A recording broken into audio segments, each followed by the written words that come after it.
You know,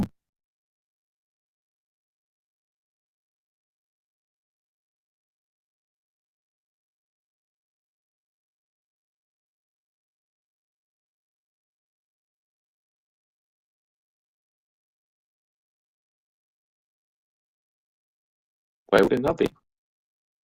If you die, I don't think he joined the Marines, but I have heard theories about like the Zet type shit, where he becomes like anti-Marine type shit. yeah, he never joined the new Marines, whatever that was. Right, like he create his own type of Marines and shit like that. And I normally, you know what I'm saying, don't look to the movies for portrayal shit, but like Sanity really gave that portrayal to me where it's like, yeah, he should be on par with Admiral right now. He should have that power. But you gotta think, like, in order to become an admiral, it's not just a strength thing; it's a charisma thing. before you get in your bag, I was just gonna say, coach, I think you should I think you should just run the stream. You should just run the stream yourself and not just hang in the Discord and you just host.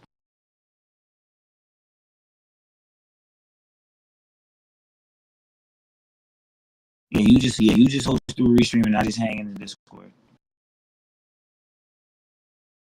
We're gonna try to figure this out between now and Sunday though. Yeah. You can get back in. You want to give it time to restart, or you want to just go ahead and get in this bag and you just start live when it's ready. No, you can start cooking. Go ahead. All right, yeah, go ahead, Devin. So I think that like becoming an admiral, it has a big thing to do with like how much charisma you have and how like notable you are as a Marine. Which is why somebody like Smoker would probably never really get the title because like his only real noteworthy thing is in Alabasta. Although we see that like Smoker has always been stronger than the average captain, stronger than the average commodore, stronger than like the random vice admirals that we see, right? Yeah. So to me, I'm looking at Smoker a little differently, and I'm like, okay, well now that we go to Stampede and we see you on par with Sabo, and Sabo's supposed to be keeping up with admirals. That's the expectation for you too, Smoker. It's not like I'm just gonna hold this Sabo can do it and you can't. So I'm assuming that my boy Smoker can also fight admirals, and if Smoker can keep up with an admiral and fight on par with an admiral, but he don't deserve the rank of admiral, quote unquote, then it looks at me like, what about these admiral candidates? Do they deserve rank admiral? Like, are they in the same position that Smoker right now, no. Is they in the same position as Smoker?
But also because they're notable, right? Like these are just people who were like, oh yeah, well you're a notable person, but we also see powerful. I think Smoker's definitely he has charisma and he could by EOS he could rise to that rank. I think he can. But that's what I'm saying. Like right now, I think that Smoker might. Right now, like, he's still think about what's going on in the world. Right, this is the most turbulent time ever. And Yeah. So like keep in mind now that it Smoker seems himself is turbulent. right now they trying to separate him from Tashigi type shit. Like it's a lot of weird shit going on with Smoker. So to me, I'm looking at it like, yeah, Kobe's like the chat, like that honest kid who, like, you know what I'm saying, like the purity of them. They are what resembles what the Marines are supposed to be, so they won't let Kobe go. But Smoker already knows how the world government fucked up. He's seeing this shit firsthand. So imagine how much more he sees and knows as a vice admiral. I think he might step out on the Marines and be like, you know what, on my Zeph shit, I create my own group of Marines, or we could be bounty hunters or some shit like that, and we will like be justice, like real justice. I got Sakazuki doing that. That's how you talking, Donald. That's my Sakazuki agenda takes precedence. No cap. I ain't gonna. Why you I go to What's it called? Because right now, if it's a lot of film Z plays are still paralleling, like a lot of their parallels are still playing out in the story today. Like the liquor that we see that Zeph, that Aokiji throws at Zeph, that's the very same liquor bottle we see. If you're paying attention to the details, that's the very same liquor bottle they got in the anime that Aokiji is drinking with the Blackbeard pirates. You know what I'm saying? We also learn in that very same bar that what's it called? Aokiji loses his leg. Where did we actually learn that first? Film Z. You get what I'm saying? Zeph's theme of justice is absolute justice. He actually says that in the movie. Like he said, my justice is absolute. And who do we know has absolute justice now? And this is the big point, and this is something I've been asking people, and no one has really given me a concrete comeback for. And I'll say this: spoilers for anybody on One Piece anime, for real. But, excuse me. If Fujitora could have a conversation with Sakazuki and cause an uproar as he did, and he could take it to the Gorosei, and it was enough for Sakazuki to say, "I'm gonna go to the Gorosei and say something about this." Yeah, they told him to stay in his place, but he still said, I had to go say something because my man's put me on the spot about it. Then what do you think he's going to go and talk to the Gorosei about now after he just had this conversation with Kizaru? And then his vice admirals come back, Doberman's down, Saturn did it, but where the fuck is Saturn? Like, you get what I'm saying? It's going to be like, dang, what type of conversation? The conversation that I remember I used to ask y'all all the time. What's going to happen when Sakazuki and Kizaru talk? We saw what happened when they talked. Now that we know, I personally think if the conversation with Fujitora and you was to the extent of you going to the Gorosei, that's what you said. You know what? He was mouthing off to me. I told him he was wilding. He was right. I gotta go ask them why they let a pirate take the reins and manipulate the news and information that we in Cypher Pole the way that they did. They told him to chill out, stay in your place, whatever they had to say. But what are we gonna have now? He's already killing his best friend, crying on the phone to his brother to the point where he's saying, "I'm sorry." And then we have, where's Saturn? Like I said, where's Saturn? What happened to Doberman? What's going on? Kizaru, why they get away? And hear all the stuff that before the report gets said, Sakazuki has to make a decision. You're either gonna stay under the thumb of the world government, or we can Neo Marine out with this motherfucker and follow some foreshadowing that's already been done. Because what you did, that's what Zed did in the fucking shit. But yeah, and it's lining up so far. Zed and the Kainu are lining up as far as their theme of justice both being absolute. I think that's a lot of evidence to say, hey, we might see a Neo Marine agenda, not actually the Neo Marines, but see the Marines at full fledged, but through Sakazuki type shit. So you cook him, and like I feel like you have a strong point for your argument, right? Word. But I knew that was coming. The part where I don't know if this would be allowed would be, I get that Akainu's powerful and all, but he's not beating 5 Gorosei members all by himself, right? No, he's not. So he's still hypothetically, if he decides to say, Kizaru or whoever, right? Like, let's say he says Fuji, right? Let's say Fuji behind him. Fuji, I want you to have my back right now. I'm going to Neo Marines. I can't trust the world government no more, right? I'm the new fleet admiral. That would be like more under the world government's thumb than a Kainu.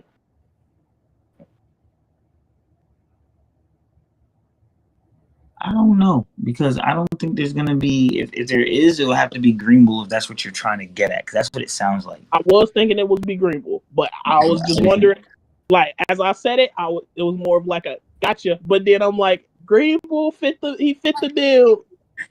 Yeah, you know I ain't with the Green Bull talk, but I definitely, think Green Bull does. I don't know where he fits, so I got Green Bull taking like a good possible 2 L's already. Like I always thought, I've been talking, and I've been thinking, like I said before, I think I said this to Trip. I might have said this to Hoopa, I'm not sure, but I was basically saying if we are to have a display of power for Dragon off introduction, he should one-shot someone of status and someone of a significant power level, because we saw what Garp does, we know what Luffy does, now we need to see Dragon, and Dragon needs to be showcased. His introduction, or when he finally does something, it needs to be for it to be like live up to the hype.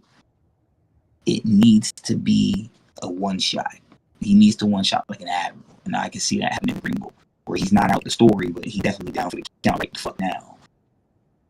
And like, we can easily have that happen. And then Green will probably come back.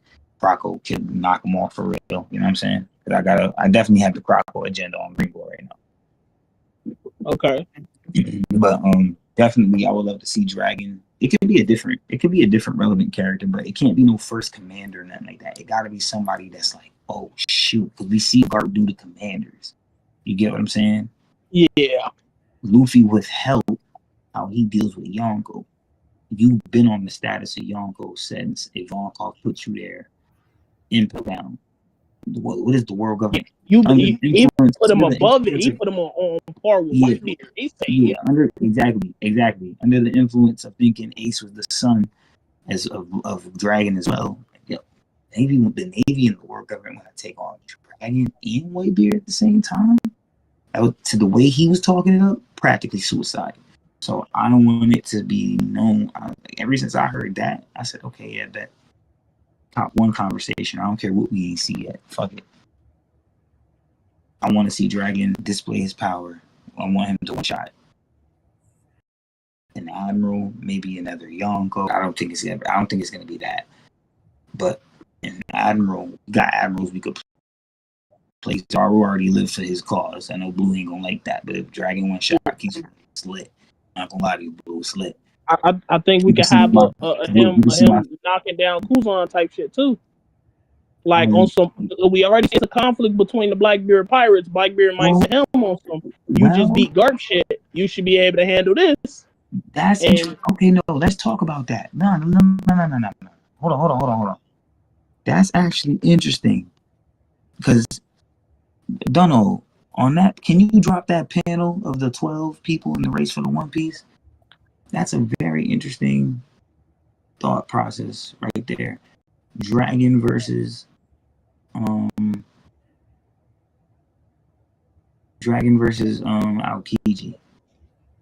in a sense, where it's probably maybe for a clash.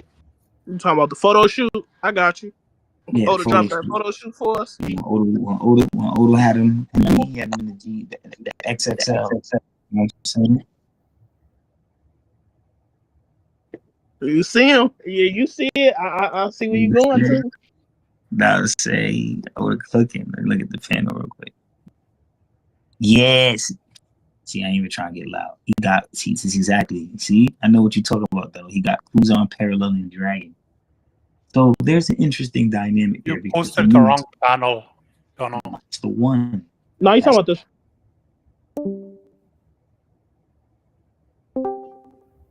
This is the one. Hey, y'all can hear me? Yeah. Okay, yes, this is I thought he meant his panel. Hey, yo. Yo, Coach, check the chat. Right, I did put the wrong one. Coach, check the chat, bro. Check the chat on Discord, bro. Bro.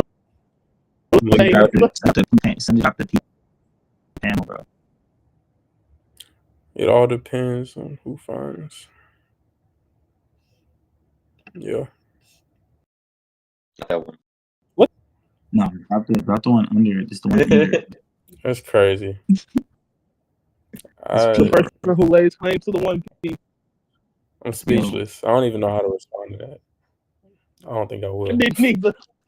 I didn't either. You don't got nothing nice to Okay. say. Don't say nothing at all. So Where? Listen. You done the clip, bro. Go ahead. I'm gonna let you open that up. I got a lot I want to say to it, but Dunno, you could go ahead and cook the Kuzan and Dragon perspective. How would you have that play out if you had it play out? What's your thinking? I would have that play out worse than I do for Garp and Kuzan. This would be where Kuzan exit the story. Righteous. So I think this could be the moment. Fighting Dragon. Kuzan has when in that fight versus Garp, he acknowledged resolve. He say, "I'm a pirate now. I'm gonna do what a pirate does." What if it's a play? It could definitely be a play. Yeah. What if it's a play? What if it's all still in act with with what Kuzan is the big plan? Remember, Kuzan and Garp still talk. You know what I'm saying? So I don't think Kuzan, Dragon and Garp, they still talk. I don't think Kuzan full on knows, but in that fight that we saw, the whole bonding and understanding each other through the fist thing, I think that happened with Kuzan and Garp got to see that. I think he's seeing it, that they're students. I'm not gonna lie. I would think it would be more of a thing where they would actually clash and Dragon would be like, "I trusted you with my father." Because, if Dragon really was a Marine the way we all believe, right? And he left the Marines, he would have known that Kuzan, because remember, they're around the same age, so it would have been in the Marines around the same time. Garp would have known that Kuzan was subordinate or right hand to Garp. So Kuzan would have known Garp. Exactly. So, Dragon would have known Kuzan and Garp was cool like that. So, if I'm leaving the Marines... I don't think Kuzan... Right? What, the Dragon? Yeah, I think... See, it's real interesting because I don't know... I think by the time Dragon left, unless Kuzan is just... he's a young super rookie in the Department of Marines, but he's not in the same department as Dragon, where Dragon's probably in a whole other blue or something. You get what I'm saying? Because it doesn't seem it doesn't seem like Kuzan knew Dragon at all. My thing is knew of him, but he didn't know him. You know what I mean? What's good, Z? Okay. What's up? So what's going on? But I wasn't trying to say more like Kuzan knew. I'm trying to say Dragon's expectation would be, let's say he's watching his father from afar as a vice admiral in the Marines type shit. Mm. He's like, okay, Kuzan and my father have a bond, and I think I don't remember. I think it was I saw it today. I didn't even screenshot it, but they said that when Garp was talking to Kuzan, he used the kanji that you would use for foster kid, like a son that you took under your wing. Wrong. Was wrong? For it. Is you talking about in reference to Kuzan talking to Garp talking when they to were Kuzan doing the in battleship reference to bag. Dragon, but in reference to Dragon. No, when they did the battleship bags. Yeah, but when he was talking in reference to Dragon. No, when he was talking about Kuzan. So he was talking about Kuzan, basically trying to talk to Kuzan and shit like that. And he basically and when he was talking to Kuzan, it's like a kanji that you use for son that he used for Kuzan. Okay, never mind. You're talking about a different kanji. You're talking about a different. I thought you were talking about the one for when he was talking about in reference to Garp. In reference to Dragon. He was talking to Kuzan, but he was talking about Dragon as far as his son leaving his son The becoming a Marine. revolutionary. Yeah, if you're talking about that, then that the kanji for son in that context is the kanji being used for son as in son-in-law. It can mean son, or it can mean son-in-law, which is very interesting because Okay, I might be wrong. let me. That could be what I was alluding to. I have to look back at that panel because I remember I seen it somewhere, and I was like, "Yeah, this topic we got to talk about." Oh yeah, I actually I've been talking my ass off about it for a little bit now. I just dropped it down. Take a look at it. This is what you said about the battleship bags, and he was talking about. He was like, Oh man, fuck son, you! You're right. You got it. also You used got refer it. to a son-in-law. Back panel Who too. there's no blood relation, sir.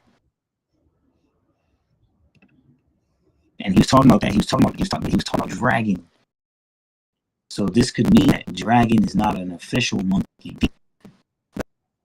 But that's just for perspective. I've been ranting about that. I was yesterday on live.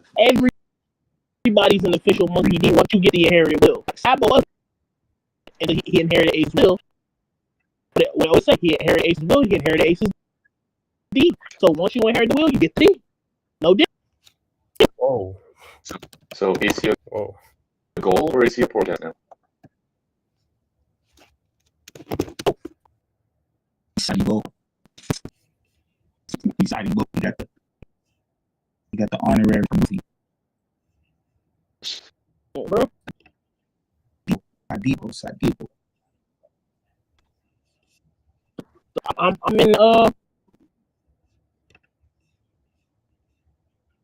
in Greece. That dragon could showcase his full power. He could duck shit out of. If Dragon truly taught him everything he know, if Dragon truly taught Cyborg everything he know, I don't think it's like that.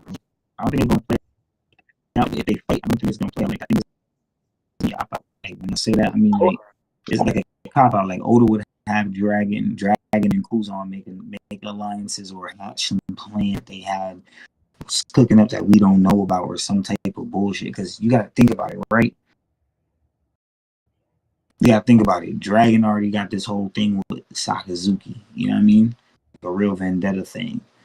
Like that seems to be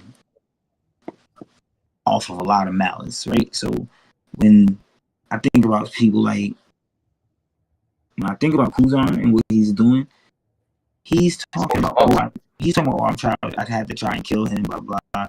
That's evident that we saw, but I don't think that. Like you said the same thing about you said the same thing about Saul. You said the same thing about Saul, and Saul's alive. You get what I'm saying? And I think you know that. I don't care what you said. I do think you know that. Like the move's called Ice Time Capsule. It's not a like it's the him being alive is in the definition of the fucking move, the named attack. You know what I'm saying? So I look at it like when Kuzan says it, he's saying that it was a group effort. He noting off some of the he taking off some of the blame. You know what I mean, from himself. You know what I'm saying? Because it was a group effort. This ain't all on me. I don't think it has to be that though. So it don't have to be that Ice Time Capsule like for him to say that he wants Saul to survive, but more so of him saying the island itself is supposed to be wiped off the map. Remember, like O'Hara got cleaned off the map. They blew the whole island up. So it's more like he doesn't want to be the one that lands the final killing blow. So he froze, like you know how he core freezes you. He did Jozu, and Jozu arm broke. It was more of a he core freeze Saul. And remember, what was it? How did he get free? Did he just like randomly run into like one of Akainu's like magma punches or some shit? Who? Saul, not run into it, but like didn't Akainu like nuke? Oh no, Saul didn't do nothing. The island like that's why I said PG did that shit on purpose. The move's called Ice Time Capsule. If you look at it, a time capsule is something that just freezes you in time to the core. It doesn't actually kill you or he could freeze something until it shatters and breaks. He can do that if he chooses to. That's what I'm saying. Like he don't want to land the final blow, right? So he leaves him in an endless state of like perpetual frozenness. Yeah, But like the Saul got island, unfrozen, right? How did he bro, get unfrozen? easy. The island is legit on fire, bro. What are you Yeah, talking that's what I'm saying, right? So like while the island is supposed to like blow up, like it's supposed to like be destroyed. Mind you, like remember, Ace's fire, it's much greater than regular fire, right? Yeah. So like if Ace throws some fire and regular fire's around, Ace's fire will smother the other fire. Excuse me. Yeah. So I'm assuming that it would be the same for Kuzan, who's an admiral. His ice is greater than regular ice, right? So like if regular fire is around Kuzan, his ice should overwhelm the fire. So I would expect Kuzan to believe some shit like that. And then like, of course, because the island is on fire, and remember it was a Kainu who was throwing all these fucking magma punches on the island. I'm like 90% sure he rained magma punches on the island. Nah, they never showed it or detailed it. I mean, you could suppose that, for sure, but ain't nothing to that though. So I would say that he would gamble, just like certain things have in the story have been a gamble. I think Kuzan, it was a move. I froze him. Either he get hit by a stray cannonball and get shattered to pieces, or eventually he thaw out because the island gonna be on fire and he gonna just suffer a few first, whatever, second. By the way, we whatever got to lose, get a second if you're not on BC. Yeah, like that's kind of really where I was going with it, right? Like that's how it's not, you know what I'm saying? Right. It's not Kuzan wanted to like let him free. It was more, but like I do think I'm not entirely subscribed to the Kuzan is like a marine, like a still a marine or like a revolutionary beat. No, because like he is. He not a revolutionary, but he's still moving marine type timing. I've been no, I mean I don't think you can like decode, like I don't think you break out of those type of habits, like those marine habits. But I think that like he's a regular pirate under Blackbeard. Like Blackbeard just tamed him type shit. Nah, ain't that neither. It ain't that neither. It ain't that. I ain't seen no conquerors from him. I think if you ain't got no indication that you a conqueror, I think you can get tamed like that. I don't think he tamed. I don't think that's necessarily what it is. Like Blackbeard told him. Blackbeard put him on to the Luffy way of thinking, where we can align and have the same goals in a sense, but we don't actually have to agree with the methods of how we get there. We do things different ways. You get what I'm saying? Like for what you want to do, cool. We met him in Film Z, and he said, I think this is very prevalent. We're gonna see this. When Luffy asked me, he said, well, if you're not a Marine Navy Admiral anymore, then what are you? He said, a hero of justice. Well, I wouldn't go that far. He told Smoker, I'm still saying me, right? Those implications, I'm definitely still thinking he's more so on the line of, I'm a pirate, I'm a Marine, but I'm just a Marine that's a pirate. But we get the in-between of that with Drake, where Drake still is reporting in with the Navy and stuff like that. Who's on the next step? He's literally moving to that point where, like I said, I think he's the iceberg to the 10 Titanic captains. No cap. You know what I'm saying? So I really feel like he's playing that role of that's why like Kuzan, you see not Kuzan, you see Aokiji. You see Garp smiling after his confrontation with him, after their communication through the fist. You see Kuzan really feeling it, yeah, with Garp smiling because he knows his pupil strong enough, and whatever he's doing, his resolve in his fist, like he's willing to respect that.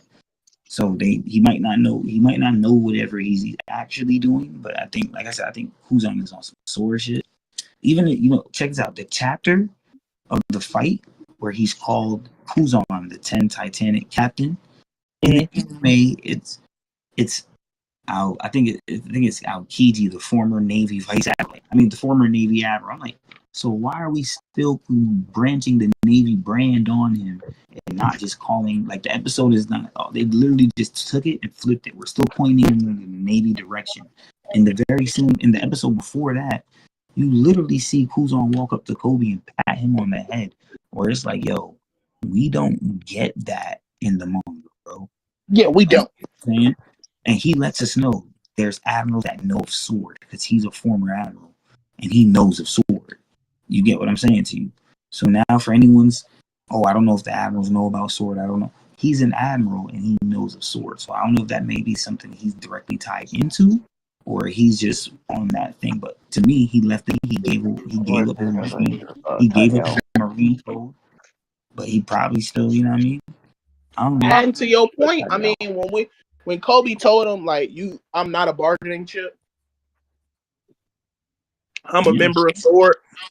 If you look at his face, he was a little, he was startled by that. He looked a little scared. He was in that room with Kobe. He was scared. But JT, what you think? Yeah, he been quiet. See, I think Aokiji didn't know Kobe was a member of Sword. No, I'm not saying that he knew he was a member of Sword. I'm saying no, I know, but that's why I think Aokiji was thrown off for a second. I don't think Aokiji knew he was a member of Sword prior. I think that's why Aokiji was kind of thrown off for a second. He's like, wait a minute, damn it. Yep, he knew the implications of him being Sword and why he was useless. So now it's like, you know of Sword. How much do you know? Do you think there's a little bit of jealousy there? I'm sure that's why he knew Garp would be on his way, and that's why he planned out the whole act with Garp and shit. Because I'm sure they haven't cut ties; they still keep in contact. I mean, Garp do keep in contact with Dragon, so I don't believe that's too far. See, it's like y'all come up with good reasons, but I just don't like Aokiji, so I don't want to believe it. By the way, if you look at VC, I put the actual translations for everything there. Basically, sun in Japanese is Musoko, and it translates. Then son-in-law is Musami no Oro, and yeah. I was just giving you guys a little bit of help, if you guys needed it. Oh yeah, I'm about to say, trust me, I'm good. I ain't gonna lie. The Japanese translator I watched that do this joint, he Japanese himself, and he's also a native Japanese speaker, wondering why Oda chose to use this phrasing for sun when there's other phrasings for sun. So it's like, okay, cool. Yeah. If he's questioning it, that's what I'm saying. He's from the valley. You feel me? Word. I'm questioning. My Japanese is that good, but I got a lot of really good friends in Japan. That's I picked up from, plus watching thousands of anime and shit. Thousands. Well, I felt that. What? What about what would you say, Domo? I said I felt that. You know what I'm saying? Bro. I've been watching anime since. I've been watching anime since I was 4 years old, and I'm 36. So. That's commendable. Yeah. Yo, Kevin Hart, shut up. Nigga need a medal. No. Hey, that's dedication right there. Nah, fact. Hey man, Grandpa put me on it when I was young. I do want to say this though, just to let y'all boys know. Stream going well, coming through smooth as fuck. It's on Twitch, it's on YouTube. Everybody can hear everything y'all saying, and there's some good convo going on. But I will say this. It is Wednesday. Racism. It is Wednesday. As much as I love One Piece, I also got to throw out some other shit out there too, just to get in the mix. I know. Well, I hope I know that you guys have also been keeping up with Bleach and Dandadan and the other things that's been coming out. Oh, of course, bro. That's what. Have you seen Dandadan? Cool. What did y'all think of Bleach? I've been reading that manga since it came out, man. Dandadan is fire. Dandadan is fire. I only seen the first episode, but I'm excited as fuck for the second. Oh, bro. Trust me, you're gonna after my gut personal opinion, and after the third episode, you're gonna go straight to the manga and say, "Screw it, I'm reading." Okay. It's gonna be it's that good, bro. You won't want to I'm wait. That's why I be hating Netflix, bro. They doing this weird shit where they trying to give it to you once a week. Nah, I paid for Netflix so I can get the whole season at once.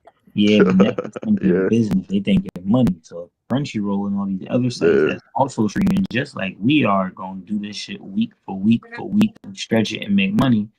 And we already doing that with other regular TV He's eating shows. a little bit. We gonna do this with anime as well. I ain't gonna hold you. I hate it as a consumer, but as an anime, as someone that understands how the pockets gotta work, it gotta happen, bro.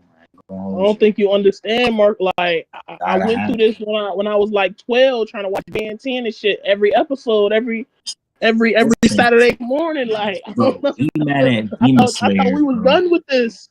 Bro, be mad at Demon Slayer. Instead of just getting the anime and being done with it, we getting 3 different movies like a year after. We getting Yeah, no, that you know they taking their time with it. So be mad at them too. Somebody, bro, because this should have been done. Wow. They said they finna make 3 movies out of the ending. What do you mean 3 movies? Bro. But they trying to do new shit. They trying to be like, all right, better see what happened here. You know the animation quality gonna geek up after a year and a half. So then we gonna scrap whatever we did for the second movie and redo it. After they think they slick, watch they gonna start coming out with announcements that they pushing shit back because we gonna see anime start getting crazy in a lot of other animes, and they gonna want to do something. Remember, this is supposed to be a movie. And it's supposed to be no episode for episode for episode. So this has to go like twice as hard as the season does. You get me? yeah, it's gotta have like a lot more budget. Yeah, this gotta put Mugen Train in the. This gotta make Mugen Train look. This gotta go crazy. I ain't gonna lie. This trilogy gotta go crazy. If it don't go crazy, this is like a kind of like a backfire plan. And they could look everything Demon Slayer is doing. Every episode, almost every new gen anime coming out is doing that. They drop in a few episodes. Yeah. Season 1, they short ass season. You know what I mean? They trying to one opening through the whole season. Yeah. They doing the Demon Slayer pot, like, and they succeeding with it. I ain't mad at it, but now they canon movies, like I'm telling you. Demon Also, Slayer, that Chainsaw Man was a good switch up. Like the new openings for every episode was fire.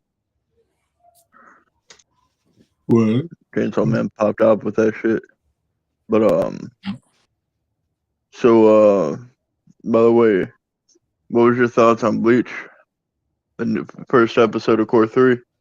Bleach. Yeah, it's fine. Opening and it was fire. I haven't even got to watch it yet, but I do know that I'm 100%. Like, I mean, I'm caught up in the manga, so like I already like y'all, but like I just ain't, I ain't really had time to watch that yet. Oh well, in my opinion, I really enjoyed it. It was a really good episode. They handled it super well. Most deaf. I've seen Like a lot of people.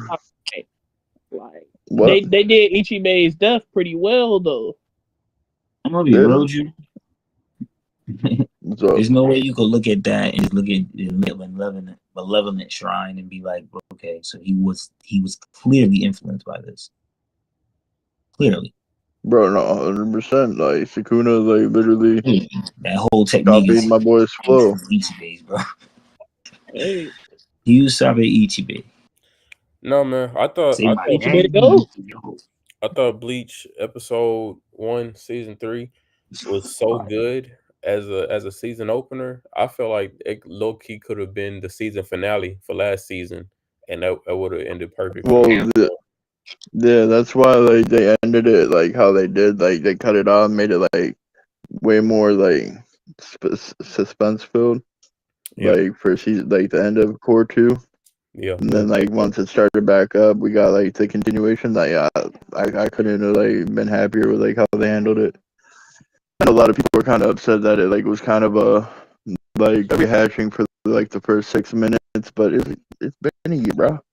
Yeah, it is needed in a sense. Yeah. I wasn't mad at it. See, I'm gonna play devil's advocate here. I didn't need that. I get it, but I didn't need that. No cap, I didn't need that. And I was saying this because I was talking to my boy ABK, and I was telling him this was like a year ago when it first stopped, and I was saying I felt like they should have just concluded it. Like they should have it should have been all before Ichigo came up there, and then Ichigo should have came up there upon the introduction of the episode. That's how it should come. Episode 1 should be Ichigo getting up there and him saying, Yeah. Hyusabe Ichibe. Then Ichibe comes alive, and then I feel like it would have flowed way better. I feel like the rehashing is something they did as a cop out to like abide for time and stretch out the ante and what they could work with and what they could do. That's what I felt like. They already said they was having animation trouble issues because they couldn't keep up with the time restraint. Yeah. So it could have been. That's what I was saying. I was going to bring that up too, Donald. That's the last point to give them. I gave them leadway for it, so it didn't hurt me wanting to watch it. Like I was okay with the rehash, but I didn't need the rehash, and the reason why I didn't need the rehash is because as a Bleach fan, getting ready to watch part 3, I just went and watched like the last 2 episodes of part 2. So now it feels like I just did that for no reason. Like fuck, I went and did that for. Like I just rehashed. Like fuck.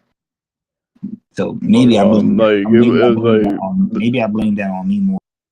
You know. Fuck it. Yeah. But my thing is like we. Oh my fault. Go ahead, Z. Yeah, my thing was one. Like it showed us a few different like viewpoints like than how it originally ended in core 2, so we got a little bit more information. Like it wasn't major information, it was just kind of a switch up perspective wise and all that. But on top of that, like I don't know, like I just like how it like all like tied in together and like went into the story like through there. Yeah, they played it smooth. Like we got because look where they ended it, where they had ended it. I felt like they didn't end it the right spot in the first place. So it felt like they had to rehash it. If they didn't rehash, it would have been a backfire because they didn't end it right. But like I said, they should have ended it to where Ichigo was about to come up there. Well, that's the whole reason they ended it how they did was they wanted to build suspense, and then once it came back and we seen like everything else, like everything like kind of coincided together, and you're like, oh, wait a minute. Oh, okay. Never mind. I get it. I guess I see what you're talking about. I wasn't mad how they ended it. Yeah. I mean, when it happened, we all knew that wasn't like a true end because they ended it on some bro just took down Yaoba or whatever his name is, and we obviously knew that was the case. So in my head, they were gonna end it like right when Ichigo pulls up, like episode 1 for next season is okay. Ichigo's here now. We starting. Let's go. We running. We fighting. When I saw that they ended it like that, I didn't expect a rehash. I kind of just expected the fight to just draw out longer. But like I said, I'm not mad at the rehash only because a lot of times I'll be forgetting stuff. It's been a while. It's been almost a year. Luckily, when I watched it, I still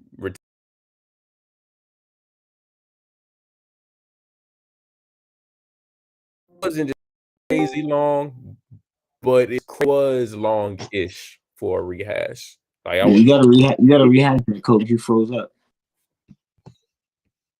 I'm still froze. No, you have to. What's good, Joe? How y'all doing? What's what good? We talking about? Good Bleach. We talking about good Bleach is. How everybody should be talking about anime. We streaming live right now. We talking about general anime. Okay, yeah. Bleach so golf. Hey, golf's what we need to be talking about. But outside of golf, outside of what? There's an anime about golf and it's fire. Well, let's run that after the Bleach talk. Then I guess. Yeah, I heard this about it. But yeah, I heard. I wasn't mad at the Bleach rehash. It was a tad long, but I could understand why it would be. But like I said, when I was watching it, I was like, "Damn, is this the season finale from last episode?" Because this whole plan all the way through. But then it got to the part where I was like, "Okay, now we get into the shit." But no, I feel like it was a start. The ending of the episode, like you know how Bleach does the credit scene, then they'll give you like a 5-minute bonus. Chef's kiss. They for me personally, I feel like I would have preferred if old dude stayed dead just for the shock factor of it all. because it was like, oh shit, he just decapitated bro. Like that, and that's the strongest dude in Squad Zero. We really need Ichigo right now. Like, if he would have came back, But like, to the fight, and he'd be like, "Oh yeah, just you just had to say my name or whatever." Right now, it just seems kind of premature for him to be here because it's like he told Ichigo, "Yeah, I'm alive again, but I still can't fuck with him because it's gonna take me too long to regain my strength to go fight him. So still, only you can go fight him." So then I was like, "You really could have just stayed Fair dead enough. then." Bro. But Yeah, word. you know, but like, I thought the shock factor was amazing how they wrote that. So, but yeah, I loved everything about it. I can't. It's my yeah, favorite show right now besides One Piece. no, 100%. And my thing with like the whole start of it, like I said, like it was like similar to how it ended, but at the same time we got new information, like new like viewpoints and all that. But like the whole thing with Ichibe's death, like I when I first read the manga and seen that happen, like I knew there was something to it because like his whole thing is like all the power is in the name. Like it's like Mm. you grant things power by like what you call them. And he gave himself the name. So like if you call out his name, he like can come back type deal. Like I don't know, to me like everything made sense. It kind of all clicked together that like Yeah. as long as his name's remembered and like his name's able to be spoken, he's always going to be like able to come back. I didn't think that was like an ability that like Ichibe had in general. Like, okay, so from my interpretation of what I got from the manga was more like it's not Ichibe's ability, but it's more like because he is like the Soul King, not the Soul King right hand man, but like because he's like a guardian to the Soul King, right? The Soul King will Yeah. never let him die, and he's always supposed to be subjugated to him, right? But So you know, I was about to go into sports. Shut up. supposed to just work. Yeah. Like Soul King just want him always as a worker. Yeah, but there's some we're gonna have to have this conversation again, like here in a few episodes. Okay. I can't fucking wait. Because there's something that happens like yeah, but Later. Yeah, I get what you're trying to say. Yeah. Before y'all jump over to the golf anime, and I do really want to hear about that because I saw a preview for it and it looks cold. I want to ask y'all, do y'all think Dandadan is that like the new generation Mob Psycho? Because I feel like they got like the same type of aesthetic going, same concept damn near as well. Is that how y'all look at it? I would say It's not back and I would say it's like the new generation, like Mob Psycho slash like good. No, I can say it's kind of like Yeah. Yeah, I was gonna say change man, Mob Psycho. Yeah, like you hit the nail right on the fucking head. It's not bad at all. Okay. Cool. Just with two main characters. Yeah, it was like a really good and interesting episode. Like I love the way like the very first episode, Shorty gets so much character development where like she's just like, yeah, I always hated my grandmother, but then she comes to that realization that it's like she never really hated her grandmother. What she hated was the feeling that she had that she was allowing other people to speak down on her family. Facts. Yeah, facts. So it gave me a feeling of like a connection to her because, like, you know, it's like when you have family, when you have loved ones, you don't want nobody to say nothing bad about nobody who's close to you at all. So if a motherfucker disrespecting your family, you know, they get popped in the mouth. But of course, she a girl, so she ain't got the strength or the will to, like, you know what I'm saying, fight right now. So she developed that skill, and we see that through her character, where like now she's protecting the weak. She's protecting motherfuckers who can't defend themselves. Like little homie, who he a nerd and shit. Like he, you know what I'm saying, crazy, but You know what I'm saying? Now he developing a lot more. And like me personally, I ain't never seen the whole series. I ain't never read none of it. This the first episode. You know what I'm saying? There was some weird moments, but I'm looking for more. People been trying to manipulate me into getting into reading it, but I told them I was gonna hold out for the anime because the anime was looking good. So it was not the preview stuff I've been seeing on Twitter. It was looking straight, so I was like, all right, but I'll wait. And the date that I saw when I first saw it wasn't far. I think it was like the beginning of September. I started seeing a few things. I was like, okay, the date's coming up, so I'm not tripping. I'll wait. I ain't gonna go read the manga yet. If season 1 is successful, I'll read the manga. I wasn't gonna watch episode 1. I was gonna wait and just watch the whole thing, binge the whole thing when it's done, when the season drops. But I might keep up with it like maybe the first 3 episodes. If it loses any type of gravity with me, I'm gonna wait till the season's out.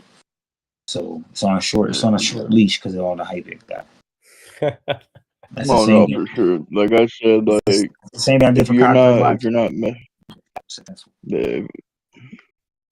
I was gonna say, like, in my opinion, if you don't like get the urge to read the manga by episode 3, it might not be for you because basically when I was reading it, bro, like by the 3rd chapter, I was like, yeah, no, I can't. I gotta keep going.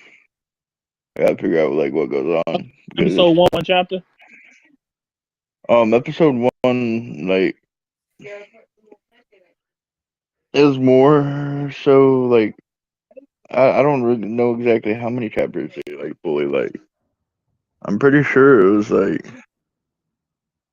They do have biggest chapters. Like the first chapter is like 60 pages.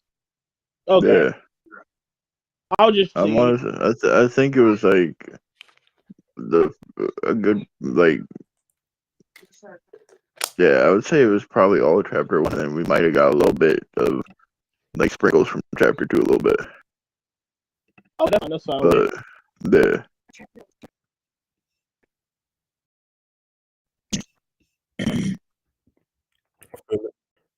Y'all tell me about this golf anime. How many like Johnny chapters it is the series?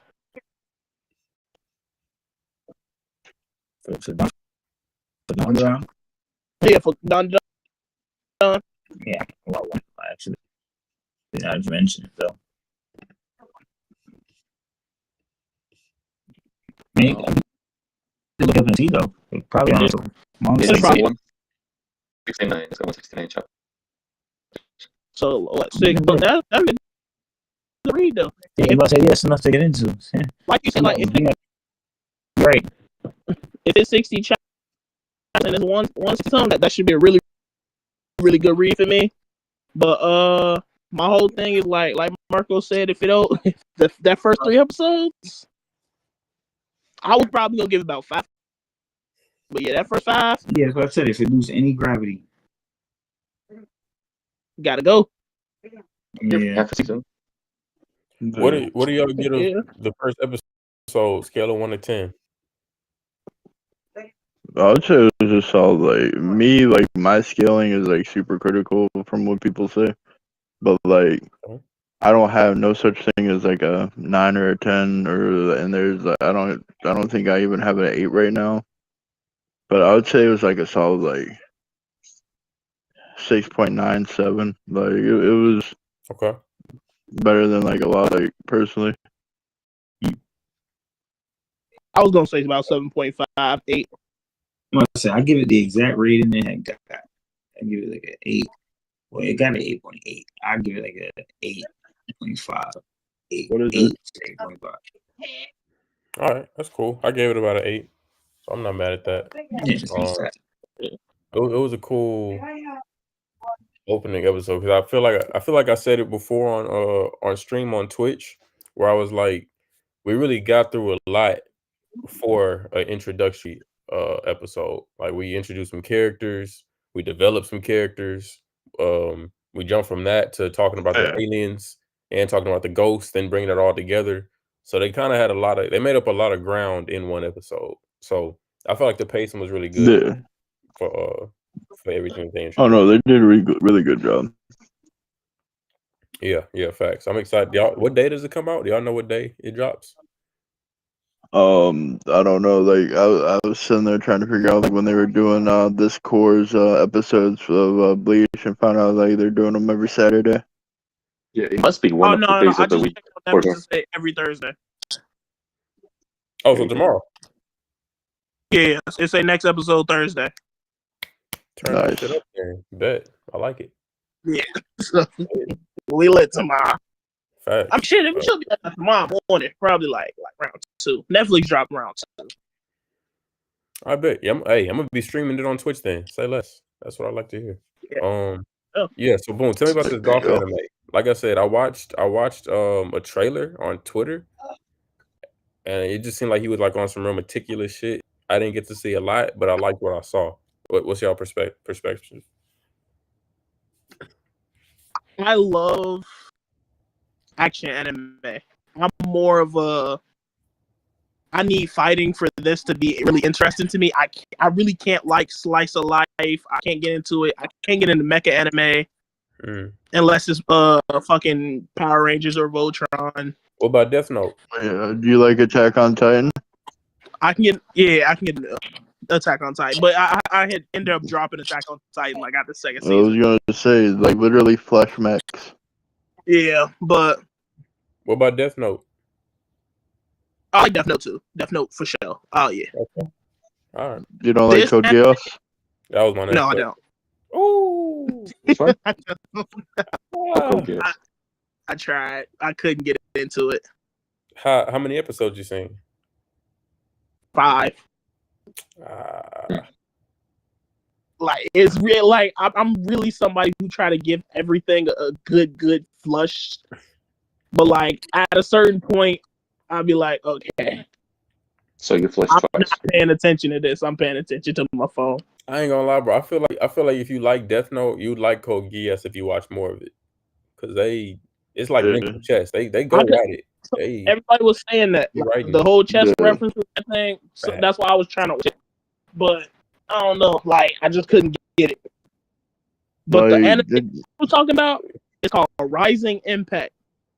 Yeah, Rising Impact is good. It's on Netflix. I think that rings a bell. It's only one. I've watched Haikyuu and Kuroko no Bet. No, 2 seasons. Bro, that's the golf one. Yeah, let's go. It's fucking amazing. Yeah, it's fucking amazing. It's basically like it falls in lines with Kuroko no Basket and like kind of Blue Lock. Like I think it's better than like both. What I'm saying is like it falls in like more like. This is the best sports anime I've ever watched. I'm not gonna lie to you. It's better than okay, bro. I don't want to hype it too much because I've seen Blue Lock, I've seen Kuroko no Basketball, and I've seen Haikyuu, and I like it better than all 3. Yeah, you ain't seen shit. Bro, you gotta watch Slam Dunk. You gotta watch Ice Shield 21, Captain Tsubasa. Hajime I've seen Hajime no Ippo, Ashita no Joe, fucking Medeka Box. I mean, not Medeka Box. Megalobox. How many episodes is Megalobox? Thank you. I messed up. 24. I think it's 24. Damn, and you got it over Haikyuu and already? Damn. So it was maybe it might be like it could be a recency bias. Okay. But it could also be like it is a fact that like I didn't know. We all know you're getting paid by Alex to say all of this. Look, I've never known the rules to golf. Yeah. Now you do. Everything. Like everything. And then it got me working on my strokes and shit. It got me taking motherfuckers to the golf courses and shit. Working on your strokes is crazy. Never really like been like a fanatic about a series. The kid, he's absolutely amazing. He's so lovable. Like he's a pure heart child. That's why the rivalry is done well. He's like Meliodas if Meliodas was like a kid. That was literally what a kid that everybody knew like, pure heart. Exactly. And it's like you got a son for that already. Yeah. What Yeah. the other dude? What's the Lancelot? No, not Lancelot. The kid that got the power from Seven Nights of the Apocalypse. The little boy who Percival. Like, He's just like Percival. Like his the feeling that you get from him is just like Percival. And then it's like I found he out like what I knows noticed. for a Yeah, fact no. always intends on working hard. And that's something that I will always respect, somebody who can work hard. And he works his ass off in everything he does. It's just really good. Like I know you haven't seen it, so I don't want to talk about specific stuff. I watched 3 episodes of it, and he's extremely naturally talented. That's lit. He wasn't even naturally talented. He was just like work for it. It was just more for him. Like it was he worked hard, and then everybody acknowledged his work ethic, and then he went, somewhere where his talent could be shown. He showcased that, like, yeah, after I working hard, I got talent, and he worked for it. Remember, like, he was ass until he really got in it. Like, and all his dream was just to be the world's best striker. Like, he just wanted to hit the ball the furthest. Yeah, I seen a clip of him hitting the fuck out the ball. It was far as fuck, but it was like I think he used to play fell or baseball. something. He like hit it sideways or something, and that bitch just flew.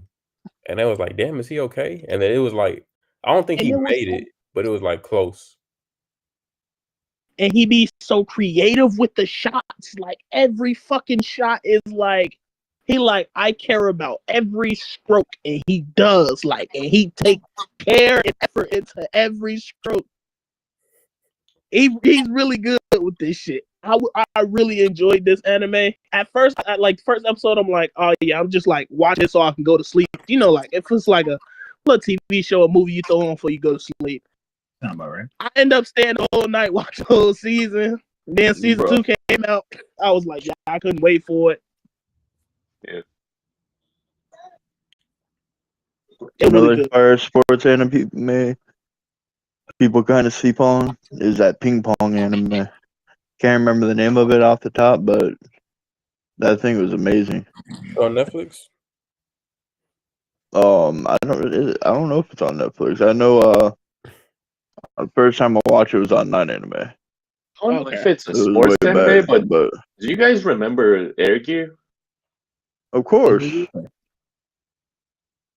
Yeah, that's like, would you call that Alex? Yeah, would you call that a sports anime?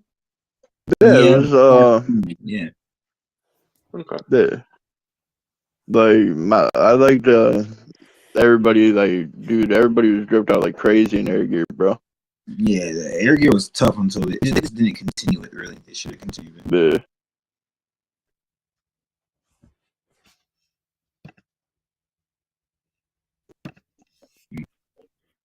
I haven't seen that one. It's old school. It's, I don't want to say it's old school, but it's getting up there in years. I call it old school. That's my wife. It's because you're like 10, bro. I discovered Air Gear. I was freshman or sophomore in high school, and I'm 31 now. Gotta call it old maybe school. early 2010s. Yeah. Yeah, I went to high school in 2008. Like, the year I went to my freshman year, Obama got elected. Damn, OG. Obama say what it do. Yeah, like Air Gear's getting up there. Like I wouldn't say it's like old gen. I think it came out in like 2006 or something. That's definitely like it's not new gen for sure. Yeah, that's old school. No, that's pretty. That's what I'm saying. That's not new gen. It can't be new gen, bro. Shit. I just got like. I think I was in Black Cat, like, 11th grade, bro. See now, like if that's like old school, like then I gotta reevaluate my life. Yeah, man. Old school got a large catalog, bro. Yeah, it's growing. No, I'm talking about the fact I'm old. Yeah, A lot more were surviving though. Hmm. Not a lot of new stuff survives as much as golden age of anime. that's facts. Forgive me if I'm mispronouncing the name. But this is an anime that I was pretty hyped for coming into October. I think it's called Uzumaki. I could be wrong. Oh, horror. Yeah, that's the one. Sadly, I'm sorry, I didn't hear what you said. Like I had to take my phone away. Uzumaki. Oh, yeah, So what was it called? the horror anime. Uzumaki. yeah, Uzumaki. Yeah, no, that. I'm hearing some news on it. Yeah. A lot of people have been it's been receiving a lot of hate in the recent days because the animation quality dropped pretty far off after episode 1, and the artists, well, the owners of the show basically said that they had 2 options to either just make not finish the anime or just have some trash ass anime and have people talk shit about them. Because something happened with the budget. I forgot what he said, but like looking at it, it's damn near worse than Seven Deadly Sins. I don't know if because it's in black and white also hurts the effect that it, like the framing of it looks so bad. Like when it gets to that cheap part, but it looks pretty bad. Yeah. I was really excited to jump into it, but if it's not going to be consistent in the animation, then I feel like I'd rather just read the manga. I don't think I'm gonna watch it no more. Oh no, yeah, that's why I said ooh, like because the manga was absolutely like Uzumaki is like single-handedly one of the best horror manga out there, bro. Like the art style is gorgeous, everything about it. Yeah, it looked like it. I was excited. It looked dope. Not no more. Yeah. Did y'all see the frames for the I guess the newer episode? No, I have not. Damn, I don't even know if I liked it, and I don't even want to send a video, and I don't even want y'all to see that shit because that kind of like that need like 2024. Oh, that's cool, man. I've seen a bunch of. They say the animators spent their whole animation budget on episode 1. Bro, literally, that shit. Oh, dirt with them, bro. Bro, it looked like me or you could have drew that. That looked terrible. That shit looked mid. I was like, damn, bro, this is what. Because at first I was like, oh, you ran out of budget. That's cool. I mean, that happens. It'd be like that. But then I saw how bad the fall off was. I was like, oh, I'm not watching 20 minutes of that shit. What the fuck? That's just black ink on paper. That's gonna be a solid album. You say black ink on paper? They just did anything. That looks terrible. I can't do that. Like, and it looked. It just looked so cheap. Like it was like you might as well not eat out. You could have did some clip art. They should have sat back on that for a little minute, man. If it look. Yeah, because it's no point. You need consistency. If that's how you keep me at least. I need consistency. I don't care how good the first episode is if the whole season not gonna look like that. Like, and the first episode looked like it was gonna be on some heat the whole series. So that's really just disappointing for me because it's not really just a bunch of horror animes I really just watch. So I was definitely gonna be able to dive deeper into that with this one. Have you seen Redo Healer? I have not. No, I'm not watching. I'm not watching that again. Again? Yeah, I watched it too. Yeah. It's some nasty work. What's it about?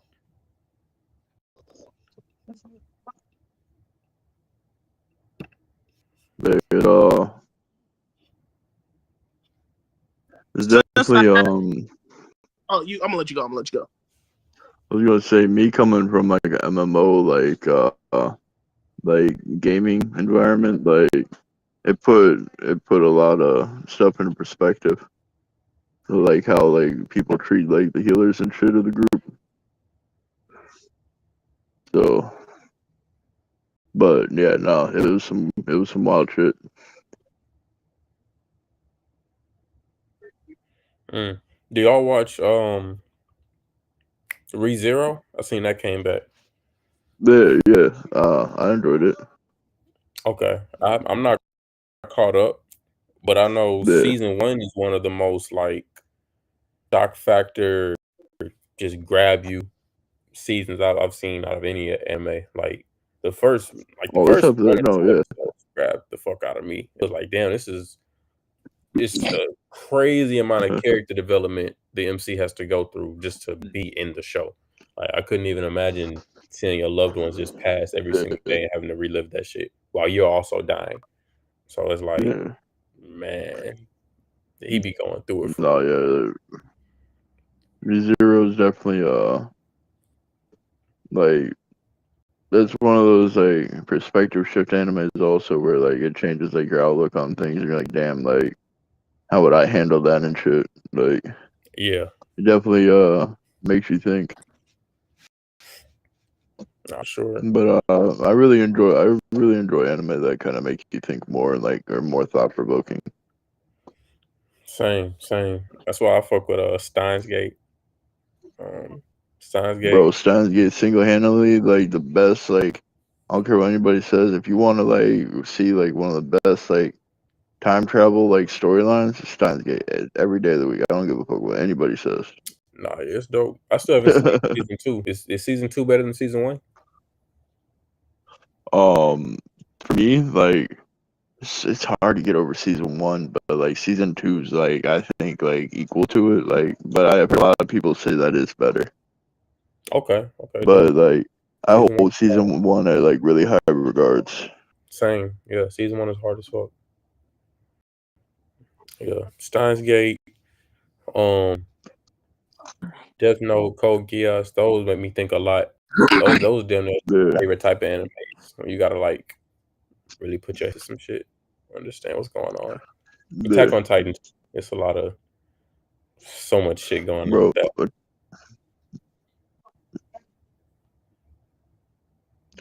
I'm not a big fan of Attack on Titan. Like I liked the first 3 seasons, and I was like, you know what? I'm gonna go read the manga. Worst choice of my life. Like, yeah, I heard no literally, good. bro. Like reading that manga, no.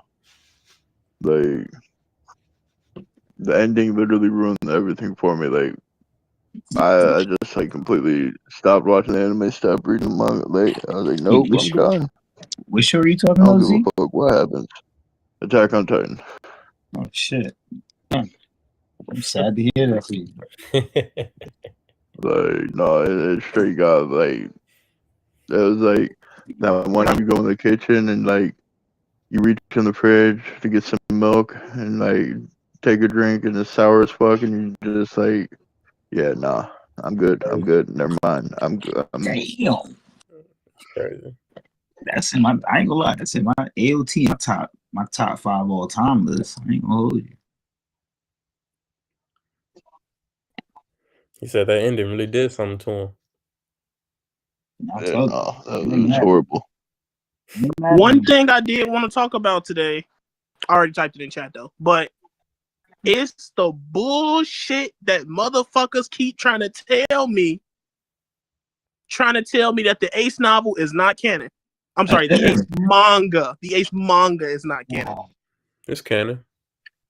Bro, it pissed me off. Like, one I by will one. sit and write the arguments that these dumbass motherfuckers are trying to sit in my face and tell me, knowing that I've read both of these things, and try to act like I'm just stupid.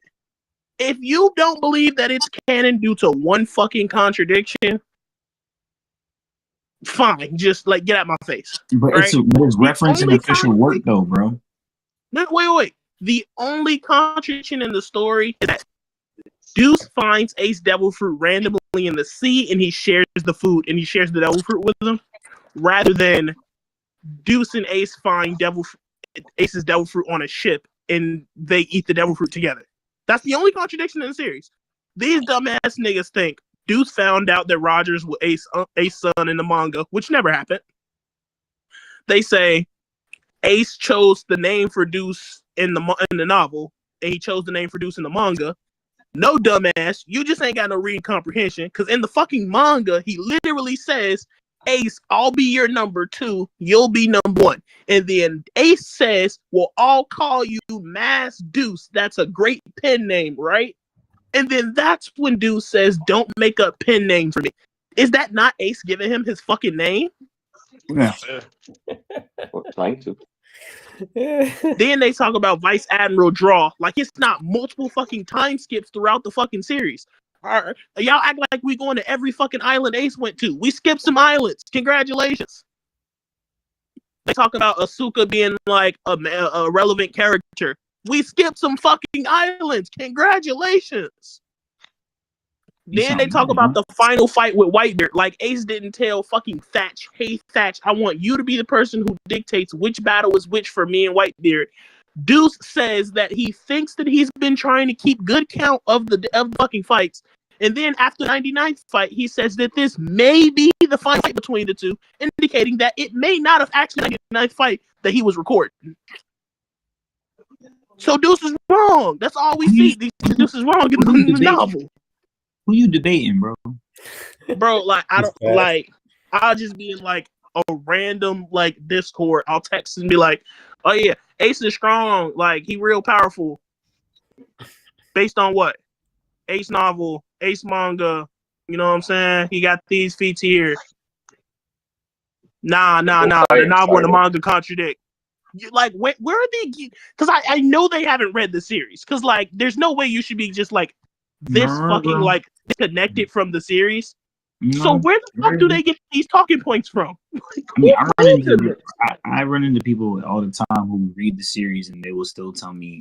Like I was on Threads the other day, probably maybe last month or a month before, and I posted an Ace panel of Ace burning to Ace armament, and motherfucker gonna tell me that it wasn't shown in the canon story, so I told him, well, the Ace novel is canon. It was referenced in One Piece Magazine 12, Volume 12, for Ace's backstory, where they tell you that if you want to learn more about Ace's backstory, you can read the Ace novel. And they literally tell you that reference while talking about his canon script in the actual series. So you could tell me the Ace novel ain't canon, but they done told me it was. So fuck you. You know what I mean? Look, then the worst part about it, so the motherfuckers who had the argument that like Ace is weak or whatever, or like the 100th fight was like wrong or some shit like that.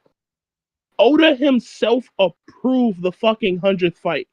We know Oda approved the 100th fight because the director for not the director, the author of the whatchamacallit, the Ace manga.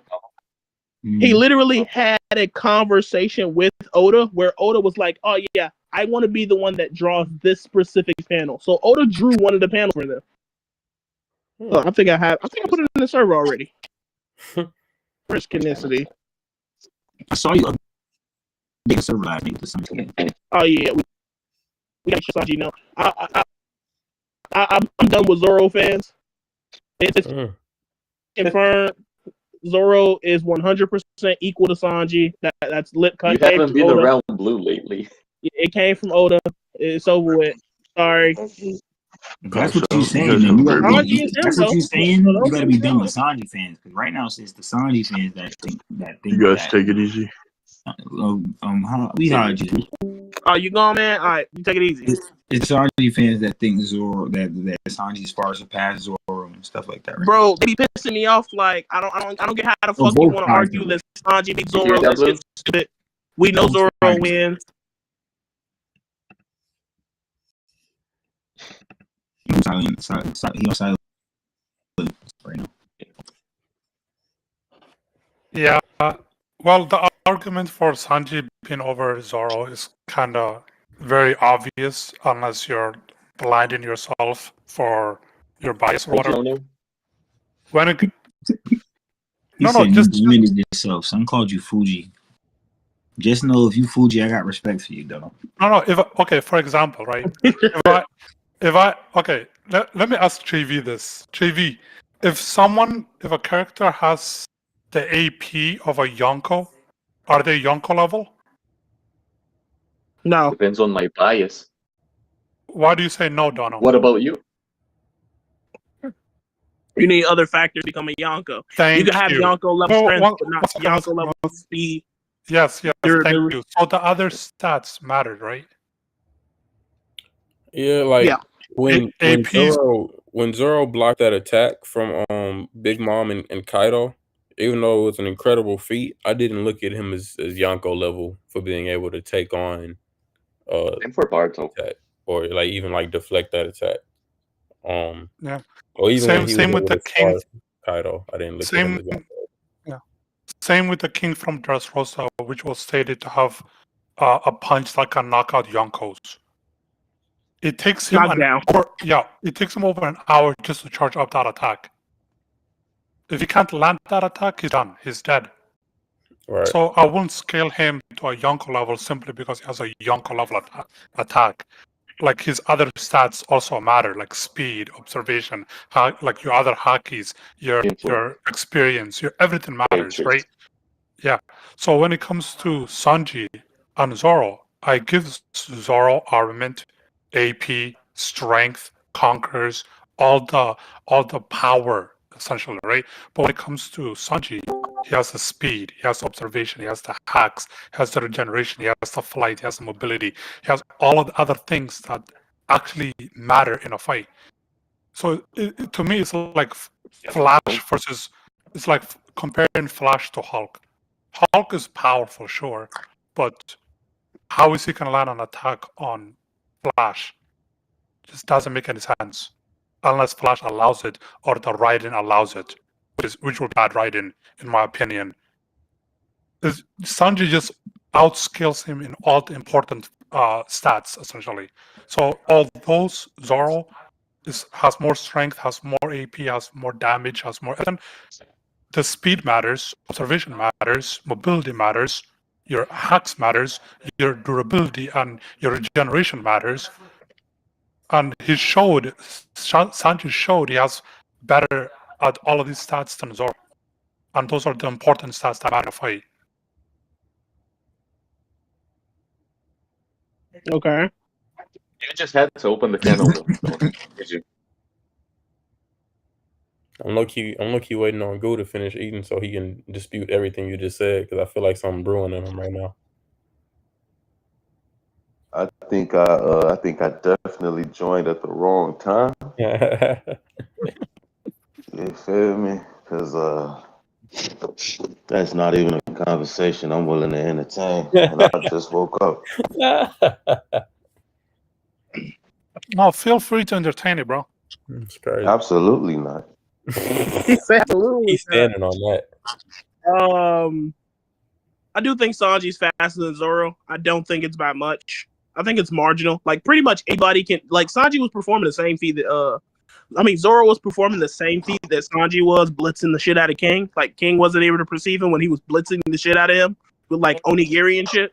Yeah. So like that's pretty much a feat that like everyone in the series has when you like are just fast enough to perception blitz your enemy. We know King and Queen are relative.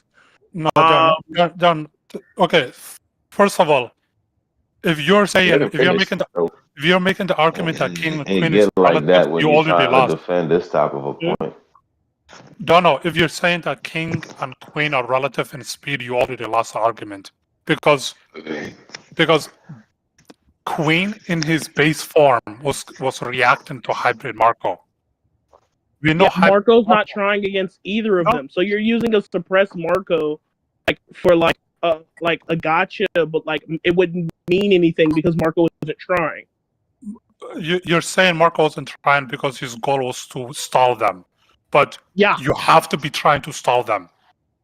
No, you don't. You think Kaido would try to stall them? No. For you to say that you're like he's basically not trying, but at the same time he's stalling two Yonko commanders is ridiculous. He's trying his best. He's no, trying his it's not. Wait, you're just attempting to level of damage from King and Queen. Wait, you're attempting to disregard my argument by like saying that it's absurd, right? But then we know for a fact that someone like Big Mom can just literally just one tap King and Queen, right? Like if she wanted to, she could one tap King and Queen, fights over, right? Yeah, but we The same also way she know did that. King. Dono, we also know that King and Queen, the power they were using against Marco is nothing comparable to the powers they were using when they were fighting They Sanji use and the Zoro same under shit. equal. So Wait, they Queen, use the for same example, shit that no, wait, they used did not. all the- No, they did not. Queen was activating the genes, not German genes, the German abilities that he basically copied from everything. He did not use any of that against Marco when he was fighting him. Yeah. What do you mean? Yeah, if you agree with me, King and Queen were not trying against Marco. And Marco neither was using his Marco. form. This is what I'm saying. Even if you argue that like all three of them are trying, that still means that not trying Queen was reacting to not trying Marco. And that same percent will make her like look, you're gonna have to talk when you're talking about characters, right? You're gonna need to like what level of suppressed that each one of these characters were. Like you're gonna be like I'm not so the one it's arguing gonna that. be- I'm not the one wait, making that claim. No, that's why I'm saying that they are all suppressed. We do not know the level of suppression that they are suppressed, so we can't make this argument. That's literally all I'm saying. You're trying to make this argument saying that they are all equally as suppressed as one another. No, I'm Makes no going sense. off of what you're saying. I'm trying to argue that they are not suppressed and they're going all out against each other. That And makes no sense. No. And if you go with that route, then base Queen was reacting to Hybrid Marco. Hybrid Marco was keeping up with Kizaru and Marineford. Kizaru and Marineford is equivalent to the Dickhead that was fighting Gear 5 Luffy. And Gear 5 that would scale base Marco's reaction speed to the Kizaru that was fighting Gear 5 Hold on, Luffy. wait. You say Queen and King was keeping up with Hybrid Marco. Hybrid Marco was keeping up with Kizaru. Now, don't we know someone else who King and Queen don't scale relative to Kizaru? Green Bull, right? Who bullied them? Who beat the absolute dog shit out of them? It's very clear. One second. Green Bull himself in the anime multiple times, not just one time, multiple times, basically told us that the damage that King and Queen took was massive. So both times, like many times, he said that you guys are severely injured due to your injuries. You guys are no match for me, and blah blah blah blah. And we know this because King couldn't even put his flames on. We know his flames is what gives him his durability and his massive amps and all that. He couldn't activate his flames on. None of them were on. How do you know that King has the ability to activate and deactivate his flames?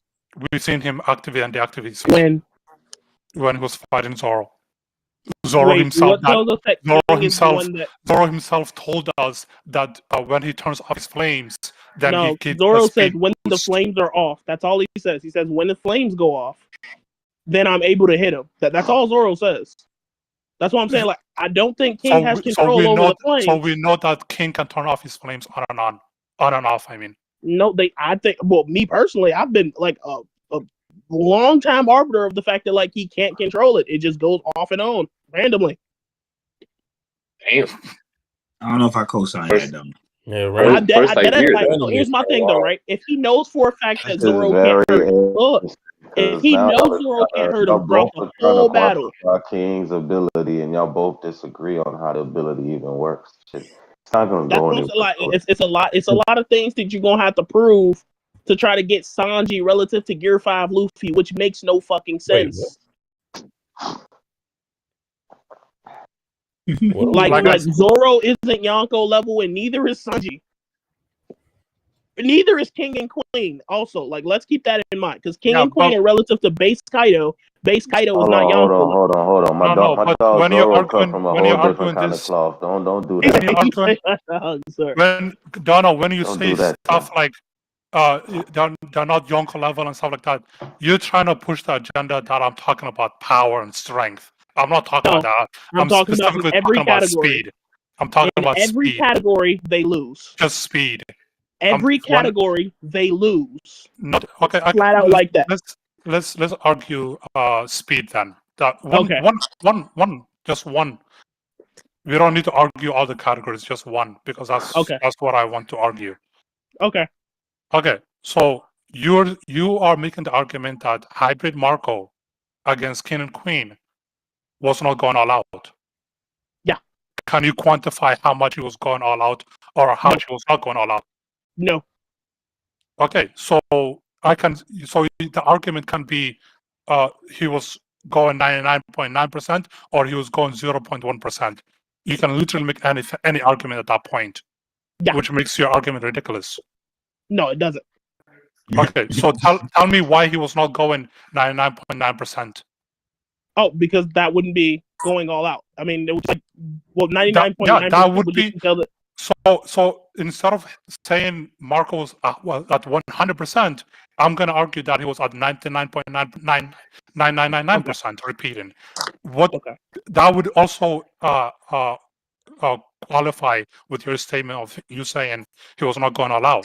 Because you cannot quantify. I can literally say anything I want. And if he's going 99.999% at his full strength, then I'm going to use that to scale Sanji and Zoro. I'm not the one who needs to quantify it. That's the point, though, right? You are making the claim that he's... Wait. Let me finish. You're the claimist. Okay. I'm making the claim that Marco is holding back. I don't need to quantify how much Marco is holding back. I just need to substantiate that Marco is holding back with numerous amounts of evidence throughout the arc that against King and Queen, Marco would be holding back, which I can prove. You can literally just find in Marco skills in the server, right? So now, if we can both agree that that I've sufficiently proven that Marco is holding back within within the evidence that I've given, which is in Marco skills, which is in the server, right? Then you would need to say, oh yeah, well Marco's going 85%. You would need to prove that.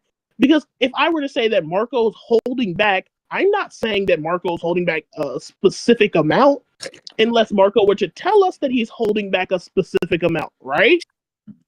But I would just say that we can't, because it is such a large margin, 99.999 repeating to 0.0001 repeating, right? Since there's such a large margin or a large gap or a large disparity in fucking the percentage, that we should not use this as an accurate determination for how strong your character is. Okay, go ahead and prove that Marco is holding back. Let me interject right there for you, Blue. So around the time of the Marco versus Queen versus King fight, I was reading the manga. I don't even remember if I really just saw all of this in the anime, but I do remember he was holding back. But there are reasons for this.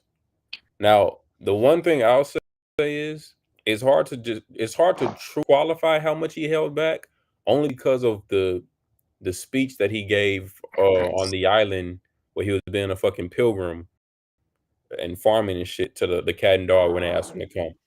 After that second war, where the Whitebeard's crew damn near disbanded and lost to Blackbeard and all that, Marco hadn't been fighting, he hadn't been training, he just been sitting around getting old and farming. So he wasn't really even in shape. So if we're like talking about like his prime or like his max potential, I'm taking that as Marineford. Now, in my opinion, he wasn't in peak Marineford shape when he pulled up to the war, the Kaido, the Wano shit. So, like I said, he was older, out of shape, but it was stated that he was holding back in the manga. I feel like in the anime, it probably shows it even more in depth just because they like add scenes and things like that. But I feel like, so boom, a reason we can say he was holding back is because, like I just said before, he is out of shape. towards the end of that fight, we saw he was low-key getting handled with. And I feel like his being out of shape low-key messed with his endurance and his being able to even like just fight those guys as much as peak Marco would have been able to. So we could say he was holding back in the sense of I'm like pacing myself even when he was boxing both of them at the same time just to be able to like elongate this fight just to stall them. Because I know if I use everything all at once, I'm going to burn out way too quick. And I'm not going to be able to stall them as much as I need to. Hypothetically speaking, of him being just out of shape. So let me ask you a question. Go ahead. Why would Marco is 50 years old, right? He's 50? God damn. Yeah. Yeah, I think he's older than Shanks. So, yeah, on Mihawk. But, okay, you know, the other admirals, the OG admirals are older than him. Fuji, Green Bull, Akainu, Kizaru, Kuzan, they're all older than him. Dragon as well. So, what makes you think that, you know, he's out of his prime? Because the way I see it is, if Shanks is willing to recruit him to his crew, and he's saying, and his only excuse of not joining Shanks right there and then is because he doesn't want to babysit another Yonko because he spent most of his life babysitting Whitebeard, and he doesn't want to do that with Shanks. That's his only excuse, rather than, you know, saying, "Oh, I'm too old for this or that." So, what makes you think he's out of his prime? To me, I think he is in his prime right there and then at Wano. Nah. So I can answer that for you. Just how you watch sports? You watch like basketball? Yeah. Okay. So when I say out of his prime, I don't want to compare Marco to like Rayleigh is today. Like Rayleigh can still get down, and I'd still ask Rayleigh to come with me to a fight, even though he's not in his prime. But he can still have glimpses of his prime feats. When I look at Marco and Wano, I look at him as like Dwayne Wade when LeBron came over. Like Dwayne Wade was still cold, but he wasn't truly in his prime. He was like waning out of his prime. He was in the back end of his prime, slowly declining to the Cavs Dwayne Wade. So he was still good.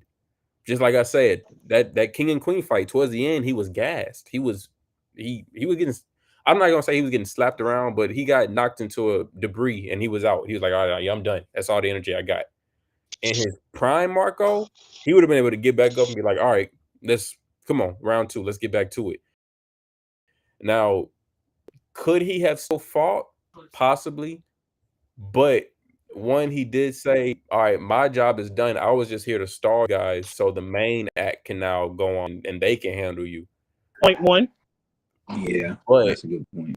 Like I said, I think Marco in his prime, I don't think he get knocked into that debris and just like sits down that long. I think Marco right back up. I think this entire conversation, this entire conversation just dubbed itself when you just quoted Marco saying, "I was just trying to stall." Look right there, like okay. So my counter argument, he was healing the whole floor, helping Chopper. My counter argument to that, like I know he was healing the entire floor and all that, and that wasted his stamina. But him saying that, oh, the stars are here, like they can take over now, right? To me, it's like, okay, it's King and Queen. They both have a statement that they were chosen. They're like the all-star because of how durable and how powerful they are, right? And they are the first and second commanders of Kaido, the beast, the man that's stated to be the strongest creature that in air, in sea, and in yeah, sure. But multiple times by Oda himself, even he's stated to be the strongest creature. I can post the panels if you want. That's cool. If you post the panel, I'm just gonna send the Japanese version where there's quotation marks around it. Yeah, sure. Quotation marks. I'm about to say, you need quotation marks and let us know that the author is no longer speaking, which tells us that it's someone else who's speaking, which would be the people who call him the world's strongest creature. Okay. No one else in the world has ever called him the world's strongest creature, aside from the people, not Oda. Never Oda. Oda knows the world's strongest creature is a big ass blue bird. And the people was also calling White Beard a demon. So No. The people ain't say that. Otis said that one.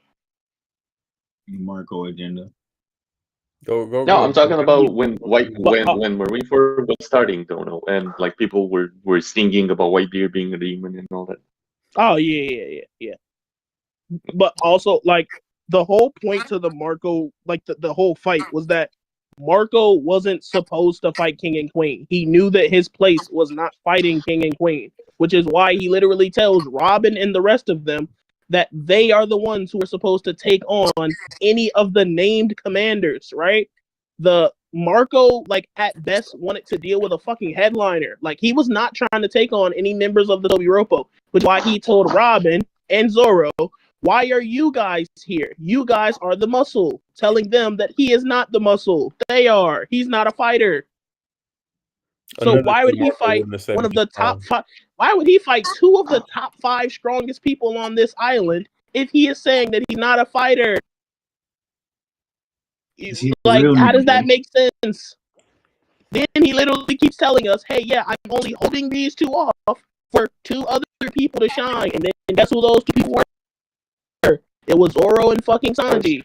Like he wasn't, he knew that, like, it's the new generation's time to shine. That's Marco's whole thing.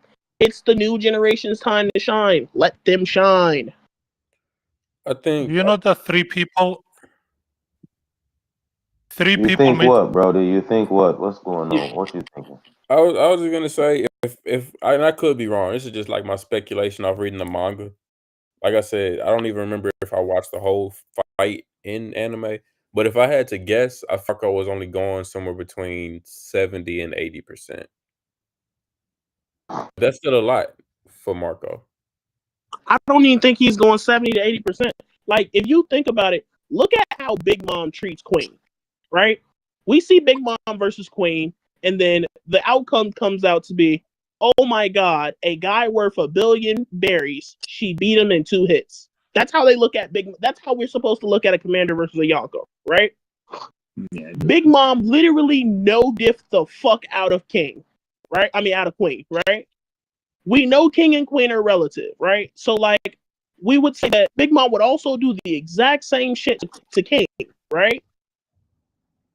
So you're trying to, like, I'm not saying you, but, like, I'm saying, like, if we're supposed to look at his perspective, right? And Marco's only attempting to hold these 2 people off, and we see Marco can keep up with, like, Yonkos and Admirals.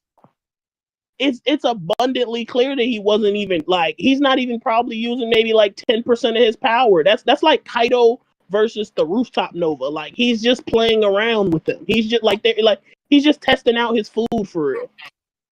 Damn, you don't think he's using 10%? Like, imagine he's healing 15,000 people on top of, like, literally just bullying King and Queen the whole time. And then, like, he's like, yeah, it's not that I gotta bully y'all. It's really just that I gotta hold y'all down until you know what I'm saying, Killer or Jinbei or Zoro or Sanji can get here and handle y'all. Like that's really all he really cared for. He's like, yeah, I'm just gonna hold y'all back until, like, when somebody else get here, and I'm just gonna stop y'all from hurting the samurai or hurting Momonosuke. And that's exactly what he does. Like, they don't look, they're literally completely preoccupied with him. The worst part about it, King literally says that his objective is to kill all of the, like, high risk people. And like mind you, when Marco comes to the fucking island, the fodder on the island themselves think that Marco can beat Kaido. Like, they literally say, Marco, are you here to defeat Kaido? Because they're fucking in shock and fear. Robin even asked Marco that, and Marco was like, "Nah, I'm gonna let y'all do that." But Big Mom says, Marco, you can take my head. Are you here to take my head? And if you want to take my head, you're gonna have to meet me up top where Kaido at. You know why? Because she knew she had reinforcements with Kaido, where it's like you know what I'm saying, the Rooftop Nova, the 2 big bads against, you know, the people who she viewed as children. That's a crazy way to interpret that scene. But fighting Marco wanting to fight a Yonko versus wanting to fight 2 Yonko commanders, there's 2 completely different things. Not wanting to fight a Yonko is He said that's not what he's saying. That's not Yeah, what I'm about saying. No. Wait. He didn't tell Robin go fight a Yonko. He told Robin go fight Black Maria, who's a Toby Ropo member. He didn't No. want to fight the Toby Ropo either. So why would he want to fight anybody No. stronger than the Toby Ropo, who's a commander? Let me ask you this: if Marco was using 10% of his power to hold off I'm King not and Queen, legitimately saying 10%, but like let's whatever percentage you're saying, I don't really care. If he's what's the best way to take down the two most powerful fighters other than the two Yonkos? The best way to handle them. If you're saying that holding back, the best way for him to deal with them is use his full power, take them both down, so we don't have to worry about it. And Zoro and Sanji can focus on Jack and everyone else and make the war so much easier.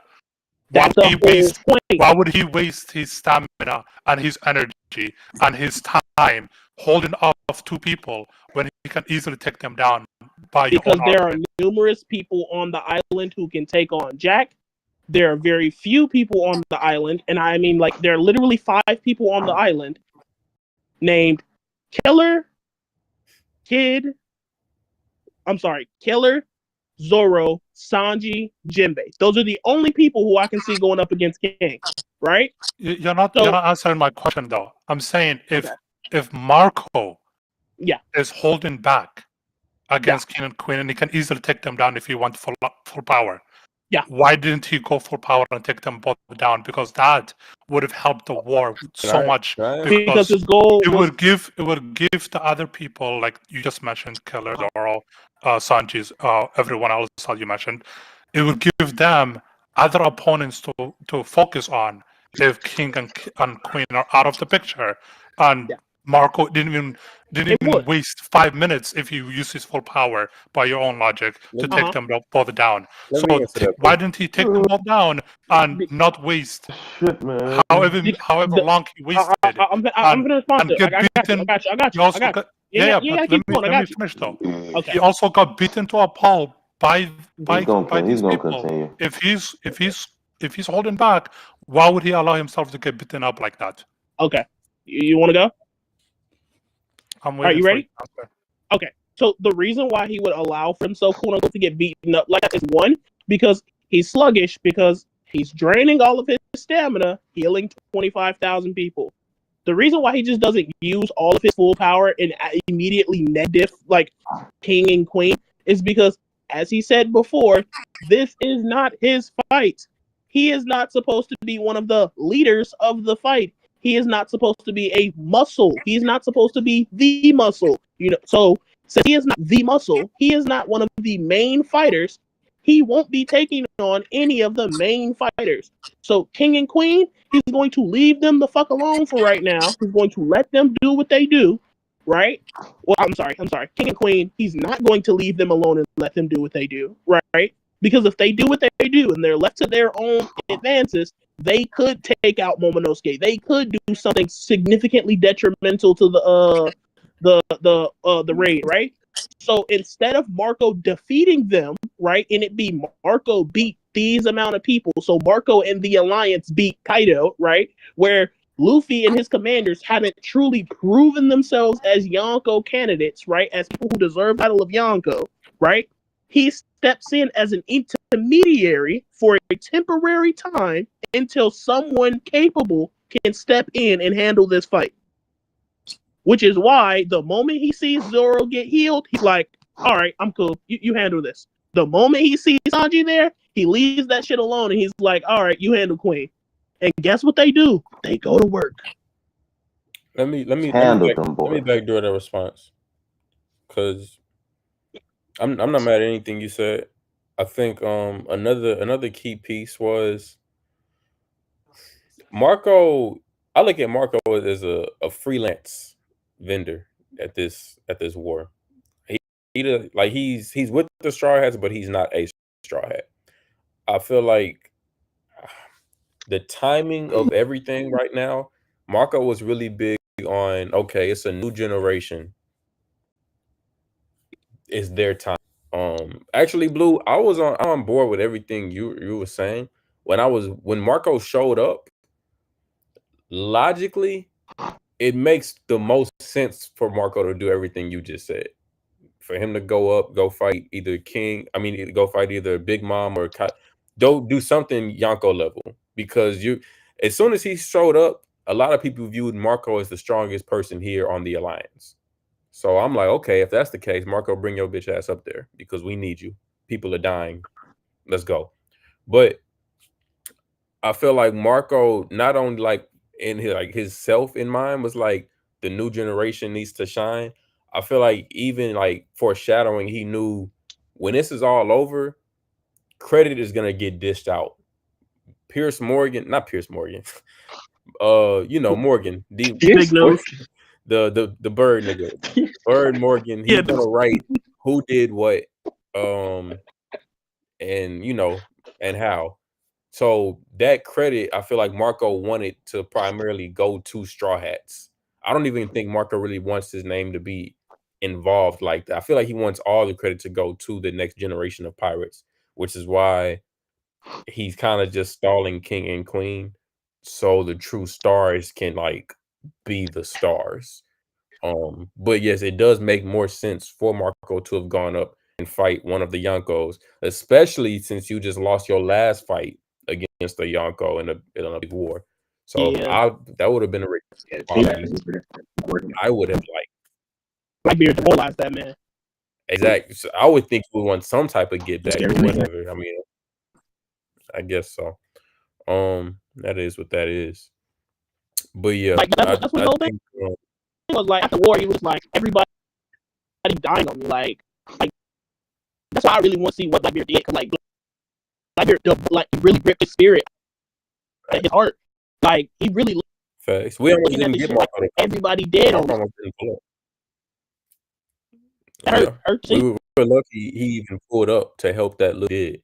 Because at first he was just like straight up, no, I'm not helping. I'm not eating no more. Not him. I felt like that war really fucked him up, like mentally. He started farming after he became a pilgrim. Like he was a different dude. So okay, so let me ask this then. Was Marco trying at Marineford 100%? I believe so. So yeah, sure. Let's go. Let's say he's going 100%. Like I will agree. Okay, sure. Okay, let's go with that. If Marco's going 100%, was Jozu going 100%? Yeah. Okay. So so we see two different perspectives here. We see when the admirals get caught off guard and get hit with an off-guard attack, they take some damage, but they get back up until they continue their fight.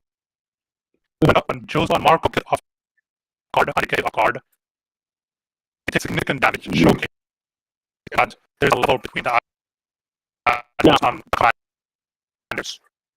No. What? Which one? I'm not saying that commanders, because I don't think all commanders are the same rank, right? Like, there's commanders are a completely different echelon from like commanders, right? Like, as I've just already kind of argued, right? But like, if we're looking at it from what happened with Kizaru, right? He got guarded. He got hit by Gear 5 Luffy. He was down for the count for multiple chapters, right? We see Marco get guarded by Kizaru. He's still able to run, still able to complete his fucking mission to go to Whitebeard, right? What fucked him up was him getting cuffed in a sea stone, and then Onigumo, and then Kizaru shooting him again in the fucking stomach when he had no fucking right? That's what fucked him up. And mind you, he still was fighting throughout the rest of the war, so he's still capable fighter. Even in sea stone. Only difference we see is like Jozu, right? Jozu, he's fighting Kuzan relative. When he had a heart attack, he pays attention to Whitebeard, and he gets hit, but Jozu gets back up. Right? You're saying he got back up, he'll unharmed. That's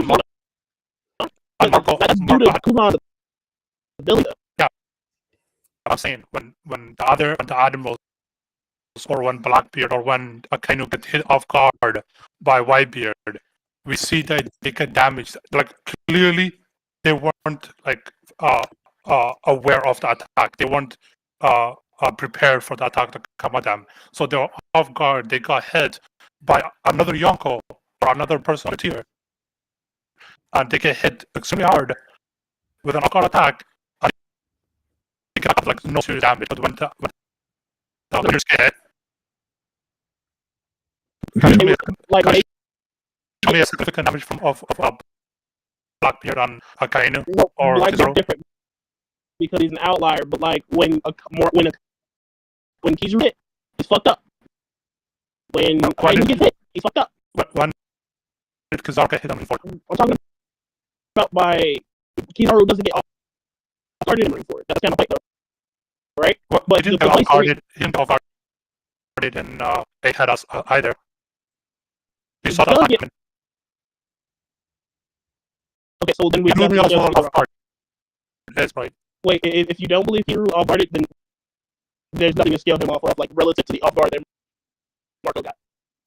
We know Didn't he get off guarded was by off- Luffy? he was Well, off-guard when he Whitebeard. never believed that off-guard. So like instead of like getting into whether off-guard, I'm just gonna like, yeah, you have nothing to scale him off of. Like at this point, He was off-guard against Whitebeard when when Whitebeard attacked him when he was looking the other way.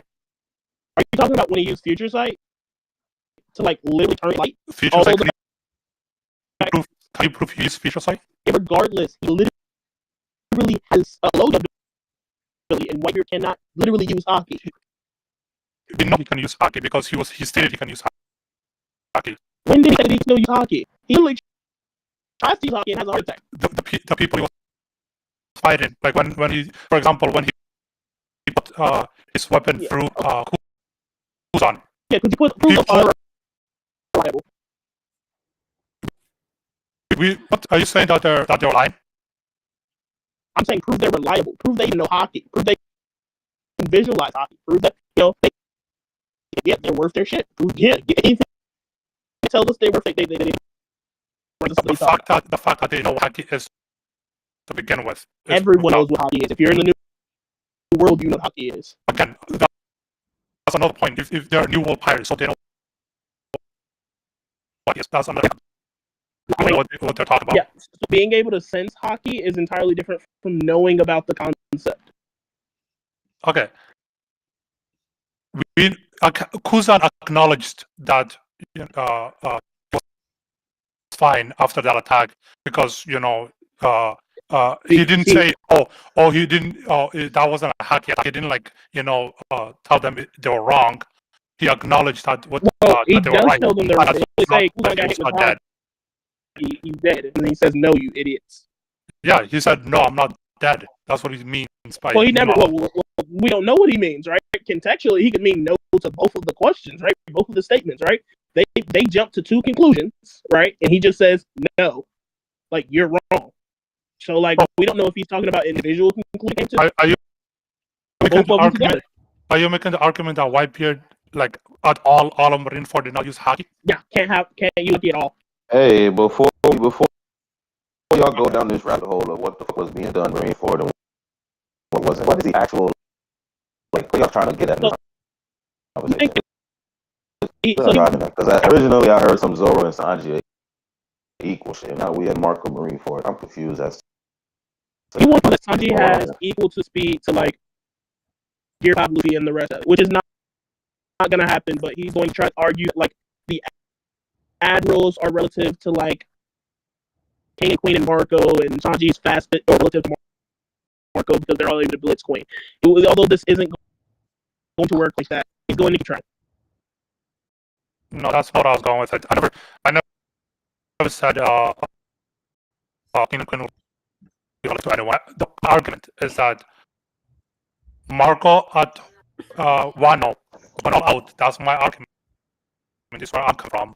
So my argument, what I'm basing my scale on, is that Marco going all out because he needs to go all out to hold off two Yonko commanders that were stated to be the most powerful, and the most durable out of the Beast Pirates. So You're if not Crunchyroll have him needing to do something and him doing something, are two completely different things. He can need to go all out, but still choose not to. Like, I don't see why you're enforcing I'm your saying- opinion I'm on the inferring- decision he's making, trying to say that that's exactly what's going on here. When he verbatim has statements that goes against that, like, this shit kind of whack. I'm not gonna hold you. no statement he has goes against what I'm saying. I'm The holding you states- up. All the statements you're bringing is him saying I'm holding you I'm up. just here I'm to giving hold the- you off. Like, come on, bro. Like, there's no statements that he I made just- that says I he's going just- all out either. He has more statements that prove he's not going all out than for you to No, say we is also going all no, out. I'm saying Like, all this is based on assumption and presumption, bro. Like, you, No, I'm there's saying nothing you stated the same way. fact that says, hey, you're not actually going to hear what I'm saying if you're trying to respond to what I'm saying while I'm saying it. That's not how conversation He's not works, yo. interested. Like, good God, bro. I don't even know saying that's the point. So what I'm saying is that the You point never of finish what the hell you're saying. Like, what the hell, dog? What this shit could hey, I'm gonna hit y'all there. He's got a He's point, not- dude. he's- You don't stop. You say you don't stop. the point I was making is that whether Marco was trying or not, that's you guys you need to prove that. Because I did. I just gave that. No, you Marco didn't. went all out. Again, Talon says I'm holding you guys off. That does not mean he's not trying. Wait, You have to that's not all. Fine. That's not all. No. Wait, that's not all. Oh my goodness. It in conjunction with the It's the fact same that way. Marco, No. It's the same way that I can make an argument that King and Queen were not going all out against Marco because they utilized abilities that they did not utilize against Marco later on. So later on, if they're shown to use abilities or techniques that they had in their bags that they did not use against Marco, that really shows they were not going all out against Marco. So I can make the same argument that King and Queen were not going all out against Marco. No. The same way you're trying to make the argument that Marco's not going all out against King and Queen. So it doesn't matter. The point is, You don't get your ass whipped like that without going all out.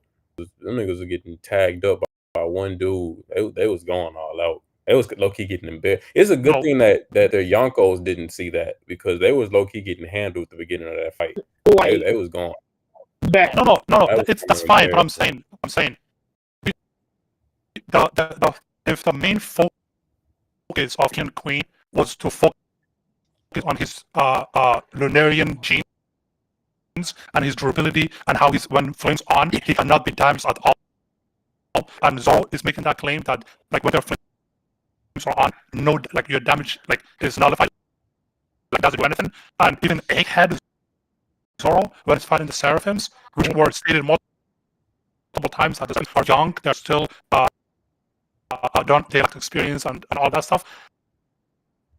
Even like Zoro, Egghead Zoro, which should be stronger than one Zoro, is still making the claim that flames on, none of their damage is going to work against the Seraphims or against King. That's the statement he's making, showcasing to us yet again, King of Hell Zoro, advanced conquerors and advanced armament Zoro, with Luffy, who we know has internal destruction, advanced conquerors as well, and Lucci, who has internal destruction with a 6-gun pistol and all that stuff, and Kaku as well. I'm pretty sure Kaku has like some internal destruction attacks, but none of these attacks were working on Flames on Seraphims. Meaning Flames on Zoro was like Flames on King. None of those attacks would work on them on him as well. Showcasing again that Marco was doing absolutely zero damage to King when he was fighting him. Where are you because getting that that jump? would contradict. Jump. Wait, you just made a jump. You just made a random jump that like, how are we getting here, right? You said Zoro has AP, that is King of Hell, all powerful. You say Luffy has Rio, powerful, right? And then you say No, Which I'm means that saying, Marco couldn't have done any damage. I'm saying Luffy is a man that fought to toe with Kaido. Zoro Okay. is the man that scarred Kaido. Zoro after he scarred Kaido, right? Mastered Enma, got King of Hell, so he got much stronger. Now we're on a different island. Zoro has a statement in the manga where they say that every time they go to a different island, they get stronger because, you know, they fight. I get it. So Egghead Zoro and Egghead Luffy are much stronger than, I won't say much, but they're stronger than Wano themselves, right? So, Wano counterparts. So, if Egghead Luffy and Egghead Zoro are making a statement that none of their attacks is working on the Seraphims, and none of their attacks would work on Flames on King because the Flames on King is as durable, if not more durable than the Seraphims. Yeah, the Seraphims are based. Yeah, thank you. So, the Seraphims, if King Flames on is as durable as the Seraphims, that means Zoro's strongest attacks and Luffy's strongest attacks will not work on King Fun, which means Marco, when who's fighting King and Queen, none of Marco's attacks right? Which means Marco. I'm not jumping. I'm making. Anything he just said correlates to Marco. Okay, we know Marco fought King, right? The argument is Marco fought King Queen. Zoro fought King. If Zoro was not capable of doing damage, if Luffy was not capable of doing damage, and we know that for a fact that Marco did not do any damage to King. How are you getting this from? Can you prove that Marco did any No, damage? no, you just made a claim, right? I'm asking you to support it. Yeah, the claim to substantiate what I'm saying, right? I'm following the narrative. The narrative is when Zoro and King their fight, right? The emphasis of that fight was to focus on King's durability and his Lunarian genes, and to show us that he has more durability than Kaido himself, right? Because he stated himself that his durability is even beyond what Kaido's durability is. Yeah. So if the argument now is that King's durability is even greater than Kaido's, and none of Zoro's attacks is going to work on them, and King's attacks is not working on the Seraphims, who are based on King's DNA. They have greater durability than Kaido. Okay, that's cool. Yeah, sure. I'm saying that logic will dictate, or narrative will dictate, that the reason we were focused on King's durability in Zoro's fight is because no one has been able to damage Flames on King prior to this, ever. That's the claim I'm making. Because no one but Marco knows about King's durability. Oh, sure. Now you're making the claim that Marco damaged the King. Can you prove that Marco damaged the King? When did I say Marco damaged King? I didn't say that. I said, literally my response to you. All we know is you're making the claim that because Zoro couldn't damage King because he didn't know King's lineage, that Marco, who does know King lineage, right? Where he literally tells King, like, hey, well, there's a group of people above the red line. He literally gets clean over and down his lineage. You're saying that because what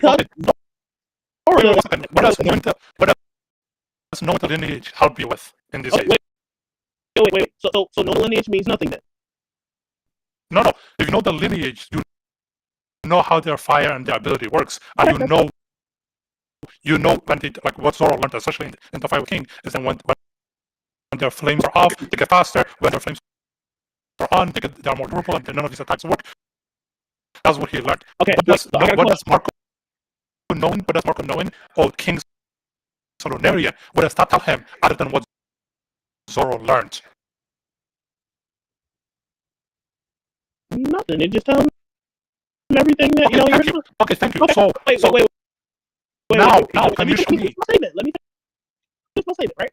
Now, since your was like the durability, the lineage thing is the reference to why we need to get past to get to the durability, right? If Marco wouldn't know the lineage, right?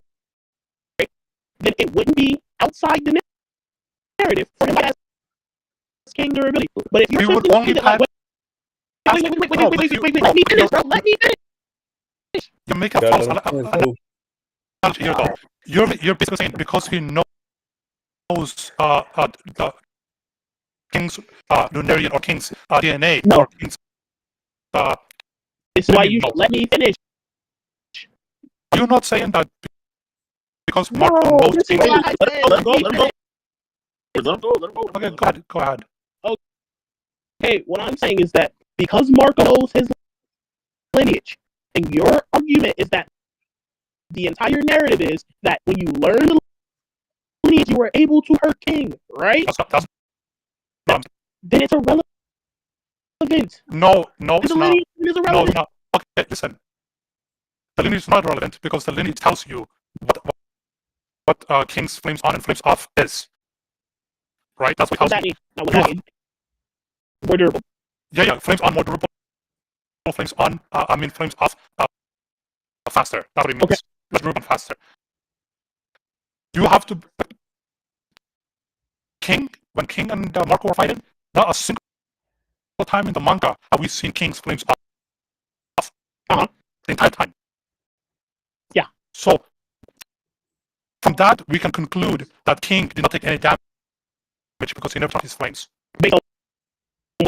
Based on the fact that we've never seen his flames turn off until his fight with Zoro. You're attempting to say Marco could damage King, right? No, I'm saying Marco couldn't damage King because we've seen King's flames turn off against Marco. I get that. Marco couldn't damage Flame on King. That's your argument, right? Flames on or off because he never turned off his flames. Yes. So now I'm saying that your entire argument is ridiculous because your argument is it literally hinges on the fact that because you believe that Marco's AP is lower than Gear 5 Luffy, I'm sorry, not Gear 5, Gear 4 Luffy's and Zoro's, that you don't believe that Marco. When did I say that? At the very start, where you said you said Luffy and Gear 4, he's going up against the Seraphim, who have relative, if not worse durability than King. They can't hurt them. Egghead Zoro, who's stronger than before, right? Before Wano, he can't hurt the Seraphim, who have the same durability as King. But still, Marco couldn't hurt King. That was your argument a couple times ago. No, but that doesn't mean I'm making the argument that Marco is weaker than them. I'm making the argument that flames on Marco, Luffy, and Zoro, none of them can damage. None of them can damage. He is physically stronger than them. Then he should be able to output more damage than them. Which would mean it wouldn't be an outlier for Marco to hurt them. That's not the argument I'm making. The argument I'm making is using Zoro's statement in Egghead and Luffy's statement as well, because Luffy was also complaining about how durable they were, and he was comparing them to Kaido, and he was complaining how their flames were turned off and all that stuff because there was no way for him to damage them on.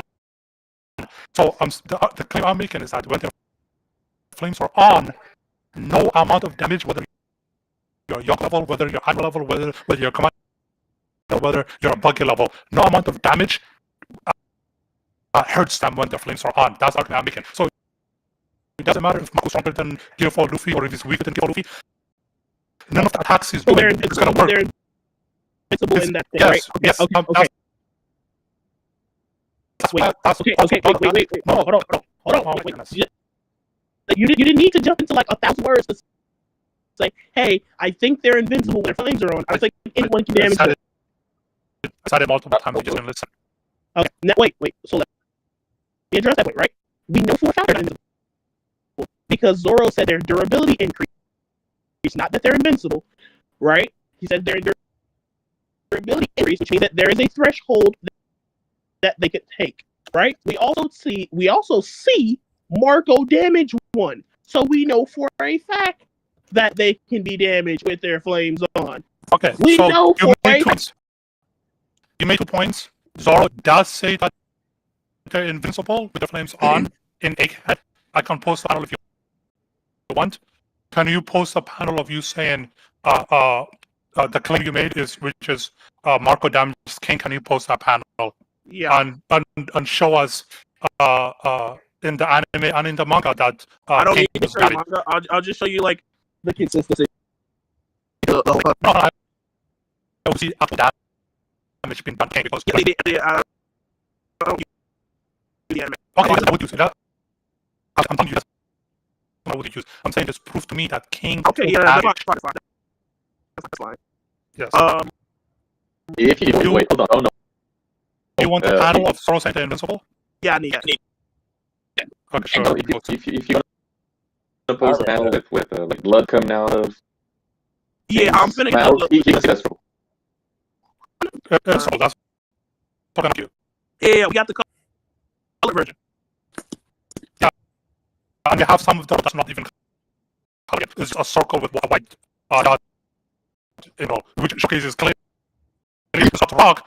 Clearly, it's what is that? Is it what is it? Slava? Is it? Release the You blood don't know coming what it is? Okay. Where's the official color? I think Marco sent it to me a text message. I just gotta check Instagram. Yo, no. What's up? Popeye's chicken sandwich hit different at 1 a.m., bro. It hit different, man. Crazy. Hey, look.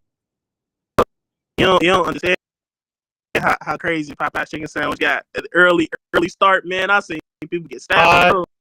I posted the panel of Zoro Santa Invincible. Is in the chat. All of you can look at it. I was at the Yogo King right there. Yeah.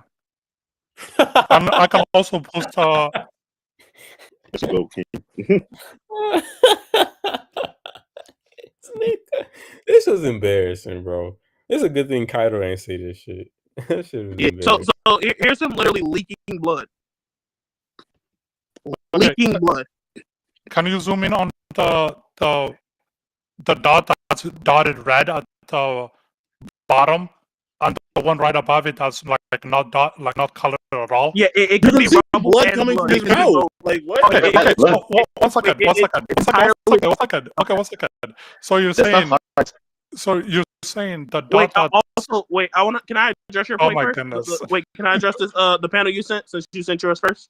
Yeah, sure, go ahead. Okay, basically invincible is not invincible. Basically invincible tells us that Zoro does believe, like, Zoro thinks that like he's incapable of damaging them, but he does understand that they have a threshold that could be breached through. They allow for someone to hurt them. Basically invincible is not invincible. If he was to say that they were invincible, this would be entirely different from saying they're basically invincible. The thing is, when he said it's basically invincible, there was a statement that came before that, which adds to the statement. So when he says your attacks won't do any damage unless the flames are out, that adds to him saying they're invincible. Because if your attacks do no damage, he wouldn't be saying that they're invincible. It's because that when the flames are on, your attacks do no damage, makes them invincible, and that's what he's saying. No. So what he's trying to say is that when their flames are on, we have 4 people here. We have 4 other people in here. Let's see how they interpret the statement. You gave your interpretation. I'll give Matt first, and then we'll take the poll from the group, right? So what he says here is that, hey, when the flames are on, your attacks won't do anything because they're basically invincible, right? He's just saying that, hey, I think that my attack power is greater than, if not equal to, the rest of you guys' attack power. So, I can't hurt them. So I don't think you'll be able to hurt them either. So, hitting them right now is useless. So you're making the claim that Zoro thinks he's on the level of Luffy. Zoro thinks that he's on the level of the version of Luffy that we see hit the fucking bear. Remember that Gear 4 Luffy that's not using Advanced Conqueror's coding or anything else? Yeah, he does. You do realize right after this panel, they attack the Seraphims even more, to the point where Luffy is going on the Seraphim, and Lucci has to stop him and tell him, hey, none of your attacks is working. Like, just stop. You're wasting energy. Yeah, So, can you prove that version of Luffy was using Advanced Conqueror's Code? So if Lucci, okay, if Lucci, who was using Eternal Destruction, because we know he sends shockwaves throughout the body, and we learned this in Enies Lobby, so he has Eternal Destruction where he attacks you from the inside out, and Luffy who has Eternal Destruction, if neither of them are capable of damaging,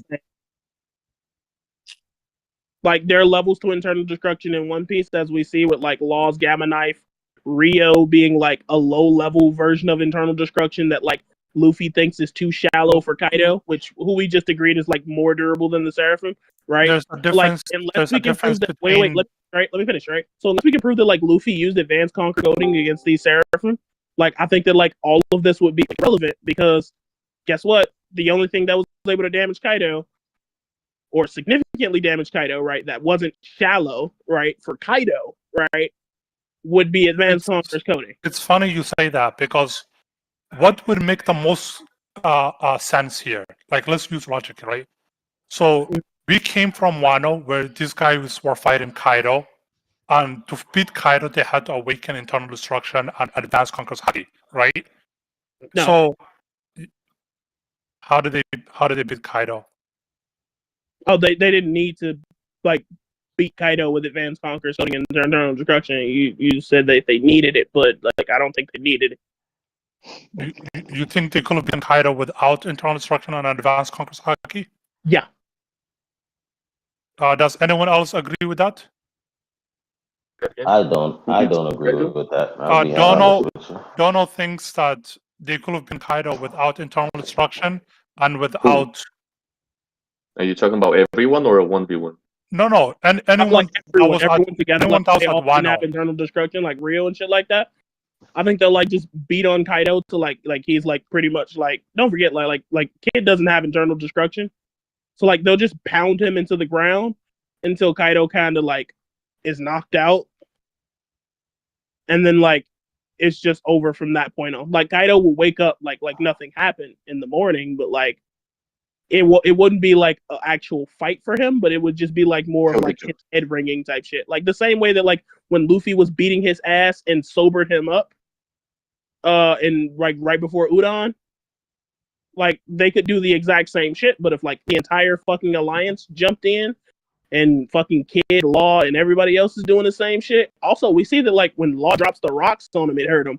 So like them throwing rocks at him and shit like that would have fucked him up. Yeah, that would have been.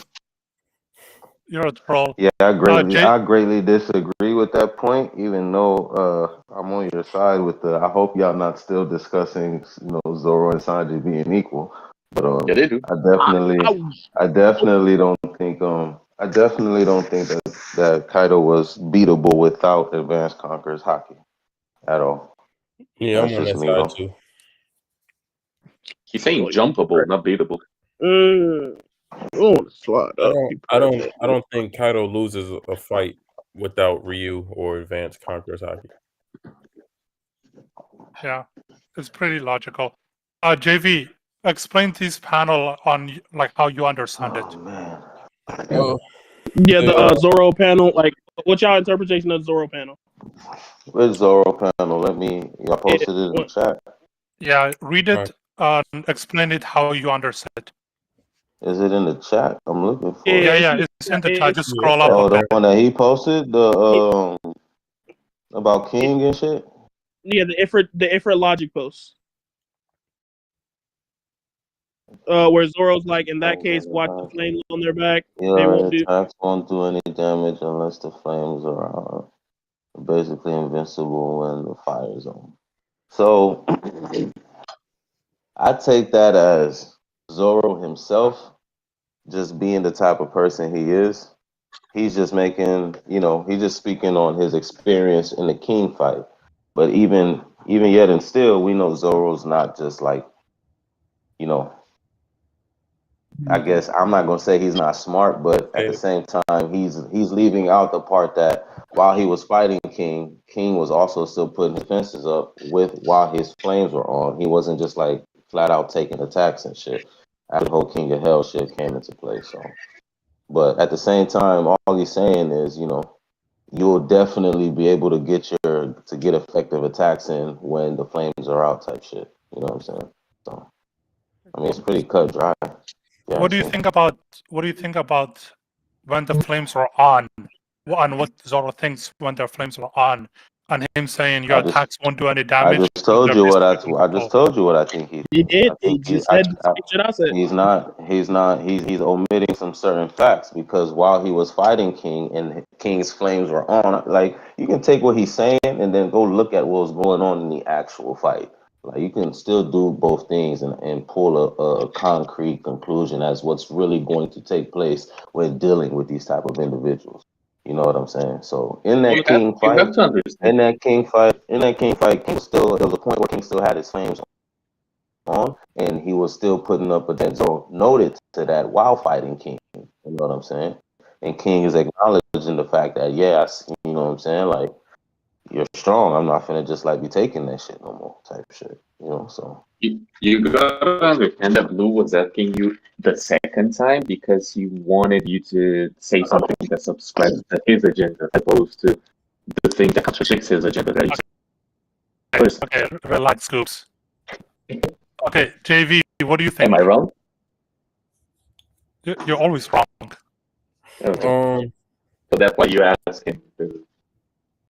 I think more or less what my guy just said. Honestly, I feel like he said he didn't want to call Zoro dumb. I don't think that's because that's not the word either. But it is worth noting. It is worth noting that this statement, that everything he's saying in this panel right now, was given, I think, right before he said, "Oh yeah, by the way, I do recognize these flames." A guy from Wano had the same thing. That's how I know about all this other stuff. So it was like, that's really something that should have jumped out at the beginning as soon as you saw it. Like, that was like an obvious, nigga, you fought somebody just like this before, and you give us this delayed ass update on what the abilities are. It's like, I wouldn't say I take what Zero's saying with a grain of salt, but like, I take it at like 90% face value. I think that I think he can be damaged. Because like he said, that was a really good point what he brought up.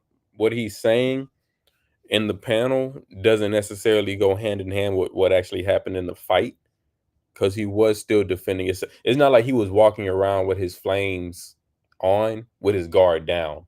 He still was like being protective of himself during the fight as well. So yeah, but the thing is, though, right? Even if you argue that even with flame on, he was still putting up his defenses because he knew that he could get damaged still.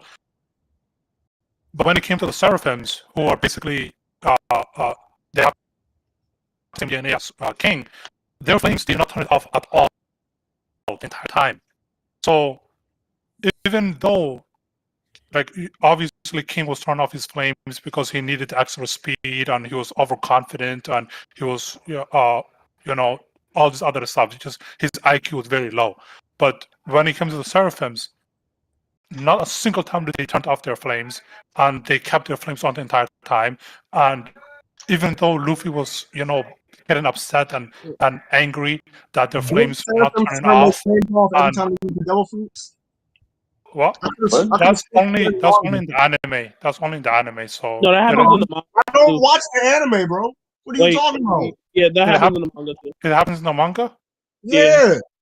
Oh, okay. I had a question for you, Blue. I ain't rapping no trash piece. Come on, man. Yeah, what is it? Don't do that. My question to you was, do you view the Seraphim as, I guess, like indestructible or like unbeatable? Yeah, until we see. That's what I'm waiting for, right? We know that Buggy's Island, 3 Seraphim were sent there. Dofi Seraphim, Crocodile Seraphim, Moria Seraphim, they're all sent to Bug's Island, where Mihawk and Crocodile are as well. I was under the impression that the Straw Hats will struggle against Seraphim and Egghead, and they will be able to do no damage at all. And then when you go to the a flashback of Mihawk or Crocodile fighting the Seraphim, then we will see the Seraphim get damaged with their flames on, because We already got that and part. that will show us the gap between Zoro and Mihawk and all this other stuff. But we never got that fight. Actually, we didn't see it. It just off screened. So until we see them get damaged, I'm gonna hold on the stance that they're indestructible. So you just don't want to give it to Marco because you wanted to see it from Mihawk and you didn't see it from Mihawk? Marco did not damage King, so we look at the panel. Yeah, and I already told you that's rubble.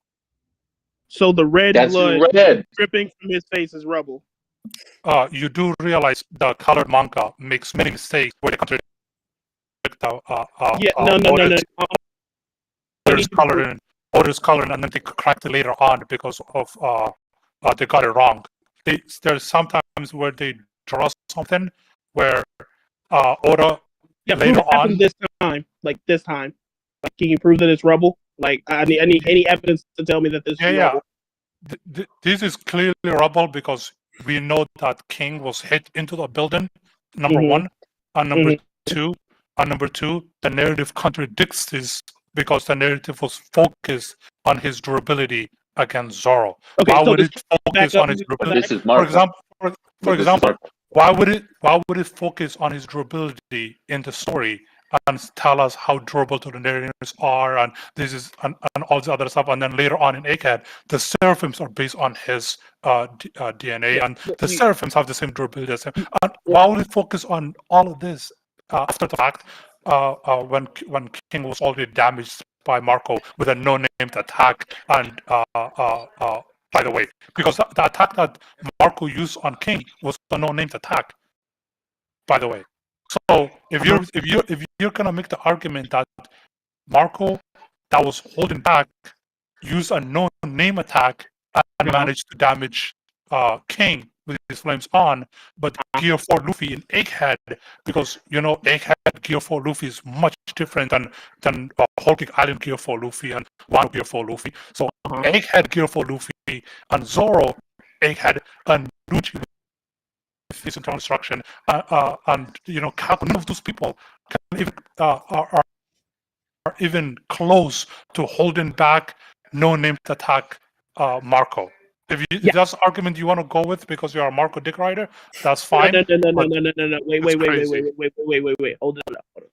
Hold on, Dono, because essentially all he said was that's not blood because I don't want it to be. No, that's not blood because I literally said it contradicts the narrative later on, and also why was Luffy this is clearly rubble because you yourself cannot explain. You yourself cannot explain why the middle.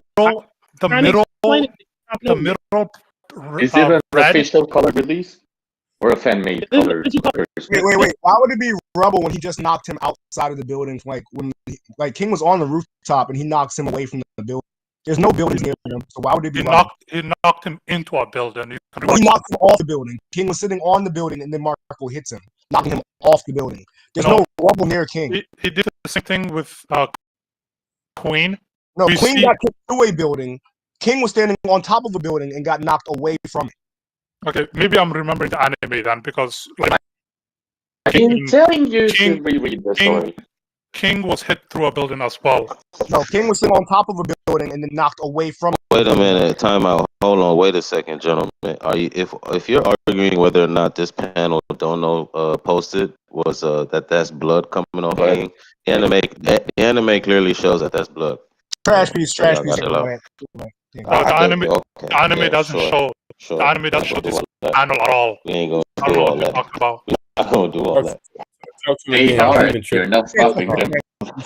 The anime actually doesn't show blood or this entire scene. The anime doesn't show it. Like you can rewatch the anime. Like someone can live stream the anime. It actually doesn't show it at all. Like there's no blood of King. There's no. I have a question for you. Okay, wait. I'm sorry. Blue, the anime valid or not valid? Because you can argue both ways. No, I'm just counter arguing with Triple Sad because he's saying that in the anime it confirms it was blood, but I'm telling him that the anime did not even show that scene at all. Like it did not show blood and it did not show that scene. At least that's what I remember from Okay, when I Trip, are you just first making watched it it. up, or did the anime show blood? I believe the anime No, showed you could, it. I hate to be someone that posted a guy. video. Someone I hate posted to be Oh, that okay, yeah. guy. Trip, you're a fucking liar. Do you have any evidence? He said I'm a fucking liar. Okay, now we finna. I'm just Now being we got aggressive. to go To be ahead funny, and go bro. there. Yeah, Not I that. don't see why. I have a question But, for you. okay. Yeah. Throughout any time in this 2v1 I'm fight, about to. I'm gonna go to YouTube and pull up the fight in a little bit. I'm busy doing my You're good. thing, smoking and shit. You I think niggas it's real pressing me no panels. You need it for blue. I don't care. I don't believe in throughout anime. any time in Yeah, the last 2 years. pretty much my opinion is pretty much set in stone. Like you're not gonna change that whether or not the anime shows it or not. Well, we got the official coloring. The official coloring should be like of greater value than the anime, especially because it's more consistent. It literally follows the fucking Right. manga. Especially given the anime be censoring shit too from sometimes when they Yeah. don't need to. We can all agree trash piece. I like that. So This guy. I mean, well, I'm like gonna get you to you don't in a like second. the anime, I'm gonna get to you in a second. but like, Blue, I have a question for you. Yeah. Throughout any point in time of this 2v1 fight, manga or anime, whichever, at any point did you feel like King was winning the fight?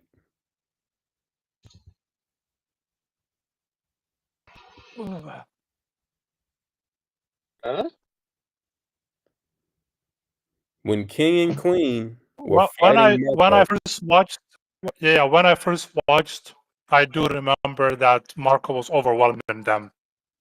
during the time Marco was overwhelming them, did you feel like Marco was hurting them during the fight? I did see that Queen was getting hurt, but because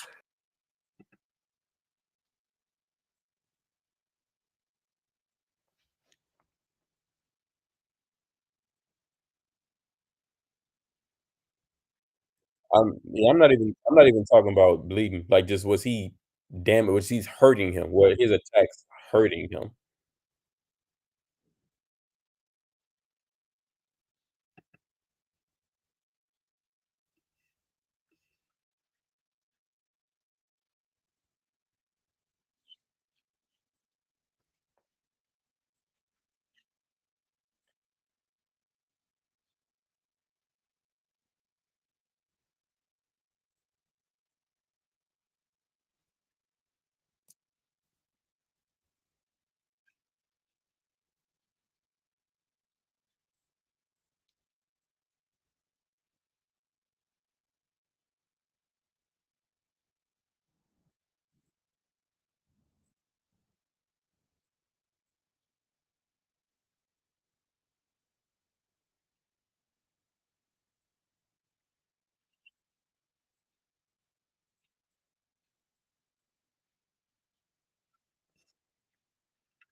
Okay, so if we're agreeing that Marco can hurt King, then this entire 30-minute conversation we just had on you trying to say Marco didn't hurt King is When completely. did I use the word hurts, bro? I don't know why you keep using. Come on now, bro. Don't play the you're changing. You're Wait. I thought before you agreed that it was like clearly damaged in a grandiose way, but then you. He literally says that. No, I say toss around. You are making. Okay, well, to be tossed around, you don't have to overwhelm. No. JV literally asked you, do you think Marco was able to hurt King and Queen? You say, I think he was able to hurt Queen. He said, do you think he was able to hurt King? He said, you said yes, like just flat out. Yeah, and then I give an explanation of why I said it. I said that it's hard to tell if King was getting hurt. We can see clearly that Queen was getting hurt because we can see the blood and we can see all that. But King specifically, it was hard to tell he was getting hurt because of the sounds he was making and because he didn't push around and him getting tossed and all that other stuff. That would show that he was getting damaged. What was the point? Thing on the good thing. It was you. He's asking for your interpretation. He said, "Do you?" Color can be wrong, like I told you before. No. He asked you for your opinion. He said, "Do you think that King was getting hurt by Marco?" You said you agree and you think that King was getting hurt by Marco. Yeah, what you said. No. Listen to this, right? If we see King and Marco fighting and we see King getting damaged, and then the narrative tells us, oh yeah, King's ability is just insane, and he literally has no damage at all, and he hasn't taken any damage, and him getting damaged by Zoro for the first time when his flames are off is literally him, like the way he's reacting and the way all this showcases to us that this is the first time he's been hurt like this. That disproves the prior statement of us thinking that King was getting damaged by Marco, because later on it was disproved by his durability focus. No, it doesn't. Yes, his durability. Wait. All right, so hold on, family. Before I even let you continue, I really don't mean to cut you off, but I think for one, y'all actually gotta, use some deductive reasoning when it comes to all this damage and stuff right here, because there is damage and then there's significant damage. You know what I'm saying? Like, for example, I'm gonna use Zoro in this instance. He actually cut Kaido with the Dragon Twister, but it was more like a paper cut. That was gonna slow him down or affect the battle in any way, shape, or form. But it was quote unquote some type of damage. You know what I'm saying? Then there's the Ashura damage, where it's like this wound will follow me to the grave type shit. You know what I'm saying? So you have to actually, consider what you're trying to scale as damage, and this person can win the fight based on this type of damage, or this person can win the fight based on the other type of damage. Like, I don't, Marco landing the hits that he landed on King that were causing some type of damage weren't going to win him the fight with King. It would be the type of damage that he was dealing with, getting from Zoro, that was going to win that type of fight. And we haven't seen Marco put out that kind of output. I'm not going to say that he can't, because again, in that war, he wasn't there to expend himself in that kind of manner. You know what I'm saying? He wasn't in that war to put his life on the line. He was in that war to assist the people putting their lives on the line. So, I think y'all just have to take it easy when you're trying to scale, damage here and there type shit. Like, there's your clear, okay, yeah, I felt that. And there's the clear, like, holy shit, I don't think I will recover from that. You know what I'm saying? Like, that's fine. I agree with that. I just don't accept the fact that Marco was actually damaged in King. Wait. I got a question. Blue, is Kaido's whole focus in Wano that you can't hurt him? Like, in his durability? Is his durability not constantly hyped throughout Wano? His durability and endurance are massively focused on in Wano, yes. Okay. So can Luffy hurt Kaido? With internal destruction on ACOG, yes. Okay, can Big Mom hurt Kaido? They sell to each other, yes. Okay. So why are we acting like just because your durability is the focus of an arc or focus temporarily, that like It just means that like immediately you're absolutely invincible. So it wouldn't mean that King's durability wait. is far beyond Kaido's durability. So I don't know what point you're making here. Okay. It can be beyond Kaido's durability, but it does not mean that he's incapable of being damaged. Which is the whole point I'm making. Someone that gave Kaido a scar could not damage King with his flames on. Someone that went toe to toe with Kaido in base was not capable of giving damage to Seraphim in Gear 4 form. That's what I'm saying. Seraphim have Gear 4?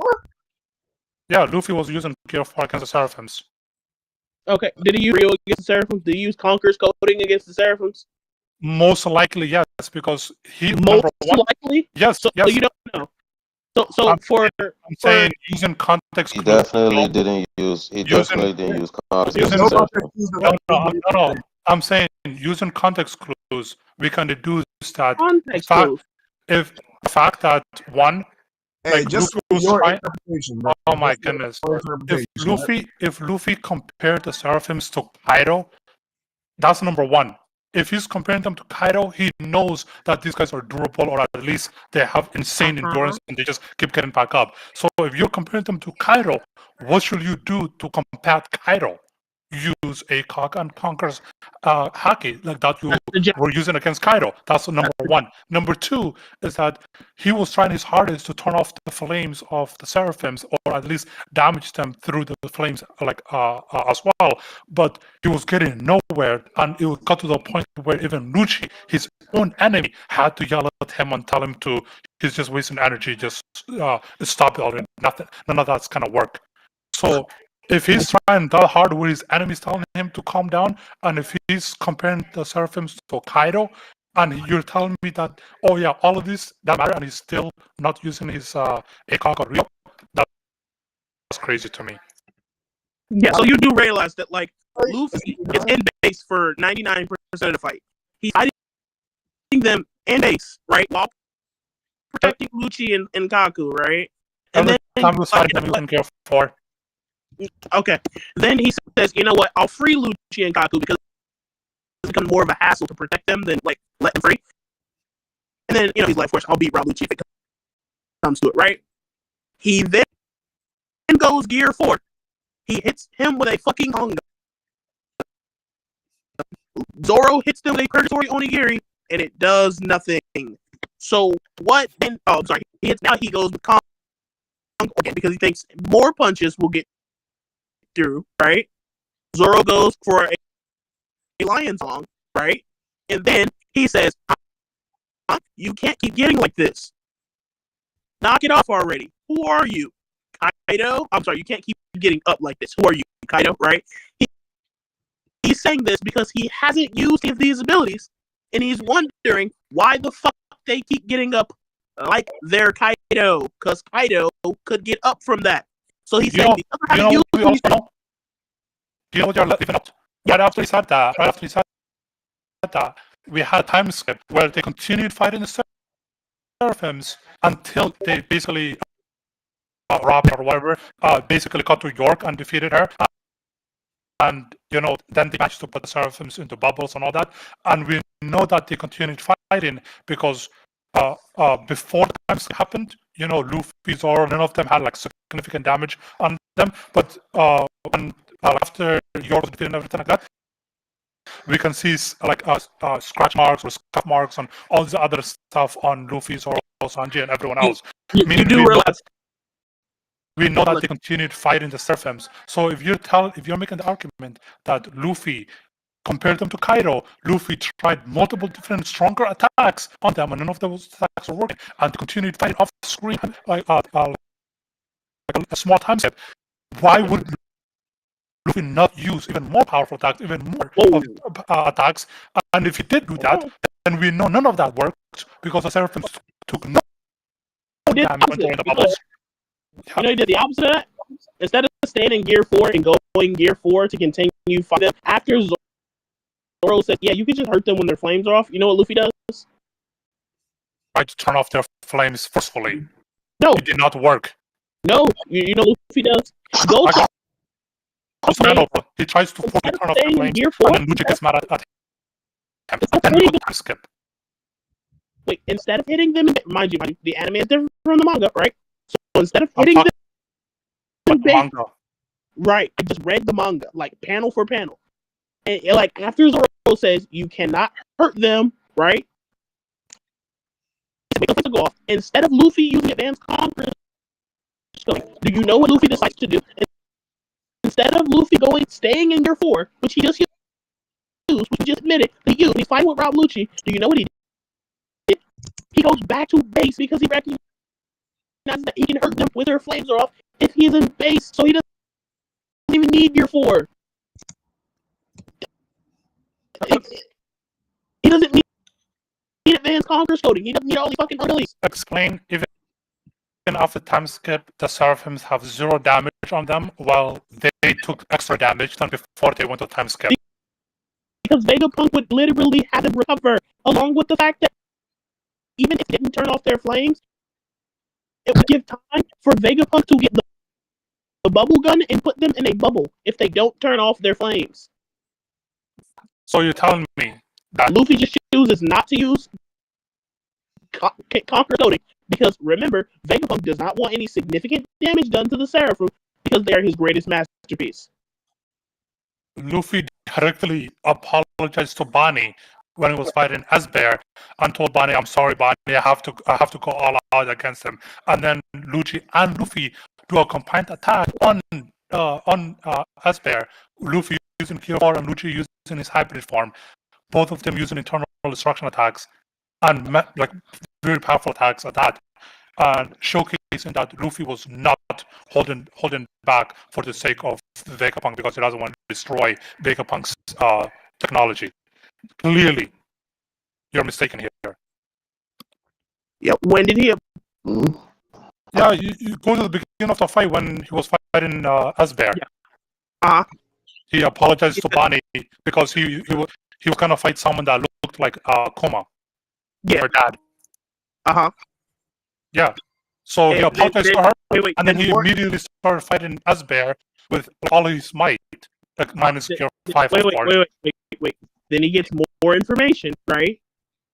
And it doesn't mean that he's fighting him with all his why are we going the all his might route? It just means that he realized it just means that he recognizes that he can't defeat Esbear in base anymore, so he wants to use Gear 4, which is more powerful than his regular base form to fight Esbear.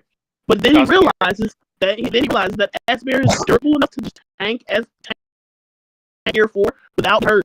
That's why he's apologizing to Bonnie prior. Then he's like, "Oh yeah, well I didn't apologize. Pretty much. Take Gear 4." And Zoro says, "Hey, just wait till the flames go off and you can hurt him." So he goes back to base. What's up, Alex? Your argument is that he thinks because he made a comparison to Kaido, he thinks he needs Kaido level attack stuff. No, I'm okay. I'm trying to respond to the comment you made in the chat because I just read it. If Luffy is comparing them to Kaido because of how durable or how much endurance they have, they just keep getting back up and all that. The way he dealt with Kaido is by unlocking internal destruction and ACOG before, obviously, Gear 5. That's how he was keeping up with Kaido. So what do you think he needs the Gear 5 that he needed to beat Kaido if they have durability higher than Kaido and he's Kaido? Why? No, I'm saying before you even go to Gear 5 because Gear 5 was. He would go straight to Gear 5 in this case, though. No, I'm saying before even Gear 5 was awakened for Luffy. Right. Yeah, back then he was capable of damaging Kaido. Wait, let me with say. Rio and ACOG. Right, and it was at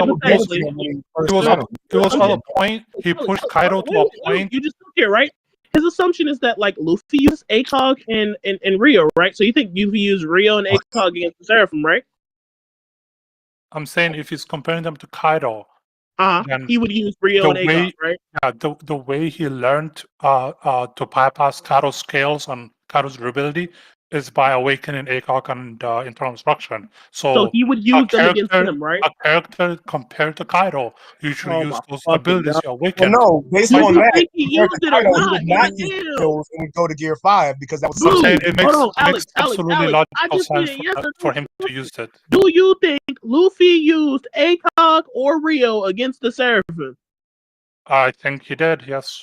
Okay, It would make so no if logic you by his think, own wait, statement. Alex, if What you about think he did that, right, and then he didn't go Gear 5 because he makes note that he's not If hurting he them, compares and to he has Kaido, a he would go to stronger the skill form he used to beat that Kaido, was not able to his go toe lesser to toe with skills. Kaido, why Because does this why would make he use sense? that if he's using lesser skills? He could just use Gear 2. Like he was able to hurt Kaido when he first gets in Onigashima and sober him Yeah, up. he was fighting He's using Kaido Gear in 4. base form. It doesn't really matter what form he's using. I'm just saying, like, the two attacks, the two abilities that he It would make no sense to use those if he's not going to just go to Gear 5 if he thinks like Kaido level, but he knows he can hurt Kaido with everything because he hurt Kaido. No, on, like, I'm saying if you used to with internal instruction haki and ACOG haki, he wouldn't use those those if he's comparing with Kaido. You just go to oh Gear my 5. goodness, it doesn't matter what form you're in if you're using these two.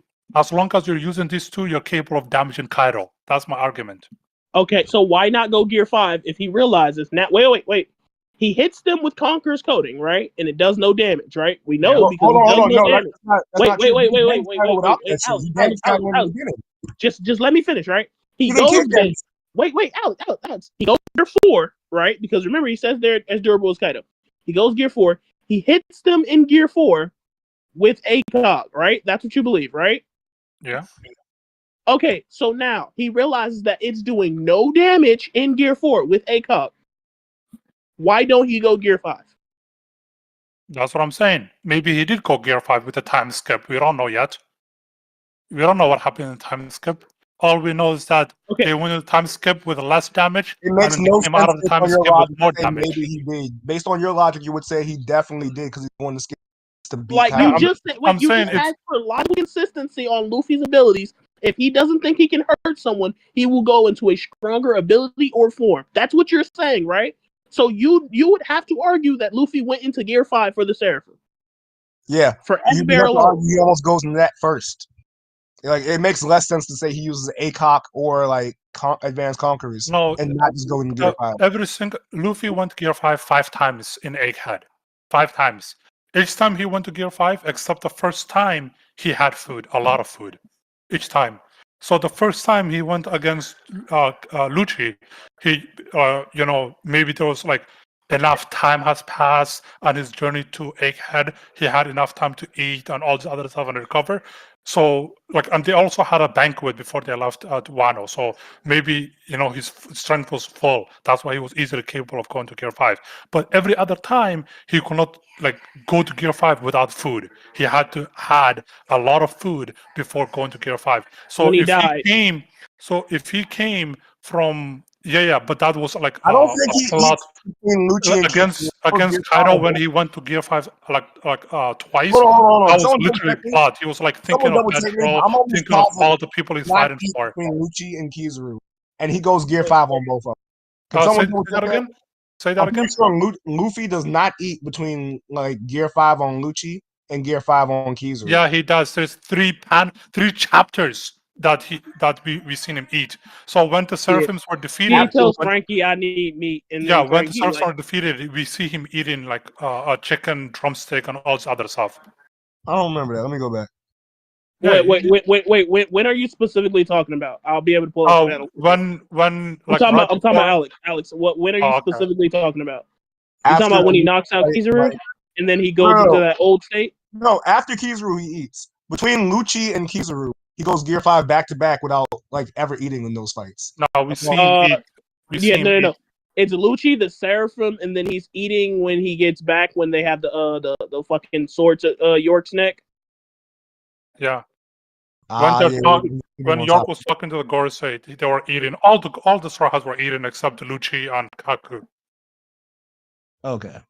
Yeah, he does eat. I remember that. Yeah, but I'm saying every single time we've seen him eat. So right after he fought in Gear 5 with Lucci, there's no reason to suggest that he can go back to Gear 5 without substance, because every other time we see him go to Gear 5 in Egghead is with substance, except in Wano when he went to it twice back to back, and that was literally shown to us. That was literally shown to us. It was plot driven. It was plot driven simply because like he was thinking of Pedro, Tama, all the people that sacrificed themselves and the stakes at play. So right after, wait.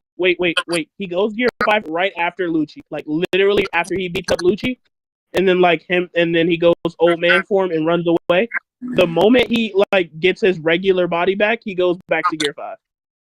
What are you talking about? When he's talking to Bonnie, and Bonnie says, "What is this form?" and then he literally goes Gear 5 and says, "It's me when I'm at my most free." That's literally directly after Rob Lucci. Okay. We literally seen him eat before that, though. Didn't he? No, he didn't. This is literally the same. Wait, the chapter after Rob Lucci. 1071, right? Wait, yeah. The chapter after Rob Lucci, we see him in his old man form, and then he's riding on that fucking subway thing away from Luffy and the rest of them, right? Oh, 1 second. 1071. Let me go to it. Okay. He rides on the subway thing away from the rest of them. Bonnie and him are walking. He's talking to Bonnie. He calls her Boogie. And then Bonnie says, "I'm a supernova just like you. But what is this white hair form?" And then Luffy goes Gear 5 and says, "Me at my most free." Just give me a second. I'm scrolling down. Okay.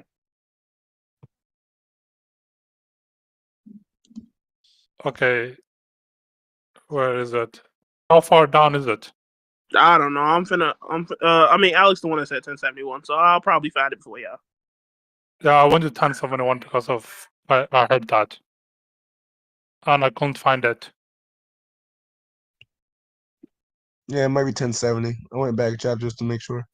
The anime is past this. Did the anime show it? Because what I remember is Luffy basically saying like he's in his base form and he just makes his body big, small, like a 20 thing, but it's not like Gear 5. Like that's not actually Gear 5. It's just him just making himself big and small and all this other stuff. That's what I've seen in the anime. The manga might be different, but I want to see what the manga shows. So when you find the chapter, just let me know. And you're talking about like the second they arrived at Egghead is what you're talking about, like before they even got to the island. Yeah, go to 1060 something. We'll go 1063, and I'm gonna start from there.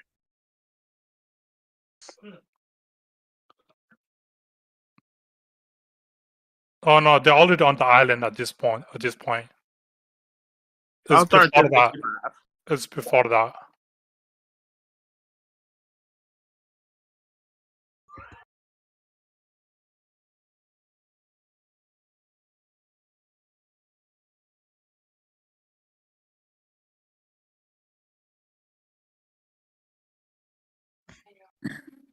Uh, 1061. It looks like. Let me go to it.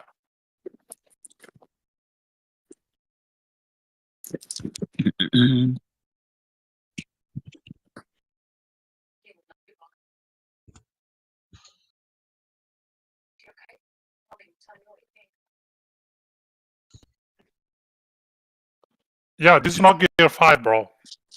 I'm on the scene right now. Could you send it to the 1061. I'm on my computer. I don't know how to do that stuff. Okay. It's 1061 around the bottom. Near the bottom.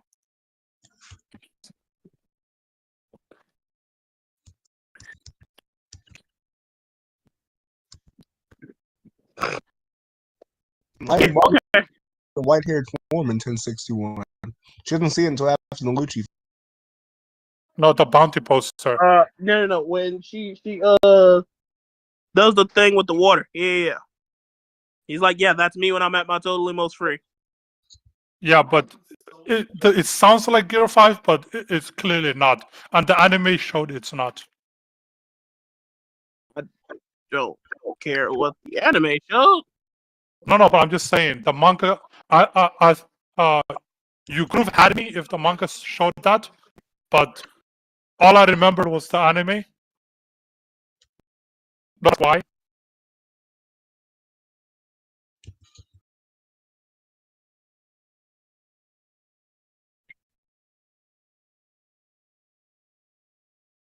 But it was clearly not Gear 5.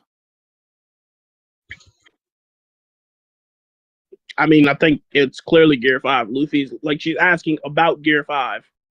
Then Luffy goes into his goofy form and goes. He's not going into a form. He can say that's my previous form. He doesn't have to show it.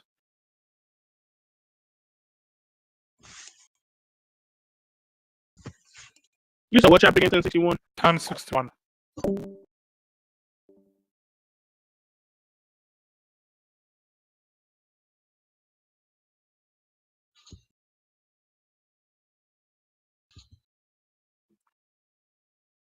Even his clothes are not all white, so clearly it's not. So yeah, so the only time we actually seen him go back to back Gear 5 is when he pushed himself. He willed himself to do it because this of is clearly sacrifices. him. Bro, his shirt is not white. Come on, man. We know Gear 5 is all white.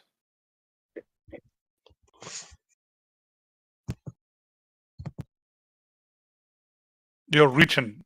I don't know. I don't even think that's a reach. Like he's clearly talking about Gear 5. He's talking about it, but he's not in that form. His shirt will be white. His stash will be white. Yeah, I don't think he's in Gear 5. There's no Hagoromo here. All right, fuck you too. Thank you. So let's confirm. He went to Gear 5 against Lucci, so there was no reason to suggest that he would be going to Gear 5 against the Seraphims without substance. So, because you're asking me why wouldn't he go to Gear 5? That's my excuse. But you already put a flaw in that when you said in Wano he could back that. Yeah, but I'm saying in Wano he willed himself due to how many people were sacrificing themselves for the mission at hand, because he was not only fighting for himself, but he was fighting for everyone there as well. He can do it while fighting for Vegapunk and just will himself to do it now, man. Yeah. It's based on his own will. Well, you could argue he could have willed himself to do that, but we didn't see an emotional. We didn't see an emotional moment where he literally says sorry, Bonnie, right before he's doing it for Bonnie. He's defeating Kuma, so she doesn't have to. No, sure, but I'm saying if he didn't go to it, that just means his will wasn't as strong because he willed himself in Wano. Yeah, so wait, you're saying that he doesn't go to it, but we're telling you that he's showcased he has the will to do so. Right? We're showing you, you're saying that is plausible, right? That would be a reasoning for him having that amount of will. That would probably allow him to go to Gear 5. No, again, when he apologized to the Asbear for Bonnie's sake, he said sorry, Bonnie. He doesn't apologize to Asbear. He just says sorry, Bonnie. No, I'm saying when he apologized. Yeah, when he apologized to Bonnie for when he apologized to Bonnie for attacking Asbear, that was at the beginning of the fight. After that, he struggled a bit. He tried multiple attacks. He did all this other stuff, and it got to a point where none of his attacks were working. If you argue that, then he willed himself to go to Gear 5, and then he fought the Seraphims. I'm fine with that because all of that was off screen. We didn't see it. It was a time skip. So if in that time skip, if you argue that he willed himself and went to Gear 5 and fought the Seraphims and he still couldn't do damage to them, I'm fine with that. I'll actually argue that and say that because if it was off screen, I would argue that he willed himself to during that time. But Marco, who just got greater AP than Gear 5 Luffy and the rest of them, he just be ever king, irrelevant at this point. Yeah. Again, I also already told you that that was not King bleeding, so cry about it. I mean, I don't have to. You're just like you're not on my argument. Yeah. It's not nuh-uh. I'm just saying it contradicts future narrative. No, it doesn't. Like you just agreed does. that you just agreed that like Kaido's whole narrative is durability and endurance, and Luffy can hurt Kaido. Your whole thing is that since there is a whole expose on King's durability, that you can't hurt King. Okay. Let me make it simple for you, Dono. If Zoro damaged Kaido at the beginning of Wano Act 1, right? And then Luffy fought Kaido. And then Luffy in Gear 4, none of his attacks were working because of Kaido's durability and everything. And then Kaido one-shot him, and then Act 2 started, Act 3 started, and then Luffy learned internal destruction, he learned ACOG, and then what he finally... What does Luffy have to do with any of this? No. It's an example. I'm saying, to ask like what does Luffy have to do with the King analogy, though? No. Like, just listen to the analogy, and then you will know. The analogy means that Luffy's gonna have a different damage type. No. I'm saying, okay, just listen to it fully, and then you will know. I'm saying if Zoro damaged Kaido at the beginning of Wano, right? Actually, give him a start at the beginning of Wano, and then we find out that Luffy fought Kaido in Gear 4 could not do any damage, had to learn internal destruction to damage Kaido and ACOG to damage Kaido, and then he was like going toe to toe with Kaido. And then we, focus on how durable Kaido is, and Luffy, because of Kaido's skills, Luffy had to learn internal destruction, and he had to learn ACOG and all this other stuff. Are you then gonna say that? Would you make the argument that Zoro scarring Kaido at the beginning of Wano is a mistake because of future narrative, because of how durable Kaido is and his scales and all this other stuff? Or would you say that Zoro is even more powerful than Luffy, even after awakening internal destruction and ACOG? I'm sorry, could you repeat that again? Like, both goes along, I would say Luffy damages him in the very beginning, like Flower Capital, but also that Zoro damaging him would just mean different type of damage, and that slashing damage is better than like brute. I would say it was very consistent that would actually have happened. It would have been super consistent, and would just mean that like slashing damage is like more vital and like hurtful to Kaido. Which will you're arguing the fact that slashing is better than blunt force. Like just it would be based on Zoro doing it. No. Okay, forget that I use Zoro. Let's say scenario. That's what that was scenario would be. Yeah. But I didn't know you're gonna use like sword versus blunt force. Like pretend. Yeah. I'm saying that was a mistake on my part. Pretend that it was two blunt force people that fought Kaido. One of them fought at the beginning of Wano, damaged Kaido. The other one fought, couldn't damage Kaido at all, and he had to learn abilities that could damage Kaido. Would you say that that person that damaged Kaido at the beginning with blunt force was a mistake because blunt force doesn't work on him and he had to learn internal destruction and ACOG? Or will you say that his blunt force is even more powerful than his internal destruction and ACOG, that's why he was capable of damaging Kaido, while this guy couldn't damage him even, and he had to learn new abilities to damage him? I would probably say like his blunt force is just better than their ACOG, and like honestly, Kaido is probably a bad example because like Kid damages him without like ACOG, just using blunt force, similar to how Luffy and Kid's definitely doing it better than like Zoro able to cut him and Killer, who's also like doing the same thing with like the Sonic cut. So I would just say that like if you think that Zoro and Killer are doing more cut, it's probably a different damage type. Okay. And that you do it without like just blood damage. And I would say that like maybe Luffy's doing damage, but blunt force damage would just be like what's needed. Okay, but is it possible that it could also have been a mistake? Yeah, I don't think it's a mistake, especially since Kid's doing it. I would think that it's just to show, like, and like reinforce the idea that during neg attacks, like using the advanced COC to you get during neg is just helpful because during neg does more damage than. Okay, so at this point you would be arguing that Gear 4 Luffy is weaker than Kid's blunt force because Gear 4 Luffy couldn't damage Kaido at all at the beginning, but No, he does damage him the same way Kid does, in my opinion. I think they're more like relative, but you could also Kid is higher. His feats are better. so you think Luffy was damaging Kaido? Yeah. He literally says he's damaging Kaido. The hits are just too shallow. Yeah, I'm talking about Act 1 when Luffy first fought Kaido. Wait, why would you be comparing Zoro after Act 1 to Act 1 Luffy? No, I'm saying Act 1 Luffy, like right at the beginning when he first fought Kaido, he used Gear 4 and he was pummeling Kaido. None of his attacks were working, even though Kaido wasn't even trying to block or do anything. None of his attacks were working. And then we later find out why none of his attacks were working is because of how hard his scales are and how durable he is and his only chains and all this other stuff. And then we learn an ability that can bypass this. Yo, Jason, you still alive? You still awake?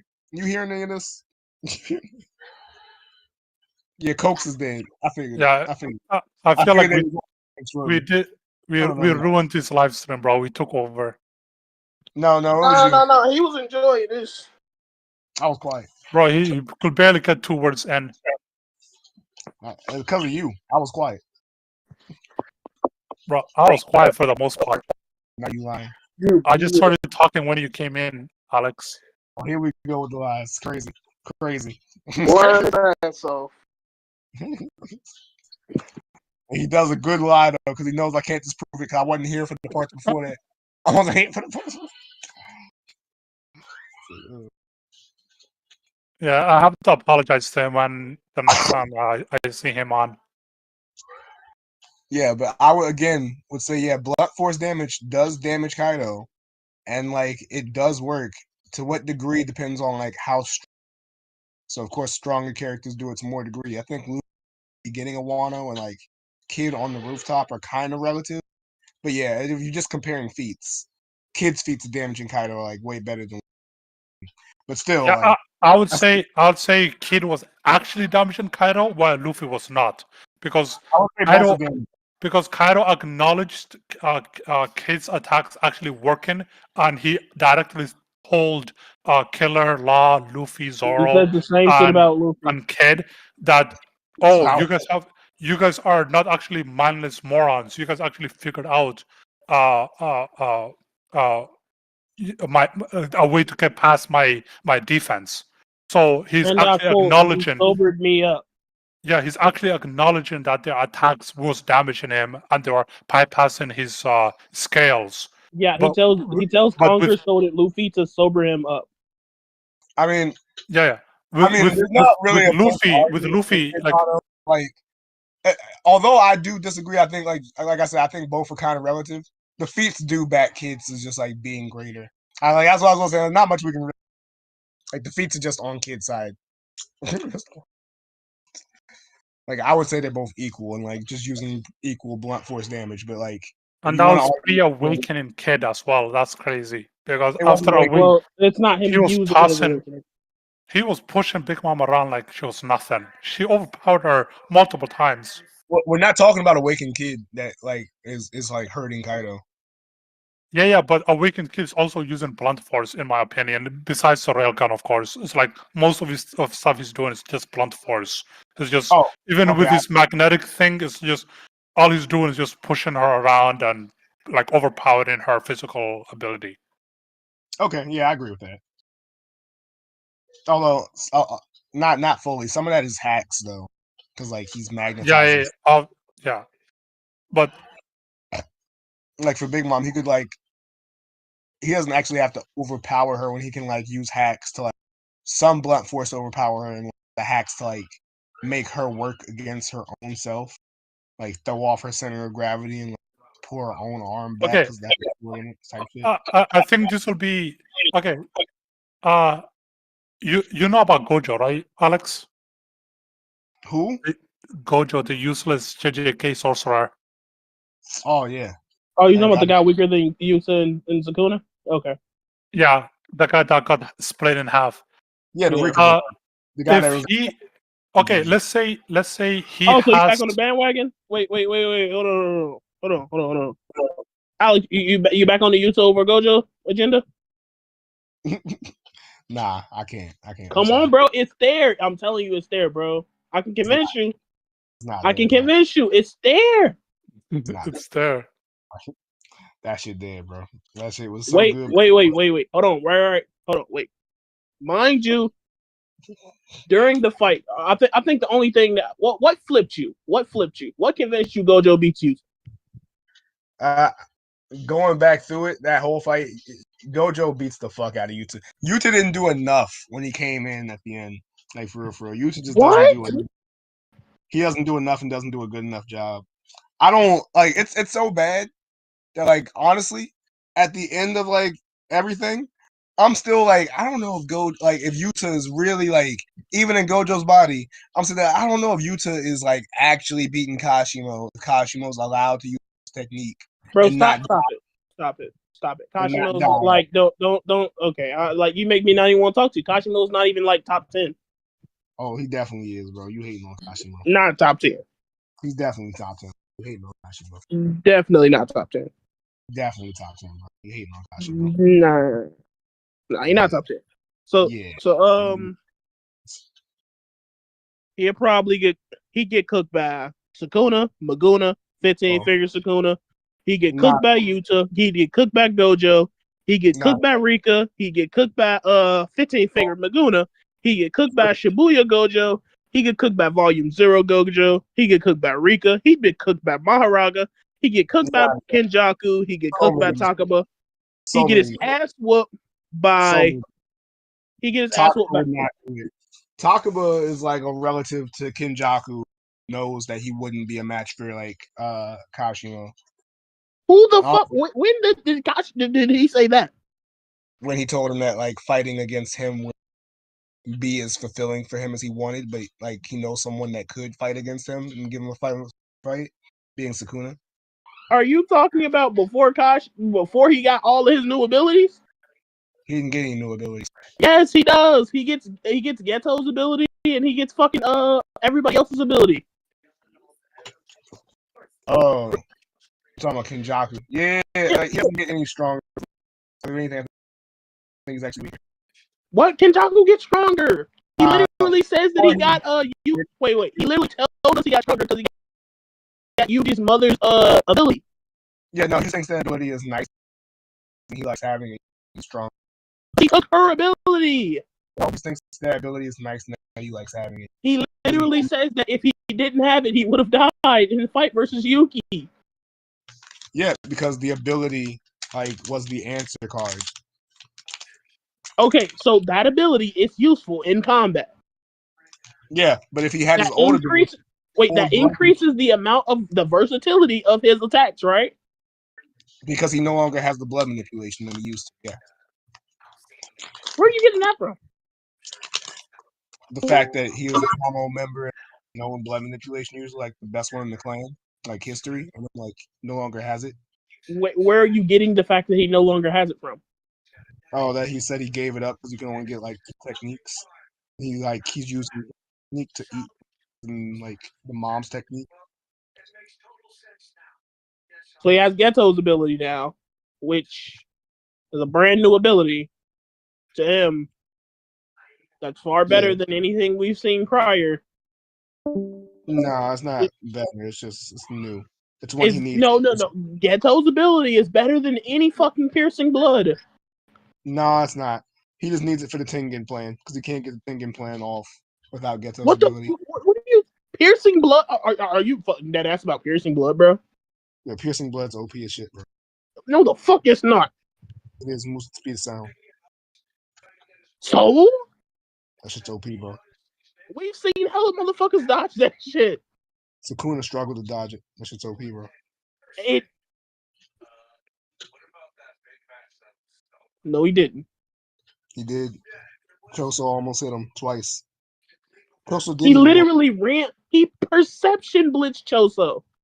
Choso hit him with it once, though. He perception blitzed Choso. Yeah, Choso's not as fast as we.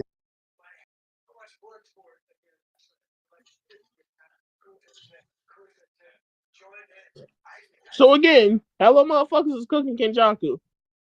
I mean, Kashimo. Kenjaku. Like my nigga Kashimo's cooking Kenjaku. Kashimo. No, he's not. He's dying. Kashimo not gonna cook my nobody, bro. He's dying. You tell me how Kashimo's getting past all them fucking special grade curses. Hollow Wicker Basket, or he just blitzes past them and fucks them up.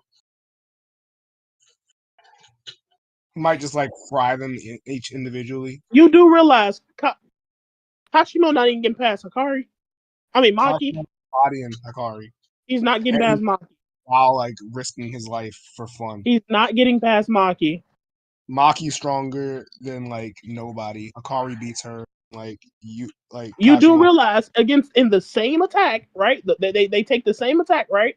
Maki and Kashimo, right? The world cutting slash. He throws the world. Kashimo takes one from a much stronger, near full power, and takes one. No, he's not near full power. He's actually. He literally does. No. Yuta literally says that he is fucked up from the Gojo shit, and he's recovering now.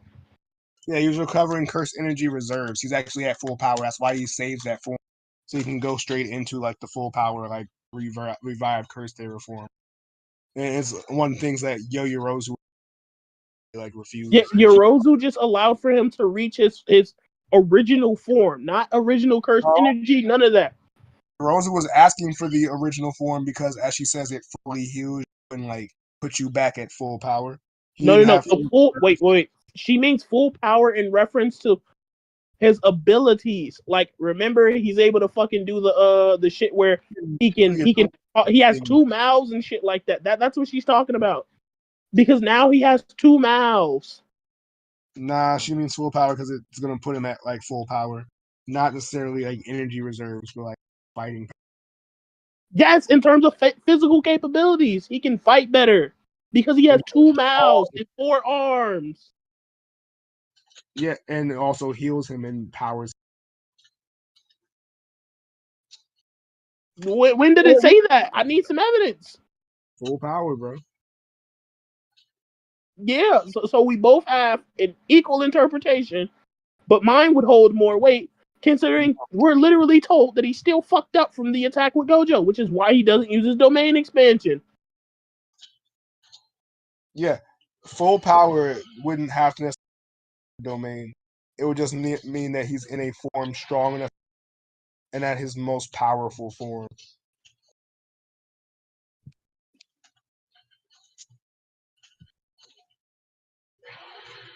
Yeah, so again, his cursed energy and cursed energy efficiency are fucked up because of Yorozu. Well, not fully. I'm sorry, because of Gojo, which Yorozu didn't fix with the fucking whatchamacallit. So again, he's not at full power. No, he is at full power. Yeah, full power would mean he'd be able to use his domain expansion, which he isn't.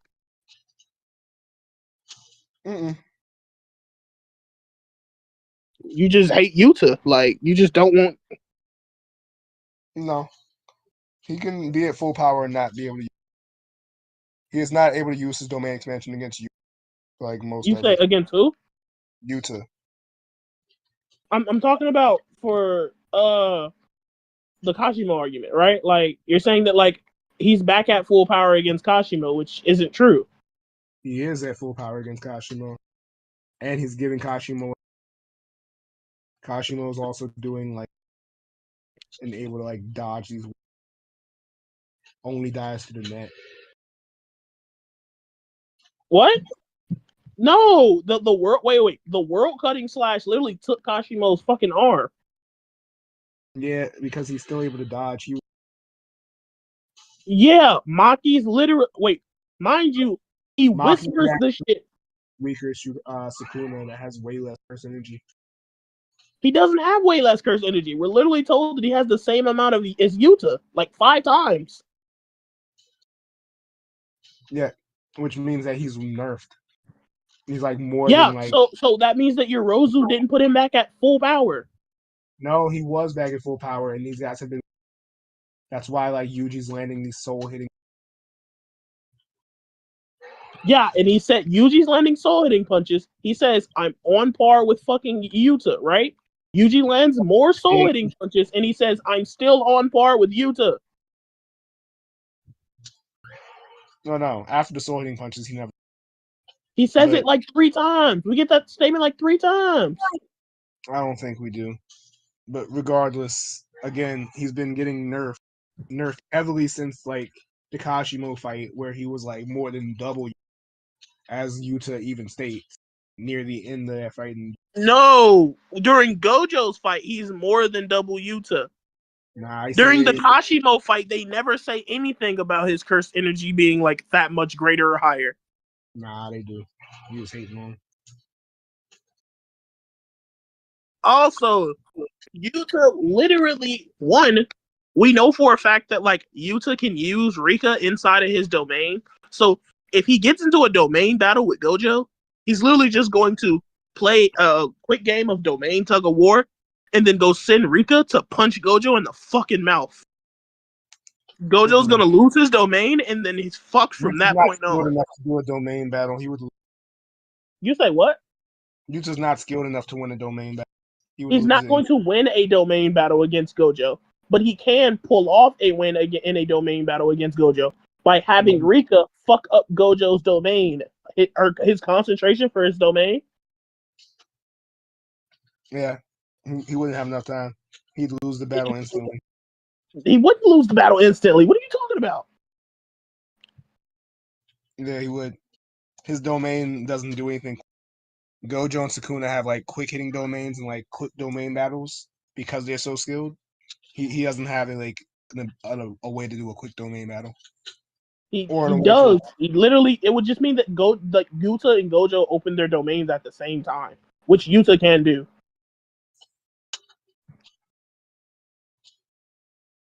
That's a domain. I doubt Yuta would ever be able to open it at the same time. But yeah, Yuta would just lose. In hand-to-hand combat, he's beating Gojo because he fights with Rika. Nah, he would lose the domain and be like out. Gojo literally says that Rika is his rival. That's like early on, back in like Zero, when she's a curse. You said when she's a curse? Yeah, she's still a curse. Nah, she's a Shikigami. What the fuck is Yuta's ability? Mimicry. So if he can mimic a curse, he mimicked a curse. No, he's using Shikigami now. She was a curse. No, she still is a curse. He copied her as a curse. No, did he copy her as a curse? No, he doesn't copy her. Rika stays with him to give him as a. She was a vengeful curse spirit, but then she got released at the end of like JJK Zero, and now she lives in the ring as a Shikigami, and part of his technique, similar to how Shikigamis become part of his techniques.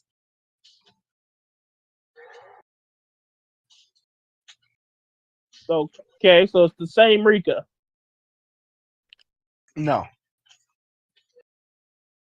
Yes.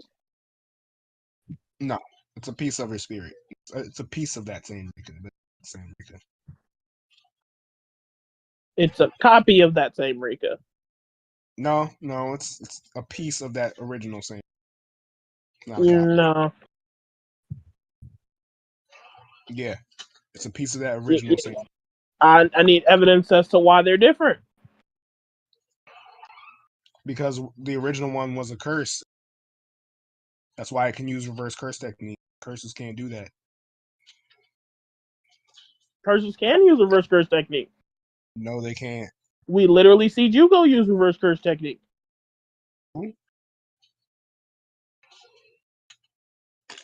Sukuna cut off his arm. He healed it. That's not reverse curse technique. Curses can just heal because they have curse. They are all curse energy. They can't do reverse curse technique. Reverse curse kills. That's also how like Yuta's able to beat the cockroach that was giving Uro problems.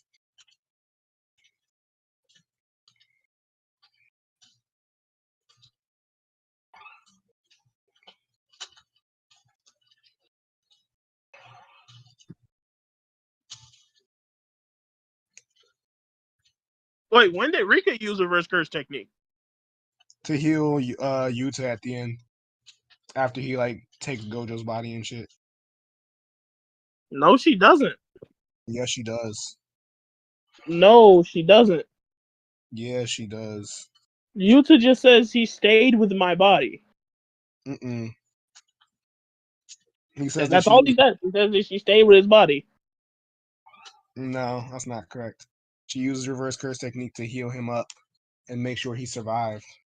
No, she literally runs off. Wait. If she would have used reverse curse technique, she would have used that shit immediately. She literally ran off, holding Yuta together. She would have used reverse curse technique at that moment. No, she used it like the entire. I think she's using the entire time, but she definitely uses it later on to like. No. The whole point was to stitch Yuta's body back together and put his brain back in him, and he was going to heal it himself. No, he wasn't. He was dead. Rika had to use it and heal him. No, he wasn't. That's how they put his brain into Gojo's body. He did it through the technique. He was able to put it in the body. Yeah. At the end of the technique, is just dead. Rika using reverse curse No, technique. They literally gave Literally us say it. ultimatums. He's not dead. She's literally holding him. Yeah, and she heals him with the reverse curse technique. Based on what? They say it. Hold on, where is it at? What chapter is it? I'm pretty sure they straight out say she used reverse curse technique and healed his body. No. Yeah, what chapter is? Hold on. Where It was is she the doing this? 2 chapters before the last chapter. Okay. So 268. Let's check there.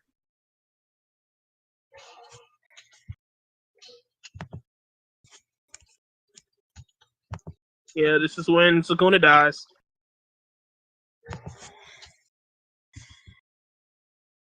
We gotta save Yuta.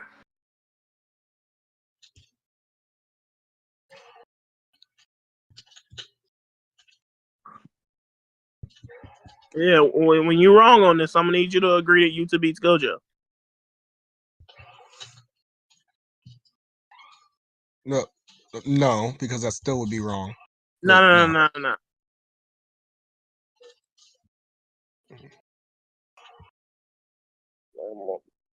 So yeah, 269. Here we go. Rika Chan was using reverse curse technique. Yep. Straight up said it.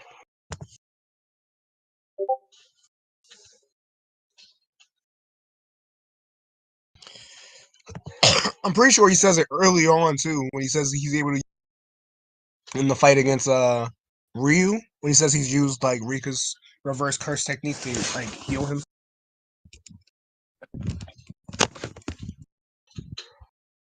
But we know he can use it on his own because he does like blow into the cockroach and kill the cockroach with it.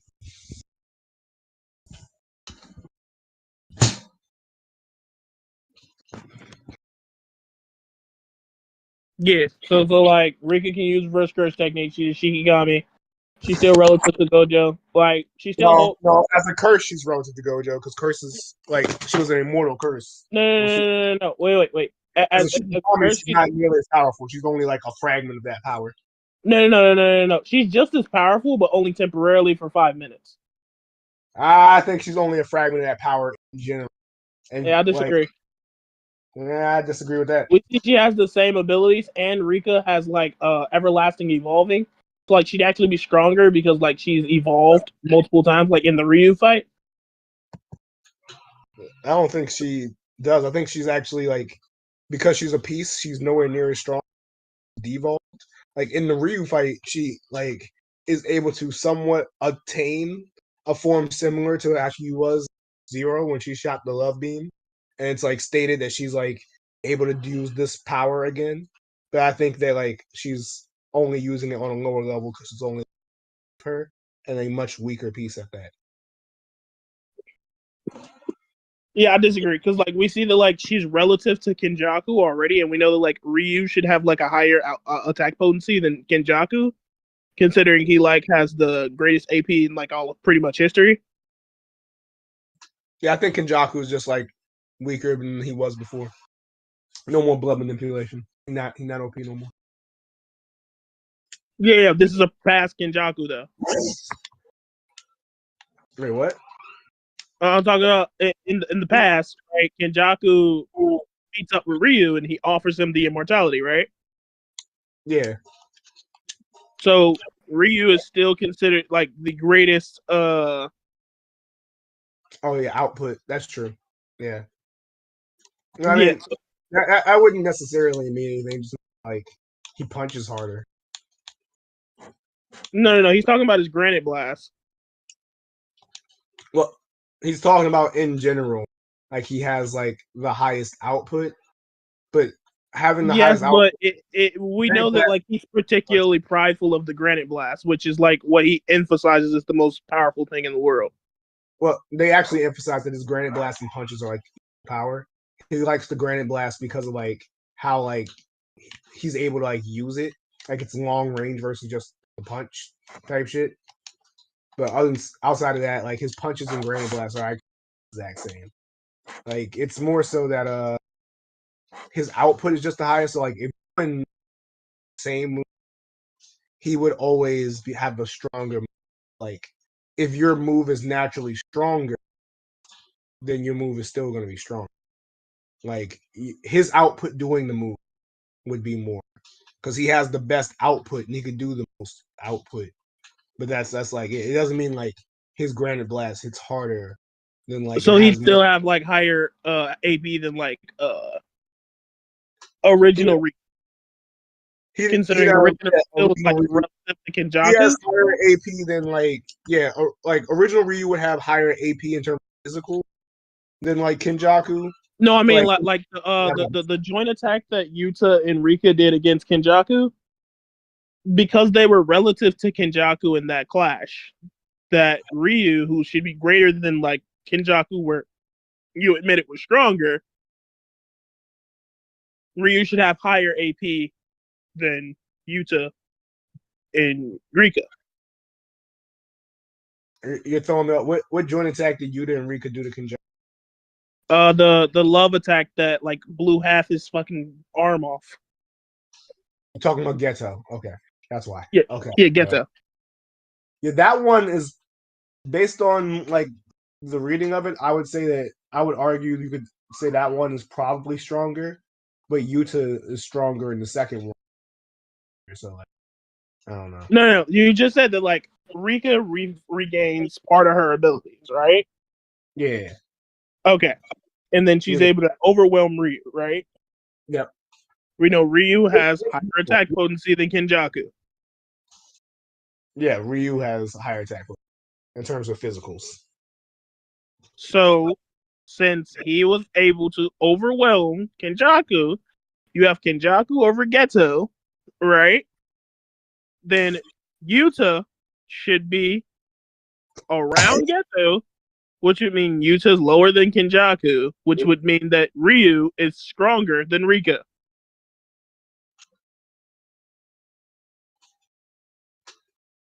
I feel like Ryu and Rika are like very relative. But yeah, Ryu, he definitely has more AP in his, because without Yuta, her beam just lost it. Okay, so we agree, right? That like Ryu should have overwhelmed Rika, right? I mean, he does also kind of win there. Oh, okay, sure. Ryu can. Okay. I guess Curse Spirit Rika, not Curse Spirit, Shikigami Rika. No, I'm talking about Curse Spirit Rika.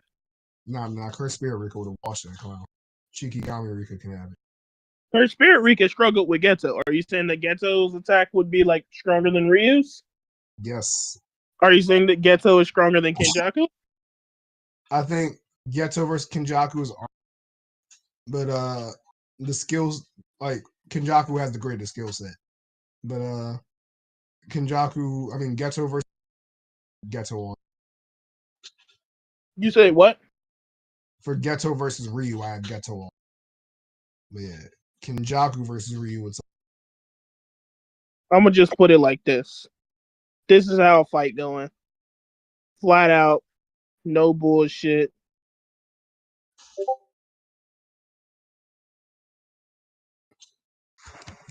My eyes. My eyes. I'm right. You're No, wrong. not at all, sir. What is this? What is this? I'm right. Oh my God, no. He has Orame above Yorozu. What is this?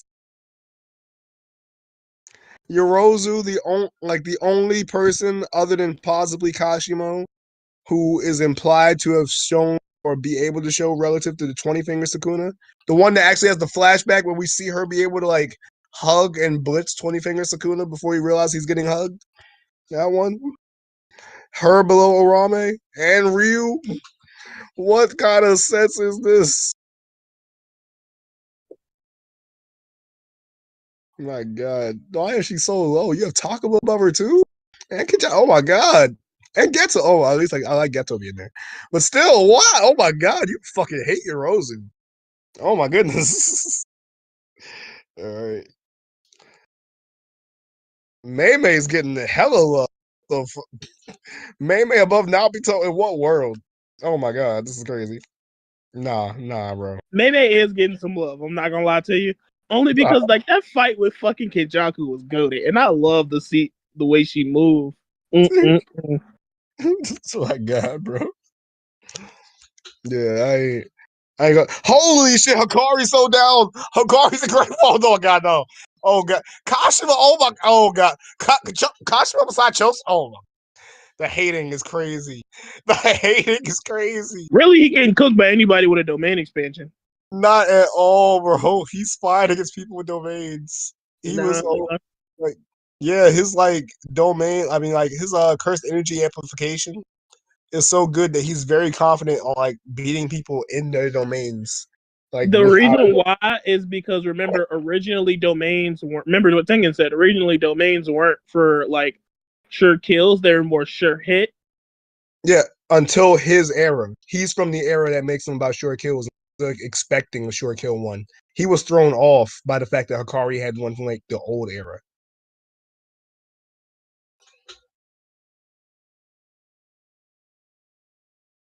Like Hikari has like a Heian era. He has one from like the Edo era, I think is what they say. Where it's like where they I'm gonna need some evidence for that. But like aside from that, I just cooked. Aside from that, I feel that, bro. If it wasn't for that, he would have cooked. But yeah, if it wasn't for May, I really would have cooked. But yeah, I never changed from the era where like they make the sure hits and like make it about kills. Kenjaku, Sukuna, I guess that nigga Drew, because he's supposed to be older than them. Like they're all like Yorozu. They're from the era before like the sure hits, which is why like Yorozu's like the only one in that era that has a sure hit.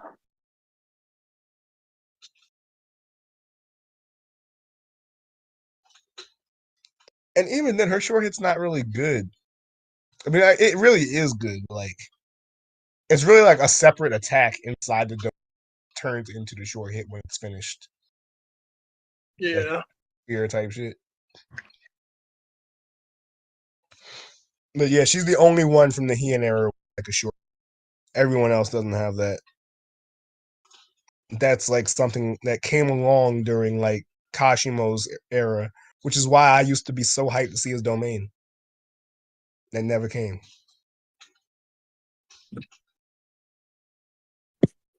I ain't gonna lie, that was the most cheated I ever felt in JJK. Like when he was cut in half line on the ground, I was like, nah, he didn't even use domain yet. Y'all stupid. Y'all think he did? Who you talking about? Kashimo. Oh no, he did. Nah, y'all stupid. He gonna get up. Don't worry. He didn't even use domain yet. He's from the era where they made the short hit domain and he got lightning. Got the domain. He definitely did not. I told you I knew he was dead. I knew if Kashimo had a domain, he'd be higher, but no. Nah, I think even without the domain, he's still good. But like, it's just so surprising he doesn't have one, based on how the fact that like he's good against like plumbers and shit, but like against the strong people, like I don't think that like I just genuinely don't think anybody like coming close to 15 fingers Sukuna level. I don't think you can touch them with a domain. I think everybody else he should be like close to, but it's like I think they have a better skill set than him, like Naobito and shit like that. Okay, I do think Naruto's skill set is like better, but like his stats aren't better. Like the skill set and stat comparison wise, Kashimo should actually like violate. But like if we just look at the skill sets, Naruto's is better. I agree. Naruto's got him. But like that's the thing. Like Kashimo's is based on like his stat set, and his skill set's not like amazing. It's just super good. Like it's kind of hacks, but it's more so his stat set's crazy. Like he's like the way I would say it is like Sukuna top of the verse, then it's Gojo. After Gojo, I think it's immediately an argument between Yorozu and actually Kashimo, where I think Yorozu wins it. But like I still think Kashimo was in that argument. And after like that, you have to it's like Kashimo, but he's gonna die, so like does it really count? Because like for whatever reason, his curse technique kills him. So it's like, can he even get a win? Like that's part of the reason why I don't think. Well, one, he can't be Mahito. He can't affect the soul. Yeah, he can. No, he can't. Yeah, you can. When has he ever been shown to affect the soul? Sorcerers from the past are able to affect the soul and communicate with both souls to like take over the body, as well as like suppress and transform the body. Although Kashimo never transformed his to his old, and it should have been a free like full heal and full power up thing, but like he just doesn't do it. But I think it's because like his body's old, but like still he doesn't do it though, and like it's stated to be a buff, so I don't know like if it's like a nerf for old body, but that's also not stated. Like, it would be. Yeah, you gotta show me some of this shit, cause like I'm not seeing it. On what? Yeah, like he can affect the soul type shit. Yeah, I've never seen that.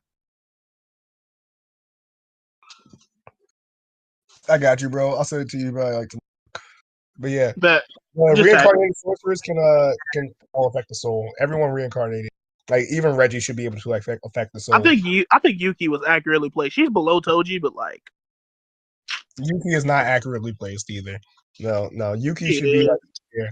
Like again, like it should go like Gojo, Sukuna, Gojo, Yorozu, Kashimo. Yeah, you off your fucking rockers if you think that Yuta is not top 3.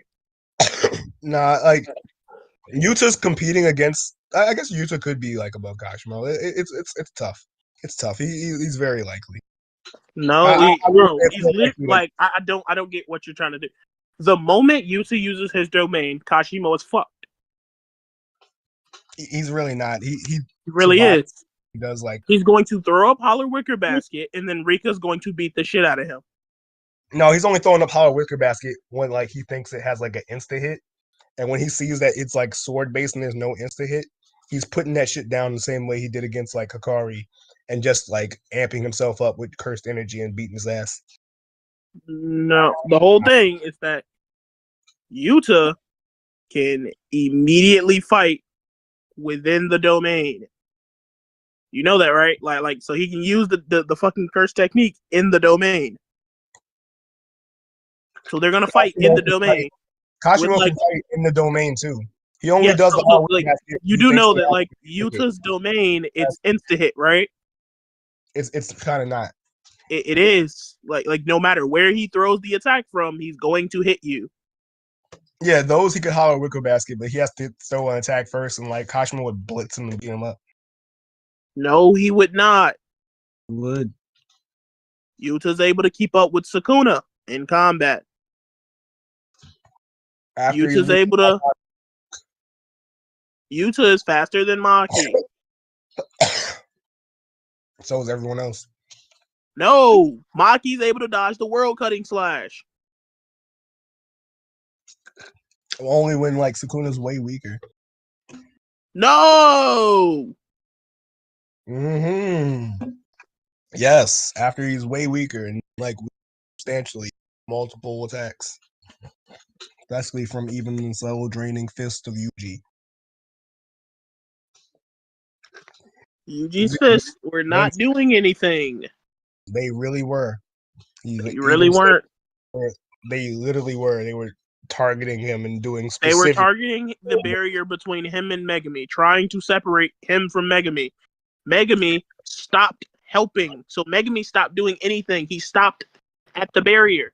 We're still affecting him and weakening him. Like, It wasn't weakening him because they keep telling us that they tell us 3 times that he's equal. They say he has equal cursed energy to Yuta, and he still has a high cursed energy output. I'm sorry, high cursed energy efficiency. They tell us 3 times, 3 separate times on 3 separate fights. yeah, Yuta could just have like fluctuating levels. Stop it. Nah, Just don't lie. Yuta can just have fluctuating levels. No lie there. Yeah, they're talking about. Come on, now let's be for real. They mean that he has output on Yuta's level. Yeah, who is also fluctuating. No, they mean like current Yuta.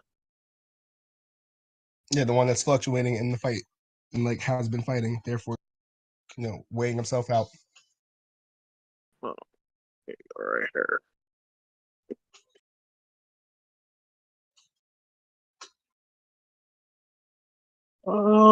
Where is it?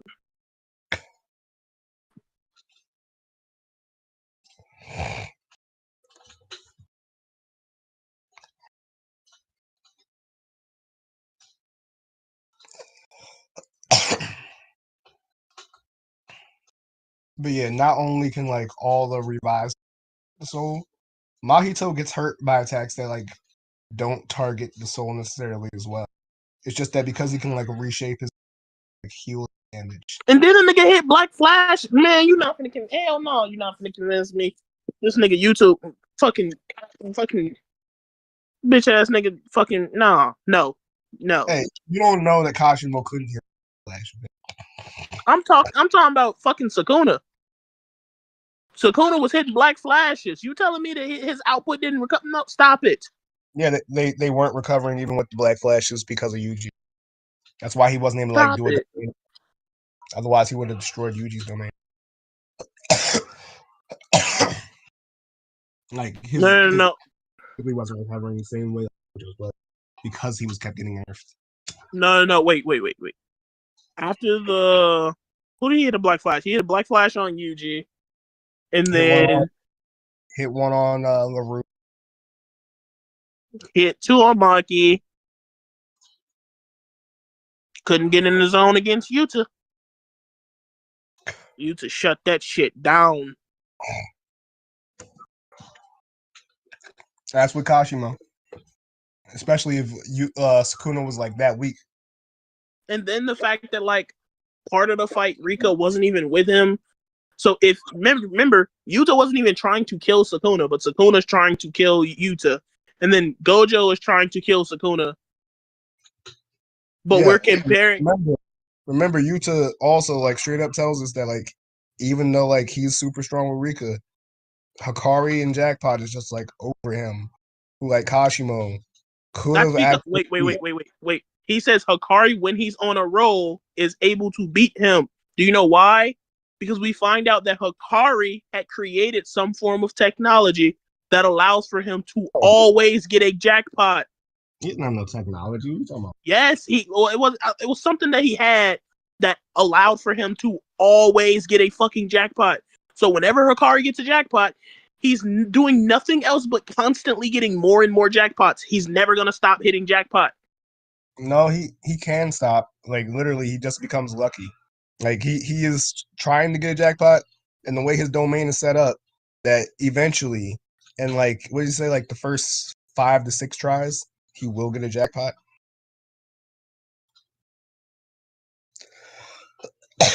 Like jackpot Hikari is the one that's lucky, and like just hitting them back to back constantly, like no end. And that's the one that like Kashimo in base is relative to, and probably actually could have straight up beat if he had known how like jackpot Hikari's hacks is.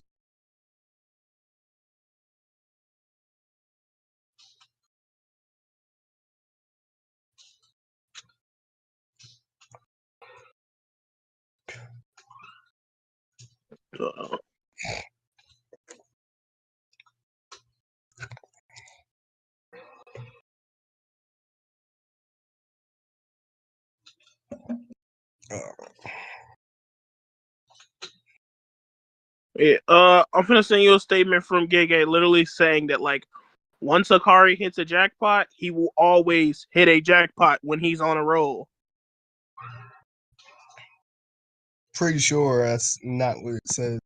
I can actually pull up the manga where he like explains where he says it's just more likely. But when he's on a roll, he will always get a jackpot.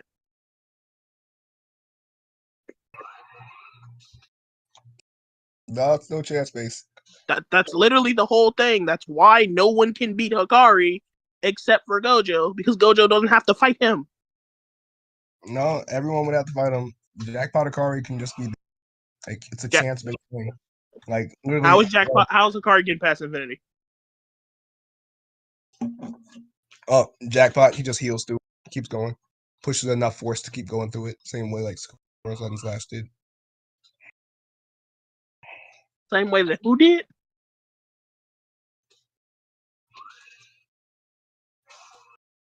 You know that's some bullshit. Ain't nobody pushing through Infinity. Yeah, you can. Poison can push through it. Who? Poison things can push through it. You can push through it with enough force to just like being unaffectable. No. Gojo didn't originally account for poisons. He literally said that earlier on. And then when he said he improved Infinity, it now can counter poisons. No, it literally can't.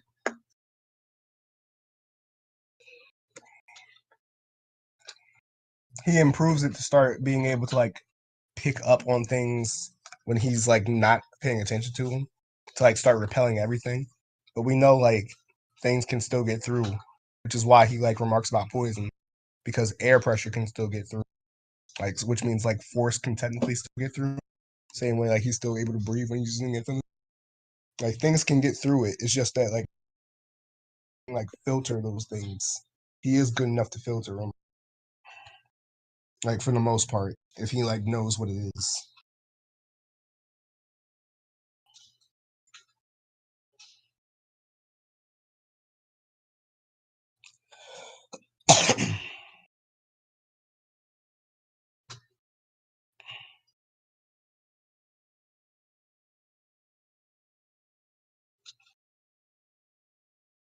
It's like what chapter? Like 88? What, when they talk about the poison? Mm-hmm. Wait, it would probably be in like whatever. Like, what is the flashback? Because the flashbacks when he's shown like practicing it, he never gets to the point where he can do poisons, but he's shown practicing it to the point where he stopped eating pencils in like the flashback. Like that's like 88's like Shinjuku. I mean, is this what Shinjuku is? Yeah, 88's not it. It had to be before, like probably in the 60s.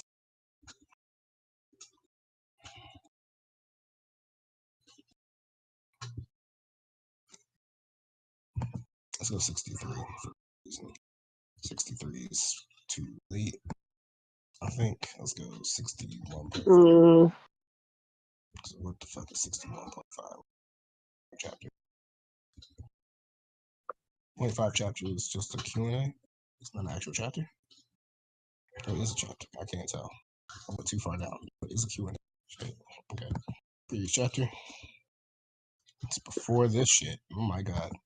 Is it like in the 50s?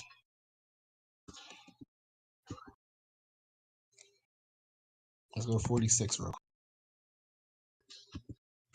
46 is too early. Okay, so it's gotta be in the 50s.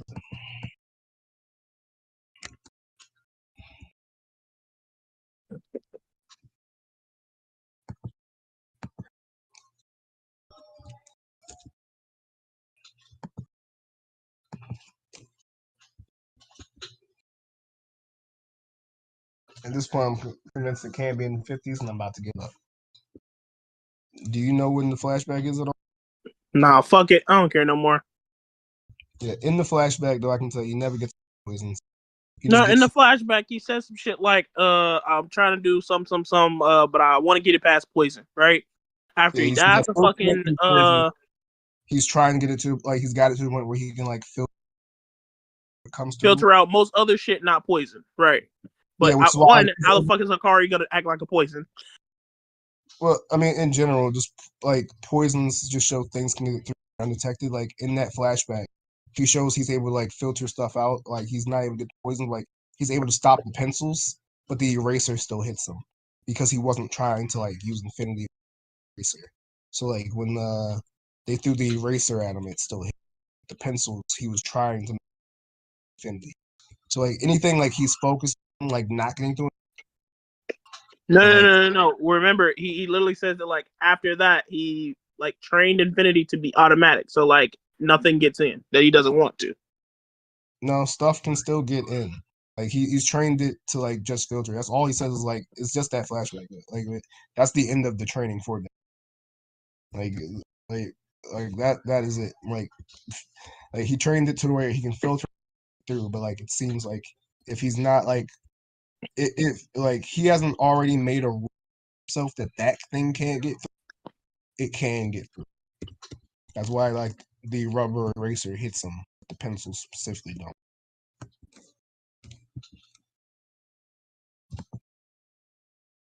That also seems to be why Yaga,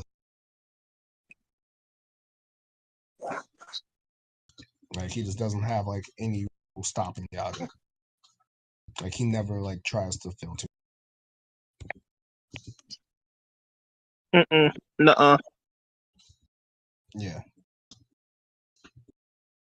Nuh-uh was a good defense.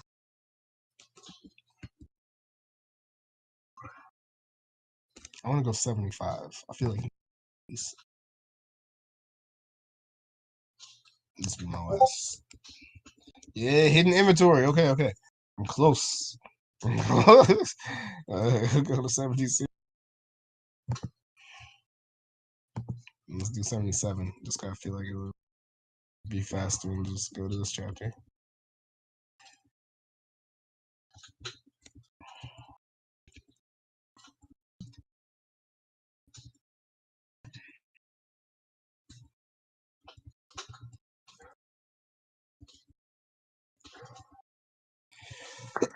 Maybe I should go back to 76. This looks like the beginning of, like, Geto League.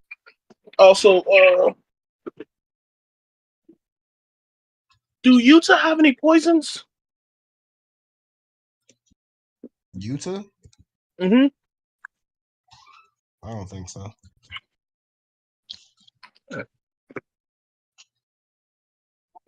I don't know if he's copied any poisons. Cursed Speech might work similar to one. Because, like, sound will probably get through. Because, like, he's probably not sound the same way. He's not filtering out. This is the panel. I found it.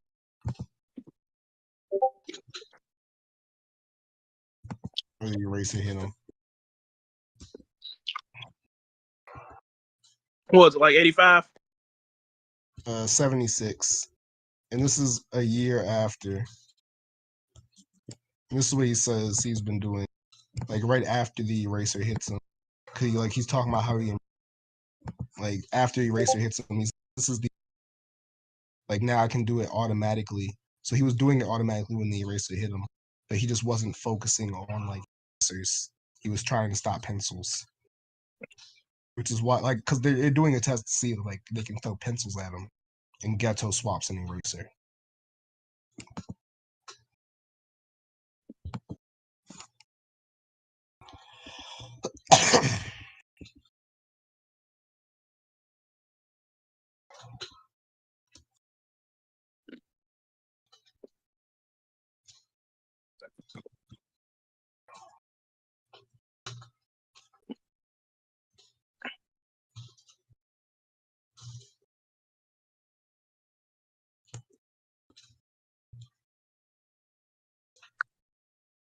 See, he does it based on, like, the mass, speed, and what do you say? Mass, speed, and shape of whatever he feels like is coming towards him. So, like, a cursed energy attack, if it's, like, unexpected, could probably make it through.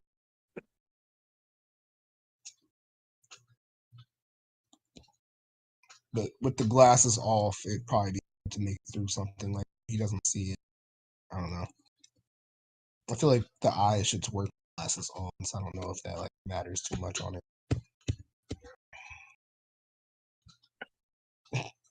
Gojo's eyes are actually weird. You can make whole arguments based on like the 6 eyes can't see you, and, like the glasses or bandages on, based on like how certain shit can like make through. Is able to stop it later.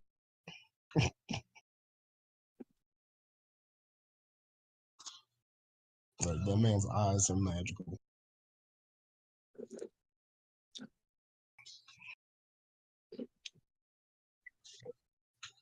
Yeah.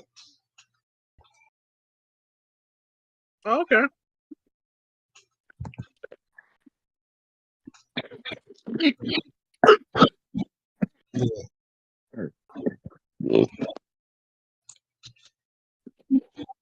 Yeah, like that's what I'm saying. Gojo's eyes themselves are like an actual issue, for, like scaling and things. Because you could like the argument is pretty much like there are arguments based on like basically like the argument is like when he has glasses or like the bandages on, it like stops his eyesight or like hinders his like 6 eyes eyesight.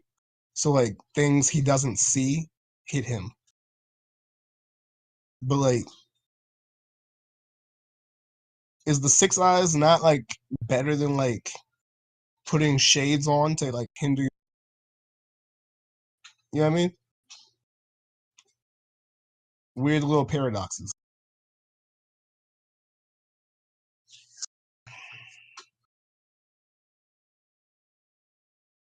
Oh, man.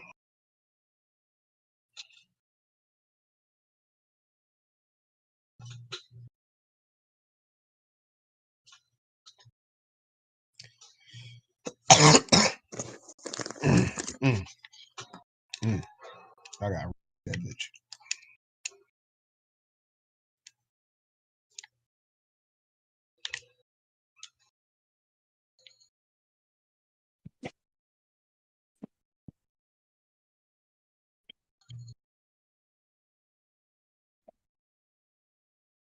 Yeah, Gojo might move down. Gojo might move down? What? Yeah. How'd you get that? What do you mean? I might move him below Jugo. What? Oh, bro. Cause Jugo got some attacks that he won't be able to sense. Hey, that shit's gonna hit him then. That shit's gonna hit him. That's how that it works. That's how it works. Yeah, that's just how that works, right? Yeah, that's just how that works. That's just how that works. He has to like to know what attack he's keeping out to keep it out. And he does that based on the speed, size, and shape of it. If he doesn't sense it or see it coming, like the fucking eraser. Yeah. Yeah, Gojo's not moving down. You're tripping. But like, no, not current Gojo. I'm talking about like pre-RCT Gojo. What? Why? I think he's just as good. I don't think he. You know, I think he's like still really good. I think he should move below Geto. Oh, I have him below Geto like most times too. I know like it's not fans don't agree with that, but like I honestly think Geto was beating him. Like I think Miguel is relative to him, and Geto I think is smacking up Miguel. Yeah.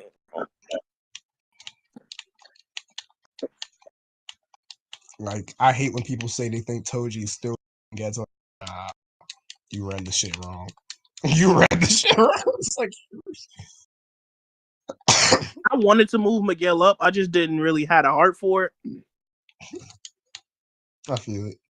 I think Miguel and Higuruma should probably go up. I'll move Higuruma to the top. Not to the top, but like to the bottom of he still loses to Ryu and Arame. Yeah. But Ryu, Arame, everyone in Sendai Colony like Ryu, Arame, Drew, fucking like Cockroach, who I forgot the name of. All those niggas is relative. And honestly, of all those niggas, Uro is the strongest. Ryu's like second. Are you talking about the cockroach? Yeah, that cockroach nigga and like Drew. Drew was like the old nigga that's like supposed to be older than Sukuna and like older than Kenjaku type shit. No. Ryu's the strongest. Nah, he's not. It's Uro by far the strongest. It's Ryu. I'll give Ryu like possibly second, but I think the cockroach could have took Ryu too. But yeah, Ryu. It's Ryu. It's not. Ryu literally says like, yeah, I'm the like that's the whole point. Like Ryu's the strongest of his era, the same way Kashimo's like the strongest of his era. No, Ryu's actually not. Like Kashimo's the strongest of that era. No, it's Ryu. It's Kashimo. It's Ryu. Ryu would beat Kashimo in a fight. No, it's Kashimo. That's Ryu has a domain expansion, and he would get his ass bodied by Kashimo. You do realize that, like, the moment, Kashimo's not going to go into his curse technique for him first, right? Yeah, I know. That's the worst part. Yeah, you can't have Kashimo argue character because he does kind of just lose. Yeah. So, like, in character, he's just going to be in base, and then he's just going to lose. But, like, out of character, like, he'd probably be in base, and then, like, he'd be, like, losing to Ryu, then he'd go like curse technique, then Ryu's just gonna pop his domain. Yeah. Well, that's the thing, like, even in his domains for the most part, like, he has a chance. And like here's the thing, like he's expecting like domains, like he would do what he does against Hikari's, because like against Hikari, he like, and I don't know if Ryu has one, but I would assume he does, because this is what like Kashimo expects from people of his era. Like he would assume that Ryu's attack, like domain, is like an instant, like sure hit type thing, and just instantly do Howard Wicker Basket. It's probably like a granite blast that's guaranteed to hit. Yeah, but it's probably like an instant one too, because like he does the like Howard Wicker Basket the minute the domain pops up, thinking it has like an instant sure hit, and it doesn't, like for Hikari. But like I assume Ryu did, so like he would do Howard Wicker Basket, block it, and then do like his like his lightning amplification, similar like domain amplification, and just like I don't think Ryu need to pop his domain though. I think Ryu would definitely need to pop his Kashimo. I think without it, he just gets blitzed and like. No, I mean like before Kashimo, like you said, right? Kashimo he can't turn off that curse technique, right? Oh no. If Kashimo uses curse technique, he technically like, what? He would die based on like what they say. His curse technique. Yeah, that's what I'm saying, right? Like, so, I'm saying like Kashimo in base with just his lightning, like, is probably enough to beat base Ryu. But if Ryu uses the domain, I do think there's a good chance like Ryu pulls out the win, because even if Kashimo has to like spend that energy to block and everything, and Ryu has to try to beat him in the domain, I don't think Ryu has a way to. I mean, Kashimo has a way to break Ryu's domain. Like his idea at that point, as we saw against like Hikari, is just see if he can't blitz and kill them inside with his lightning. And we know Ryu could also like fight and do the granite blast at the same time. So like Kashimo's gonna be fucked one way or another. Yeah, that's why I feel like with domain doing like a granite blast short hit, while this man's also trying to hit him punches as hard as a granite blast, it might be an issue, because like he does Hard Wicker Basket, blocks like the first instant hit, like how like granite blast. Ryu goes to do more, and then he can just physically hit him, which is like gonna be bad, because like that means that like because he can physically hit him, Kashimo would have to like keep the Howard Wicker Basket up until he thinks like he has the chance to dodge, which is just like kind of, because he'd have to like dodge and also like body, like start bodying, like yeah, have to start bodying. Gonna have to beat him with his feet. Pretty much. I mean, like he was bodying and like beating up Hikari and damn near frying his brain at the time. It just seems but like, I don't think Hikari's a good hand-to-hand combatant. What? Hikari's not a great hand-to-hand combatant. He like Fight Club, man. You don't think he's a good hand? I mean, like, I'm talking about like in terms of like the high tiers. Like if he were to fight Yuta. What? That's all he does? Yes, but when he has his domain, remember Hikari just pops his domain so he can like tank their attacks. Yeah. Like his whole thing is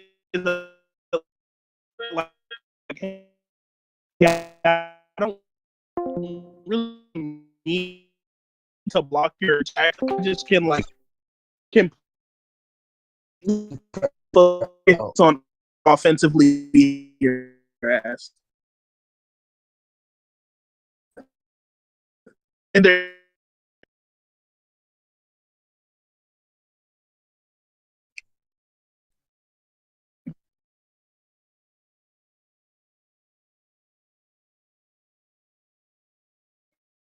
That's kind of why my beats the shit out of Hikari.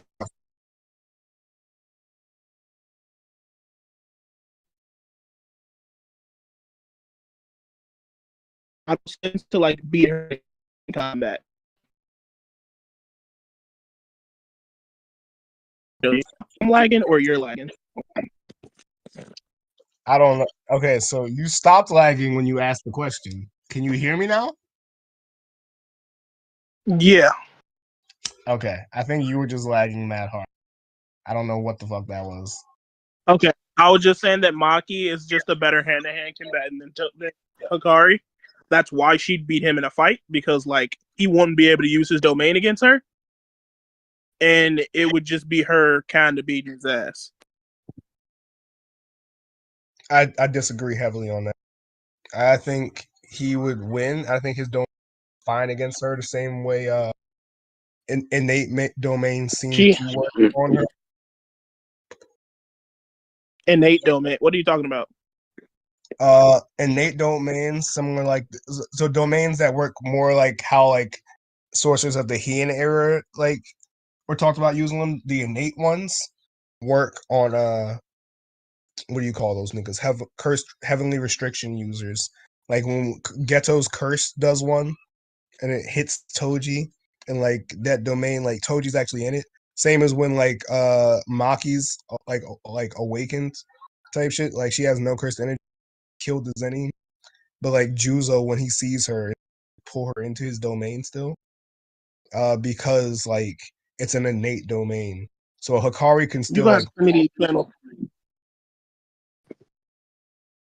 You got to send me the panels. But it is 2:00 and I'm sleepy. So I'm gonna go to sleep though. But I do want to see those panels. You can just send them to me whenever. Yeah, I feel you.